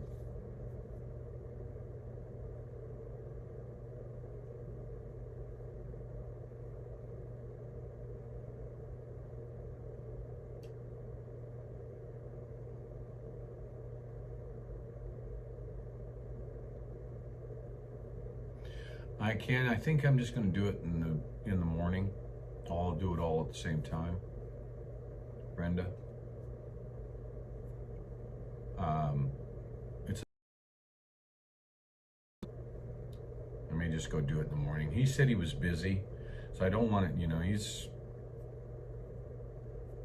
not a young pup, let's put it that way. So, you know, he said it would be better for him at 7:30 in the morning, so I think I may just do that. I may just run over there in the morning and do it. Just get there early, so it's nice and cool. You know, I'll just set my alarm, 6 a.m. or so, go over there, pop it off, if I have him evacuated and I run up to the truck stop and change it and then take it back, it's only a block away. Just make sure I get all the parts. Because even right now, you touch anything under the hood, even though it hasn't been running, it's hot. That's why when I was doing AC in my shop, when I had my shop in California, I would pull the vehicle into my bay that I was going to be working on, and I'd let it just cool off. You know, so it would sit there for an hour or two.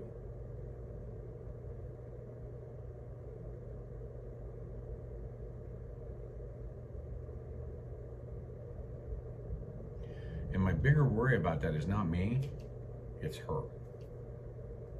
Because if I went right now, I would have to leave her here in the hotel room, because I'm not going to risk going out there in 96 degree weather. I'm not going to risk that.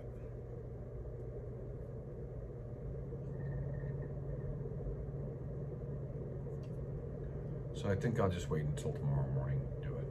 Just take the rest of the day and relax. I haven't had that opportunity in a very long time, so it's kind of foreign to me. But I am going to go down and get some of that chocolate. I think.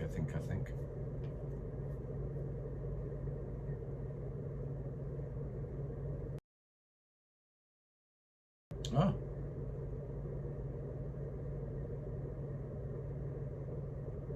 I have a Robinair at home. I have the recovery unit, and I also have a Robinair vac unit.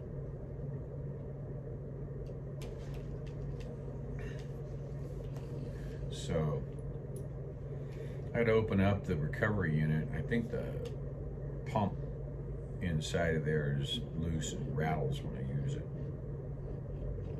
I used to have, when I had my shop, I had those units. People used to laugh when I'd bring those out, but I would have somebody, you know, that I would have to evacuate R12 out of to convert them over to 134. So I'd have to evacuate the R12, put it into an older R12 bottle. I'd use my old Robinair to do that.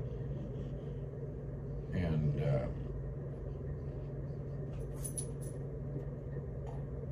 then I'd erase it, erase the system, change the filter dryer, flush out the whole system, and then put the adapters on there, recharge it out to 134. And then I had a stand box that I did that with.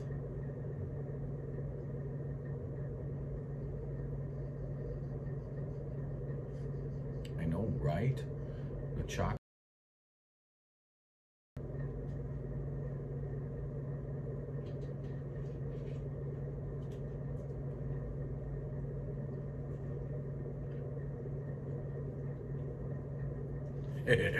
Yeah. So, yeah,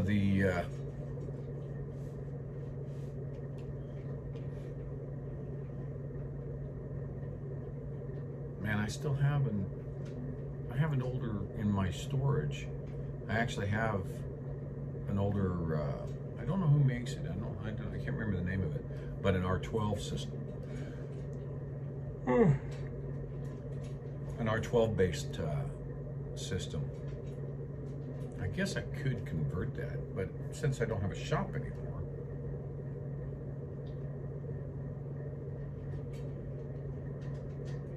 I read some of it last night, Jen. Somebody over there gorging on her food.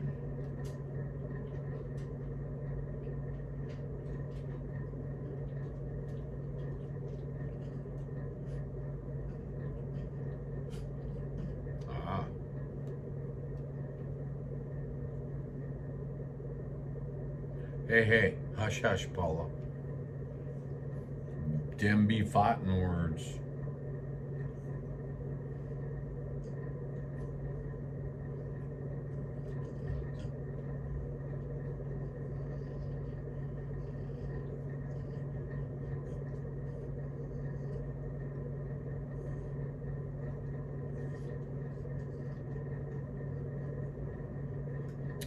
Yeah, Michael. Well, you know, the interesting thing, I didn't replace that when I was at home. I put in I went down and I got what was supposed to be 2 fittings to screw into the hoses. One turned out it was for an AC line. The other one, however, turned out to be a hydro line. And after I had charged it and got back down to Sacramento, it sprung a leak on the hydro line section of the fitting. So I took the whole thing out, just went ahead and cut all the wraps and all the holders and everything else all the way back up to the filter dryer. Wrapped it, you know, it wraps around through loom and everything else from the condenser. And I took everything down and had a new hose made up. And then Jennifer and Alley Cat brought me my Robinair.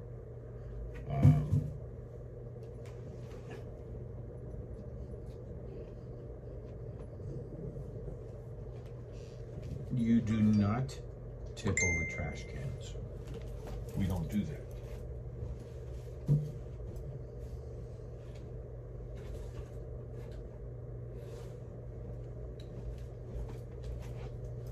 And so I was able to vacuum it down using my Robinair that they had brought me, and they brought me 2 bottles, one that had a little bit left in it and one about half full, so I used up the rest of one.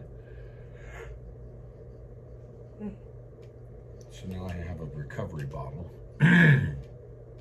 30 pounders,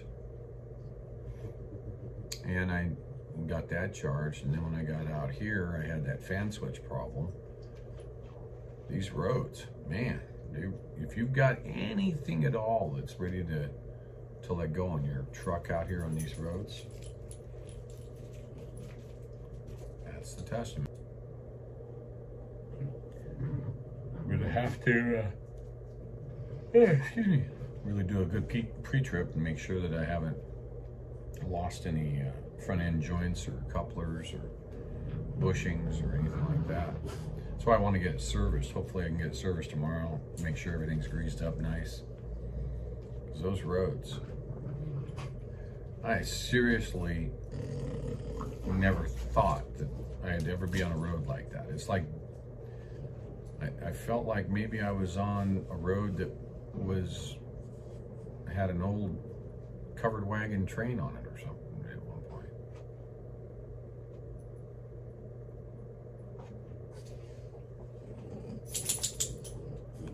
That's no lie, Paula.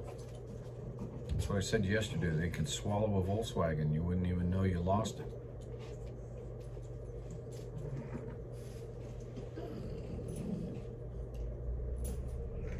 She's rolling on the floor with her doll, entertaining herself.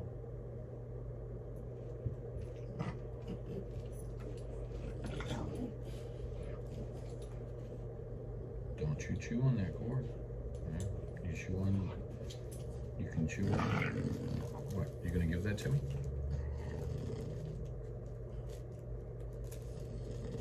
It's a Spark Baby. You wanna play with Bark Baby?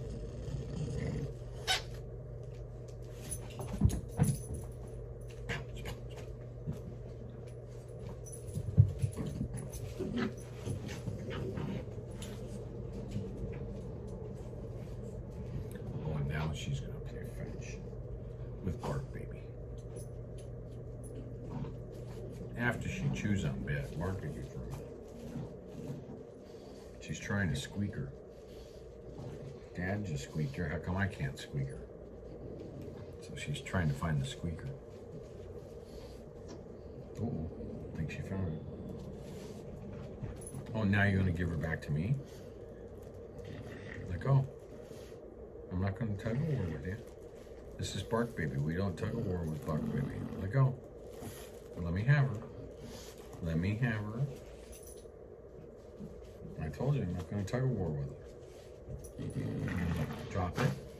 Drop it. No, I'm not playing tug of war. It's Bark Baby. We don't do that with Bark Baby. Yeah, fine. Then I'll take her over on this side.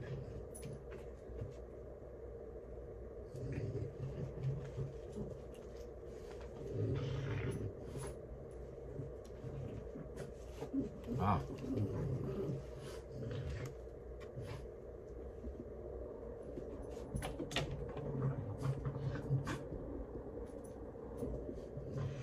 Let me see.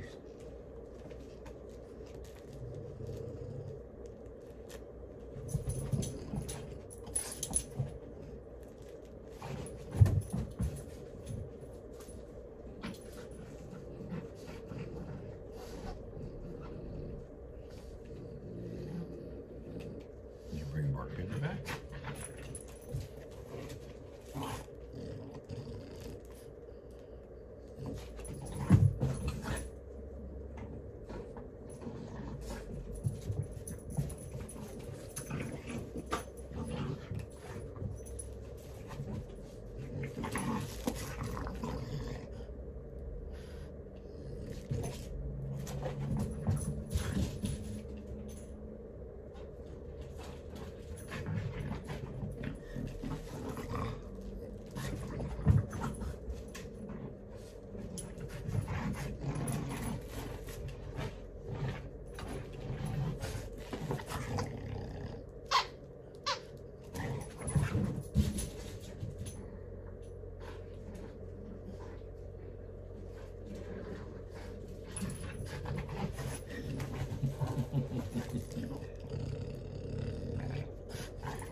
Oh. Came under the bed? Seriously?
All right.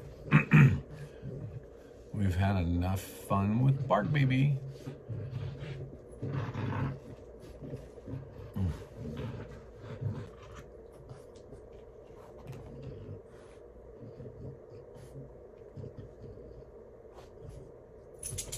She's put Bark Baby up on my lap and left her here.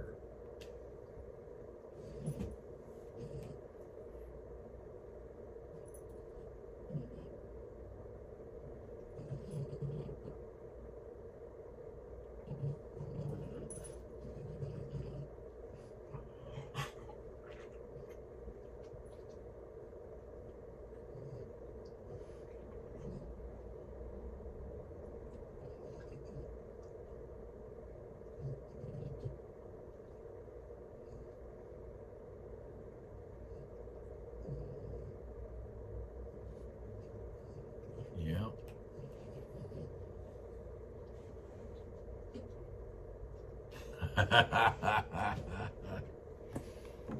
Yeah, I'll have to.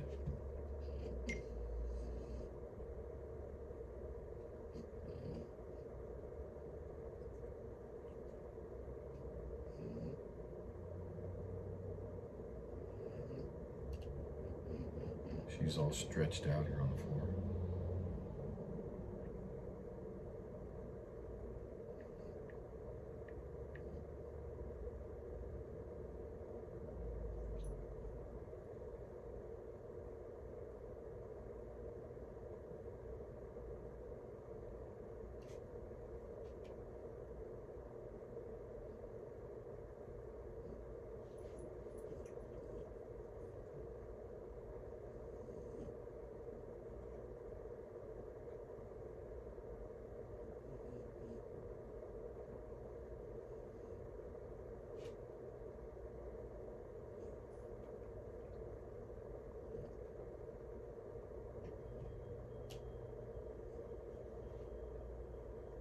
Oh yeah, I've got all that.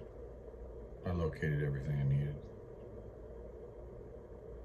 Got the compressor, the clutch, everything I need to do this in the morning.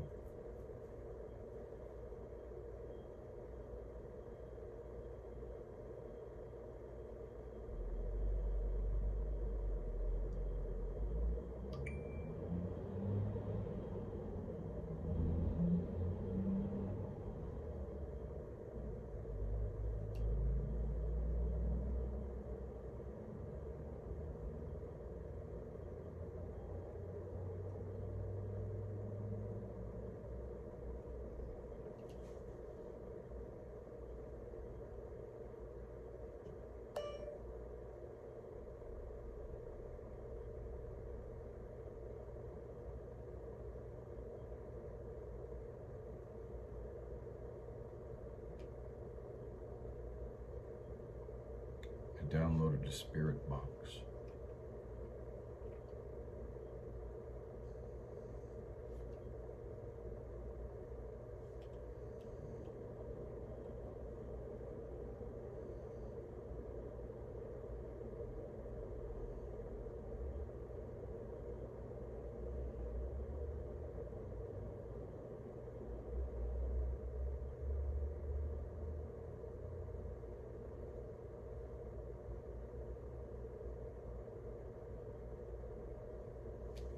See, I got a spirit box running.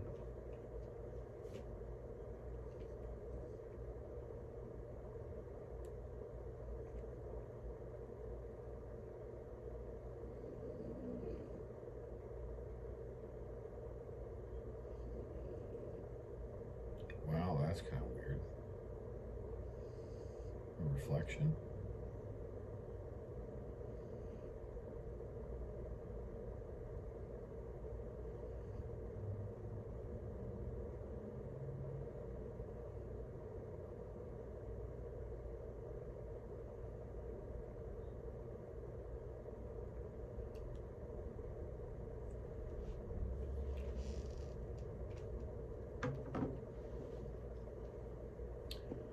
See if anybody talks to me.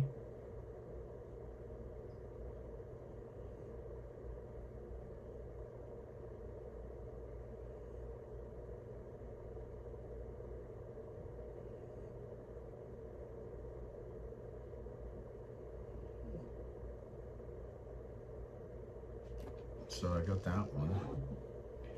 That's just the spirit box. Oops, I gotta stop the session first.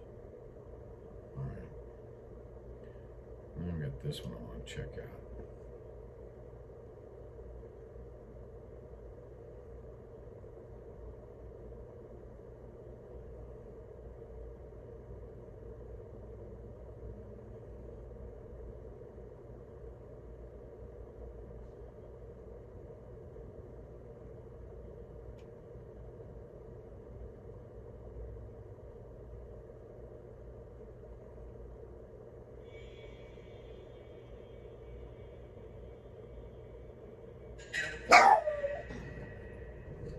Holy crud. Somebody just yelled help at me.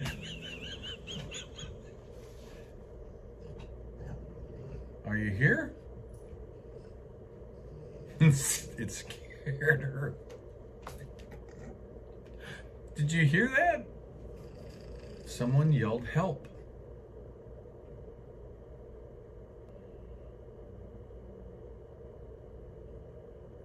What did it say?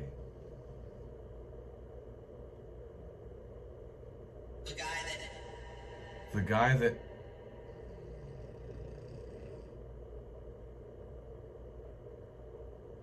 Who are you?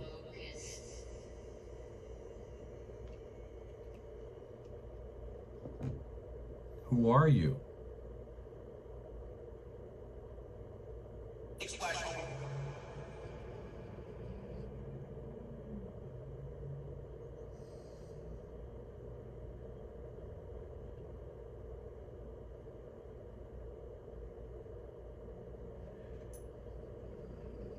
A sigh.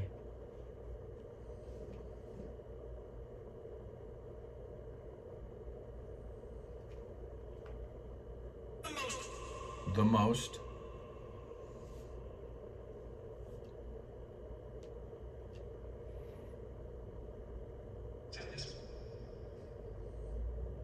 That's a different voice. So there's two. Who's here with me?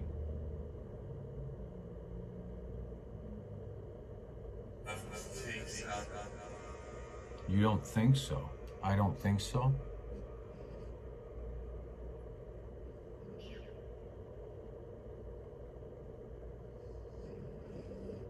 Are you calling for help?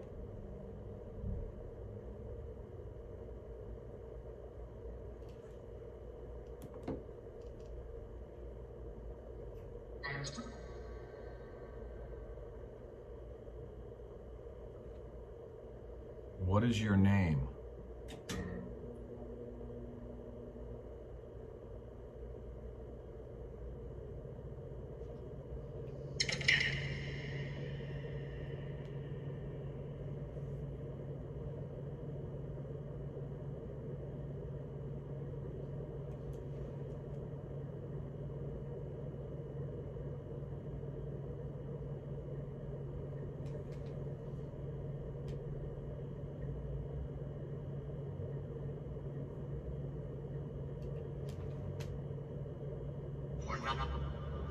Or not?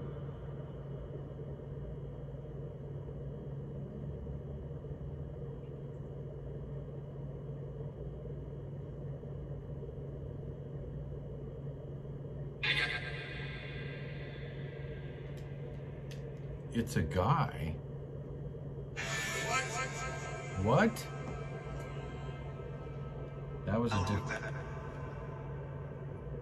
Tell me that.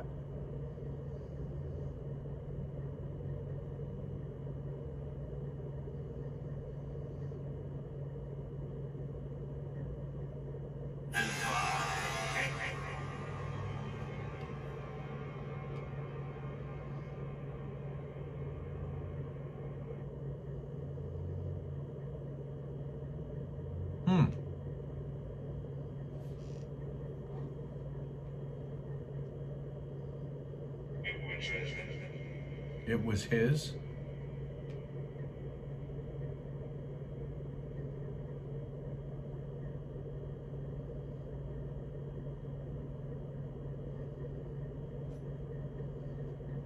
What is happening with you?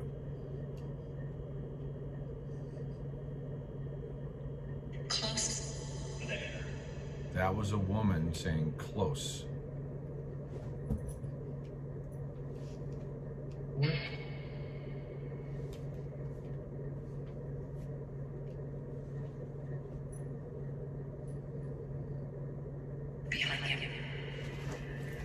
She said behind me. Did you hear that?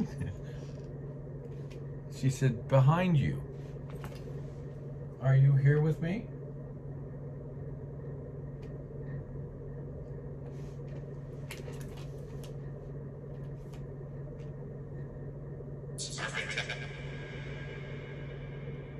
There's three people, three distinctive voices. A woman who said behind you and said, I'm close, and then said behind you. What are you looking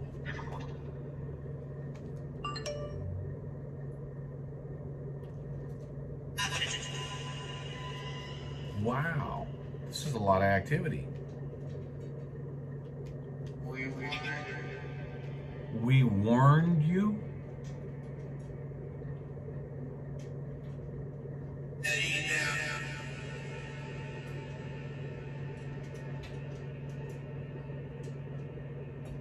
What did...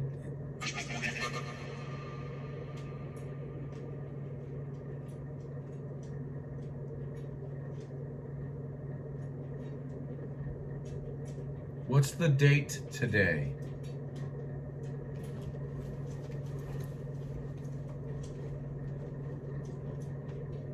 What is the date today?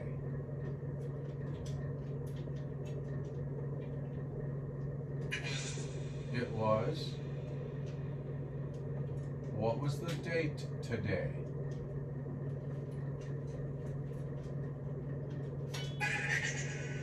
Add an X. It was what?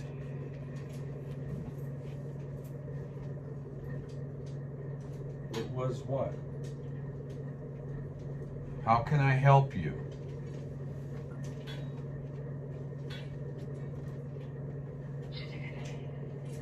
What?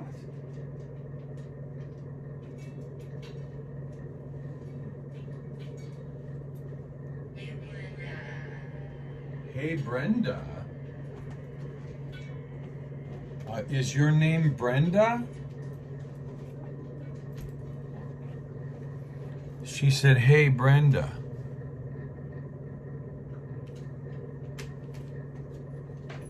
The woman in here says, hey, Brenda.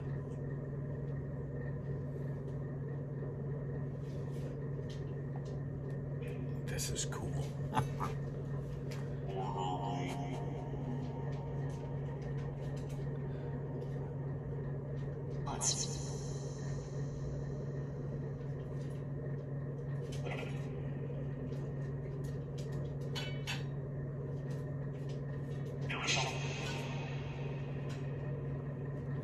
That one sounded like the deeper voiced guy said he was shot. Said he was shot. That's important.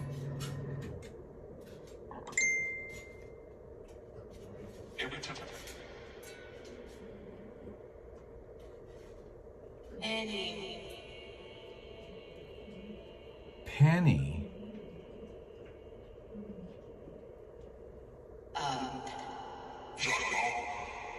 Shotgun.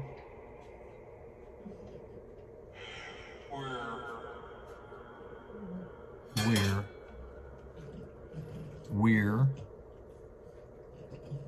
Who shot you? With a shot? I didn't catch that. Did he say Kenny?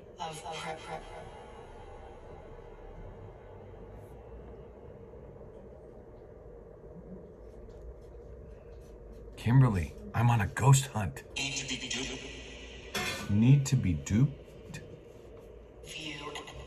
Viewed. Need to be viewed. You'll get.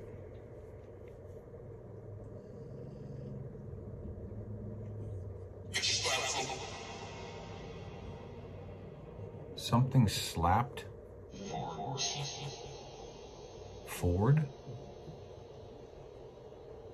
Who shot you? Who? Chris. Who shot? Who shot who? Of you. Never mind.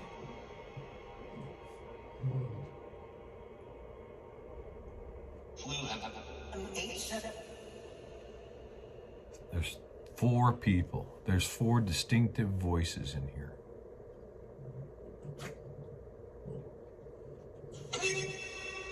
Please?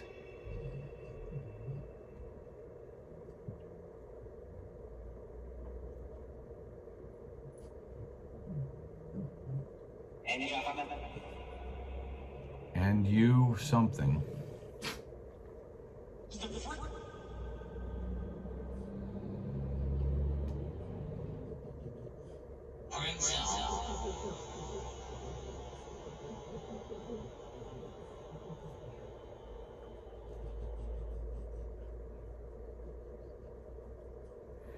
Yeah, Donna, there's a application. What it does is it monitors the electronic side, like I was talking about last night. The electronic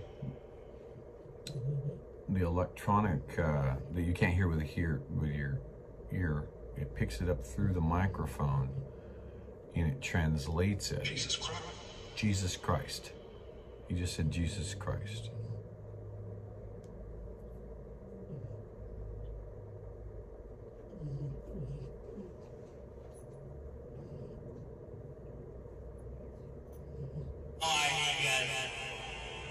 EVPs, Liz.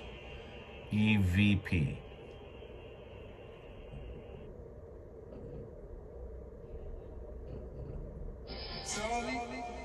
Dottie?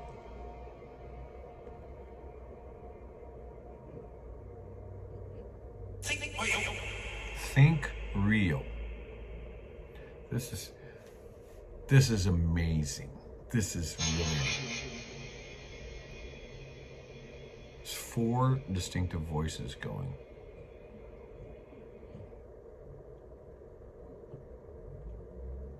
Sleep quality. Sleep quality. The woman said, because so far the woman has said, behind you, time.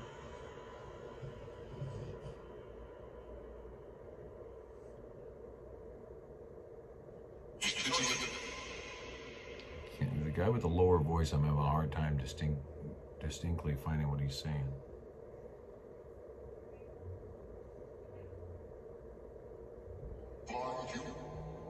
Whoa, he actually said F you. Dear.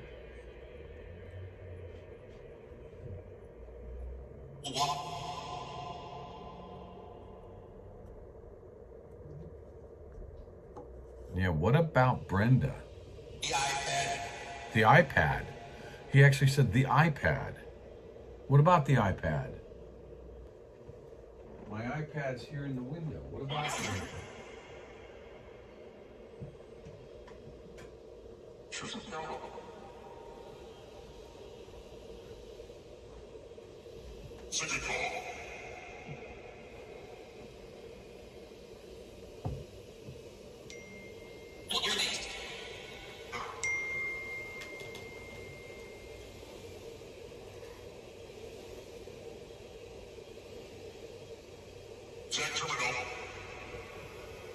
Jack Terminal?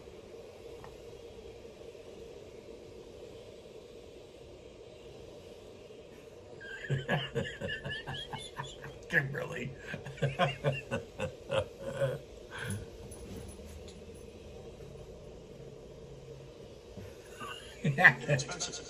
It's expensive.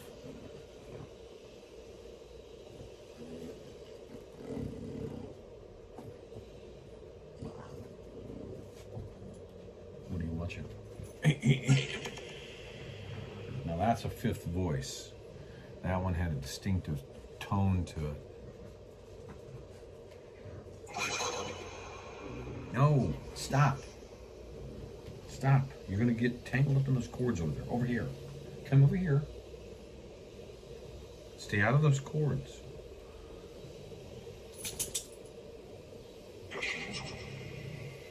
As usual.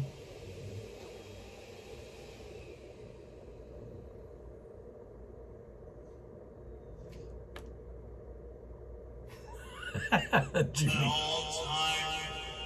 An all time.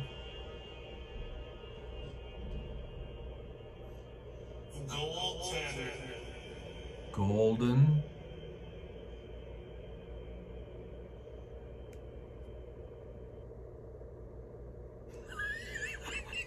You're killing me. Not just.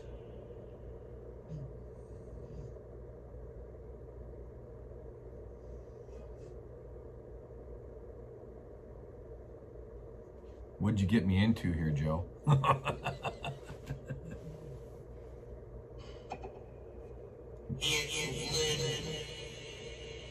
He ain't living.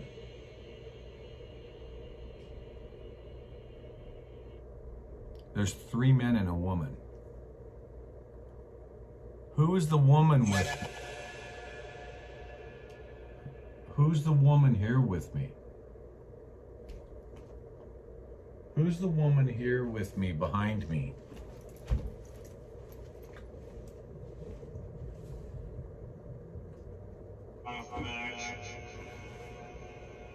What did he say? Can you guys hear this?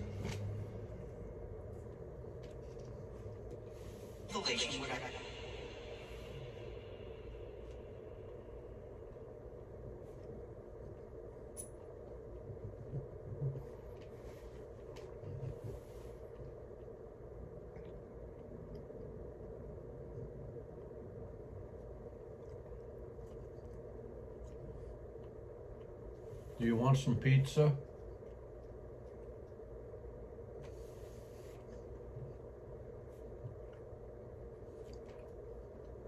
I'm gonna have to clean up my pants if they said, yeah, sure, peas.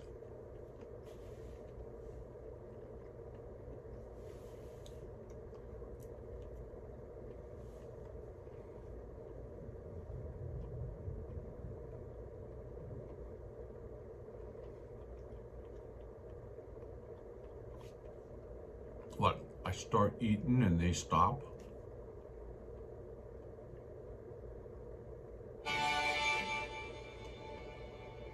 Music?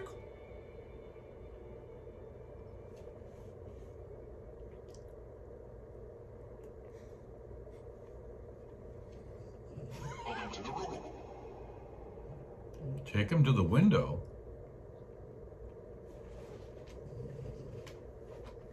What's in the window? My iPad was over there.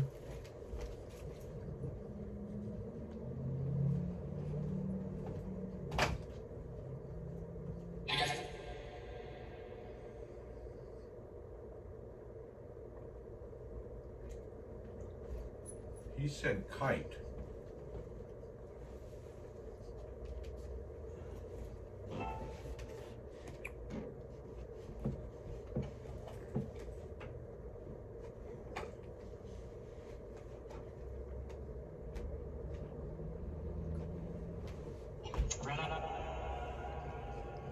Greta?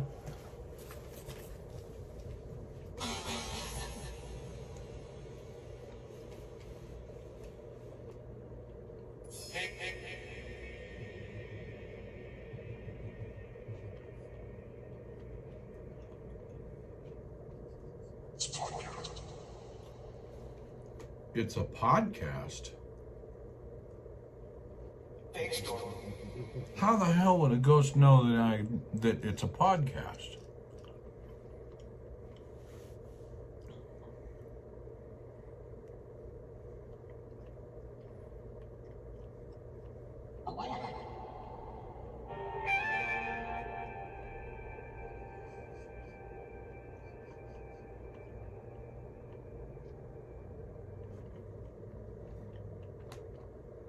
Let's try the other app. Bounce one against the other.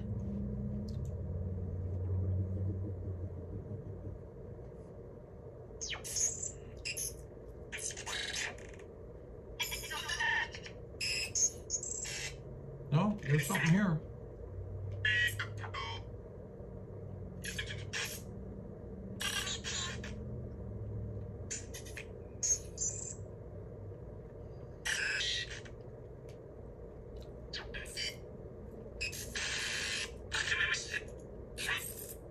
And it's very heavy.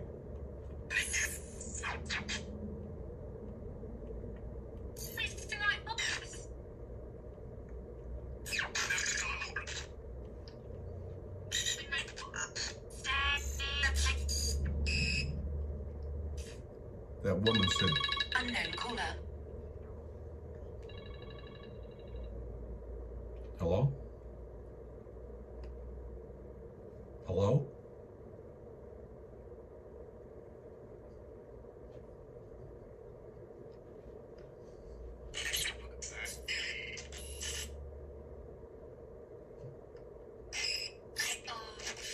Echo field.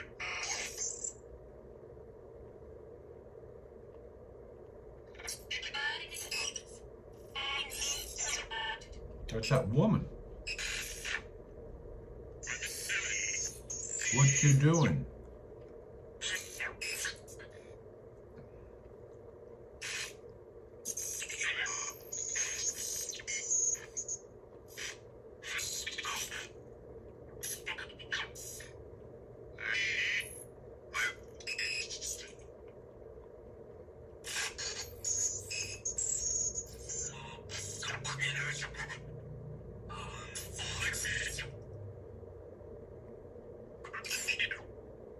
You might have.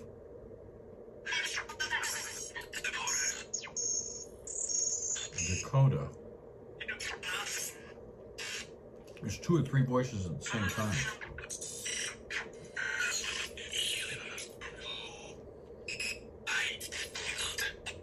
I did nothing.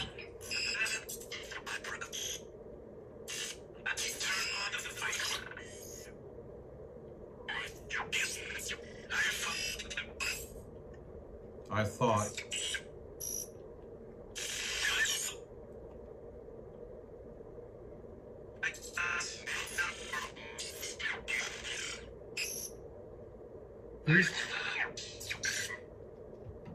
who is here with me?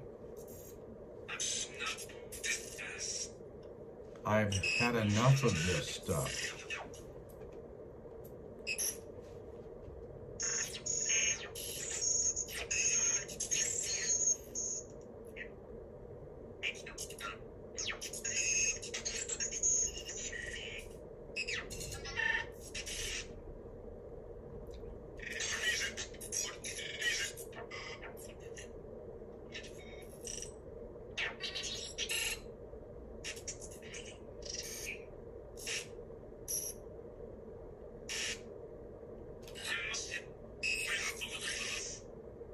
See, the thing of it is,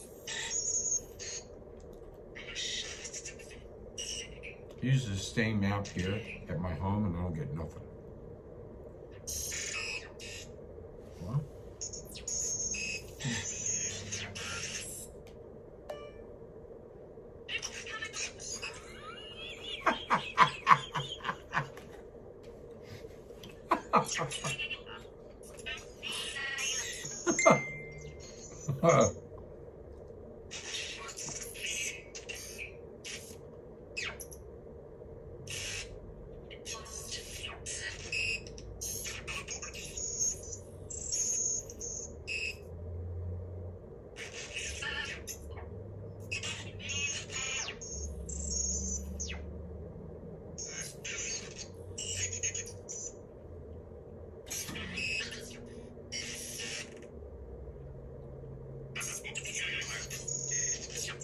That monkey.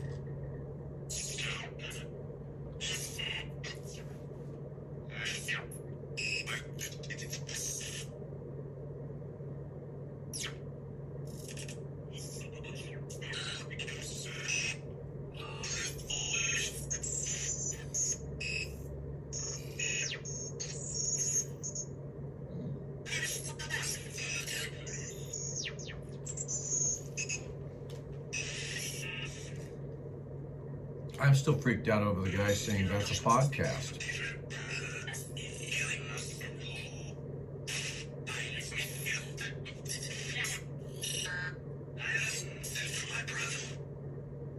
That's my brother. Not me. Ooh. He said, F you.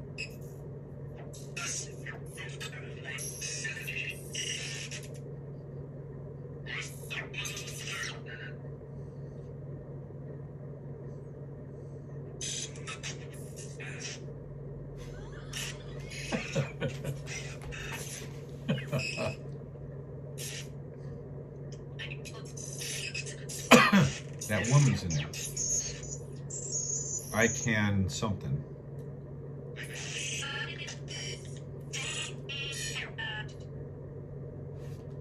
Let me go back to the other one. I see you.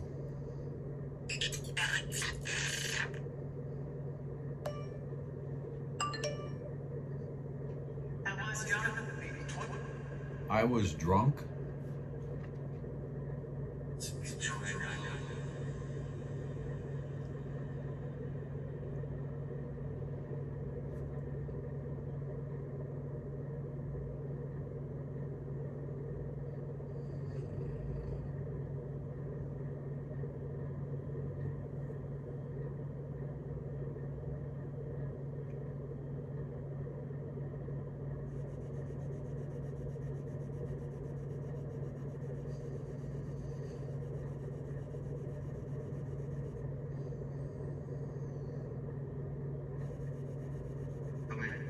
Delete.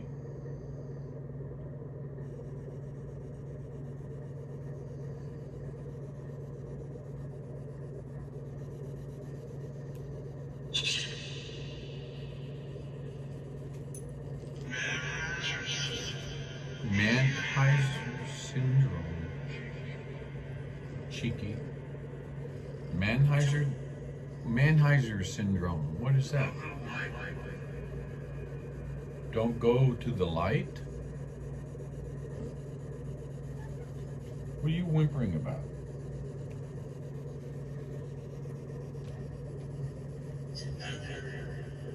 Under.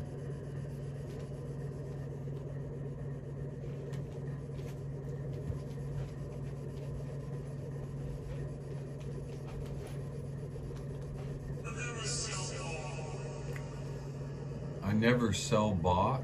Another cell block. Afternoon.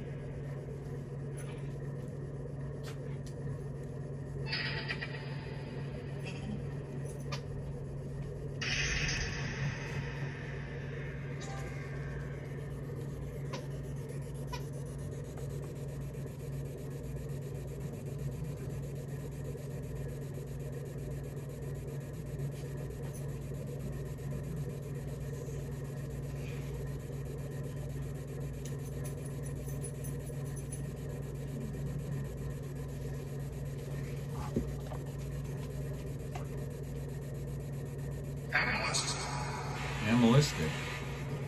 Where they have it.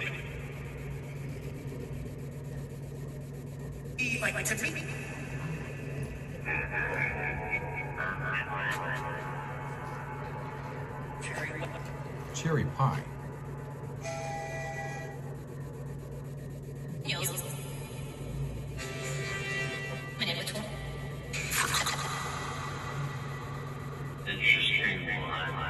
Interesting one.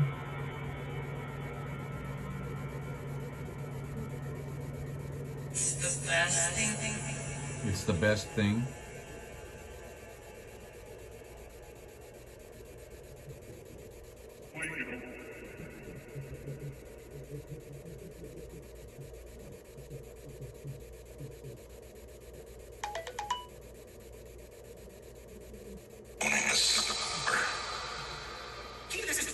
He was. The Pete.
This phone exceeded the amount of data allowed in a day.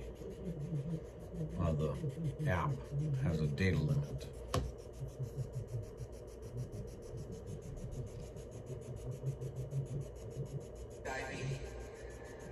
diabetes, but I downloaded it on this one, so this one stopped picking everything up.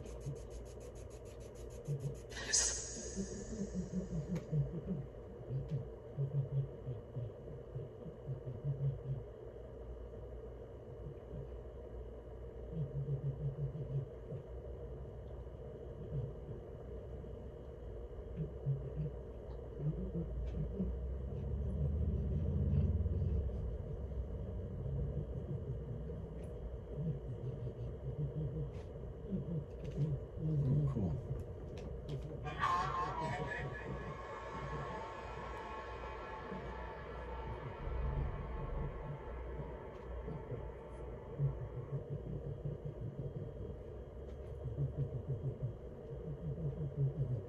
I'm still intrigued by her telling me behind you.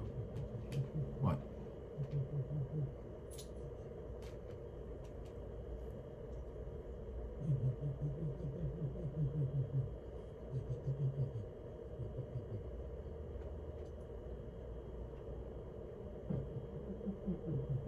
Sure, why not, Kimberly?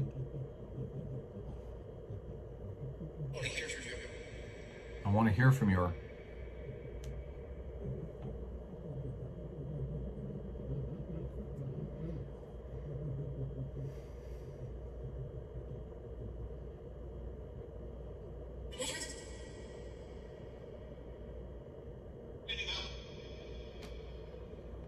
Think about.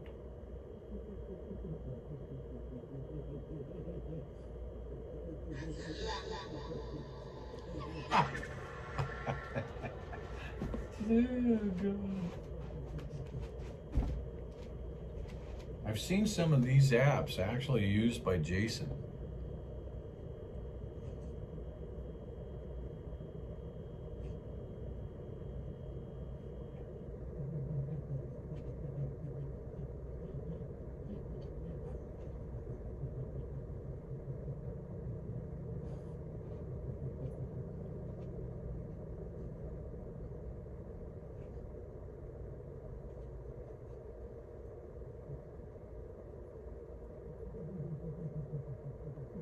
Yeah, you heard that too? It said interesting one.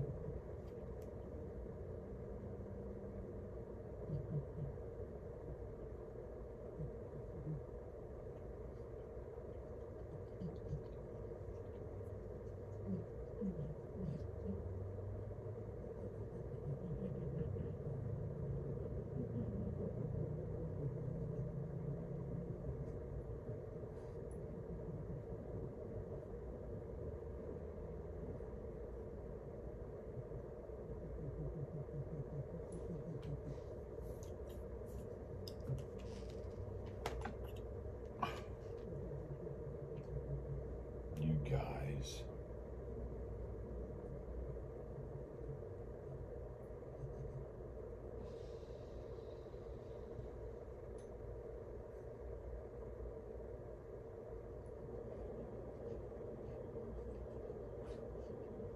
So far, two of them, I've gone through two different companies' boxes. They're both picking stuff up. I'm gonna try a third.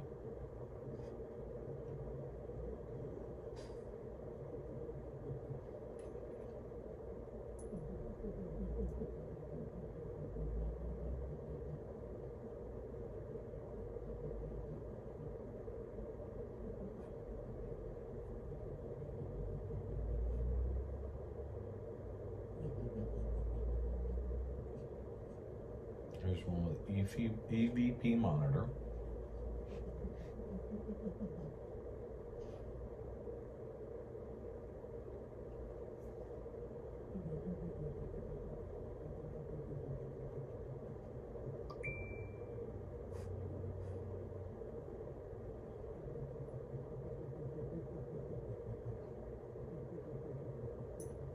She's using what?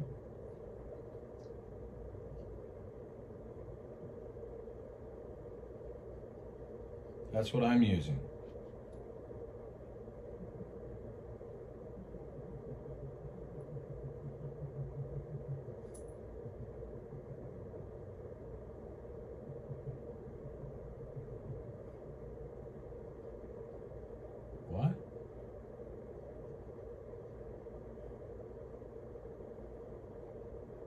Well, that's interesting.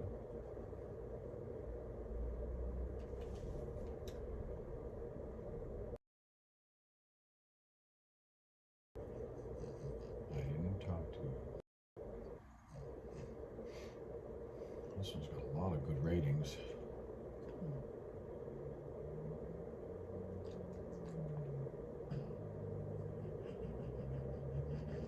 Used by the popular ghost hunters. Let's see.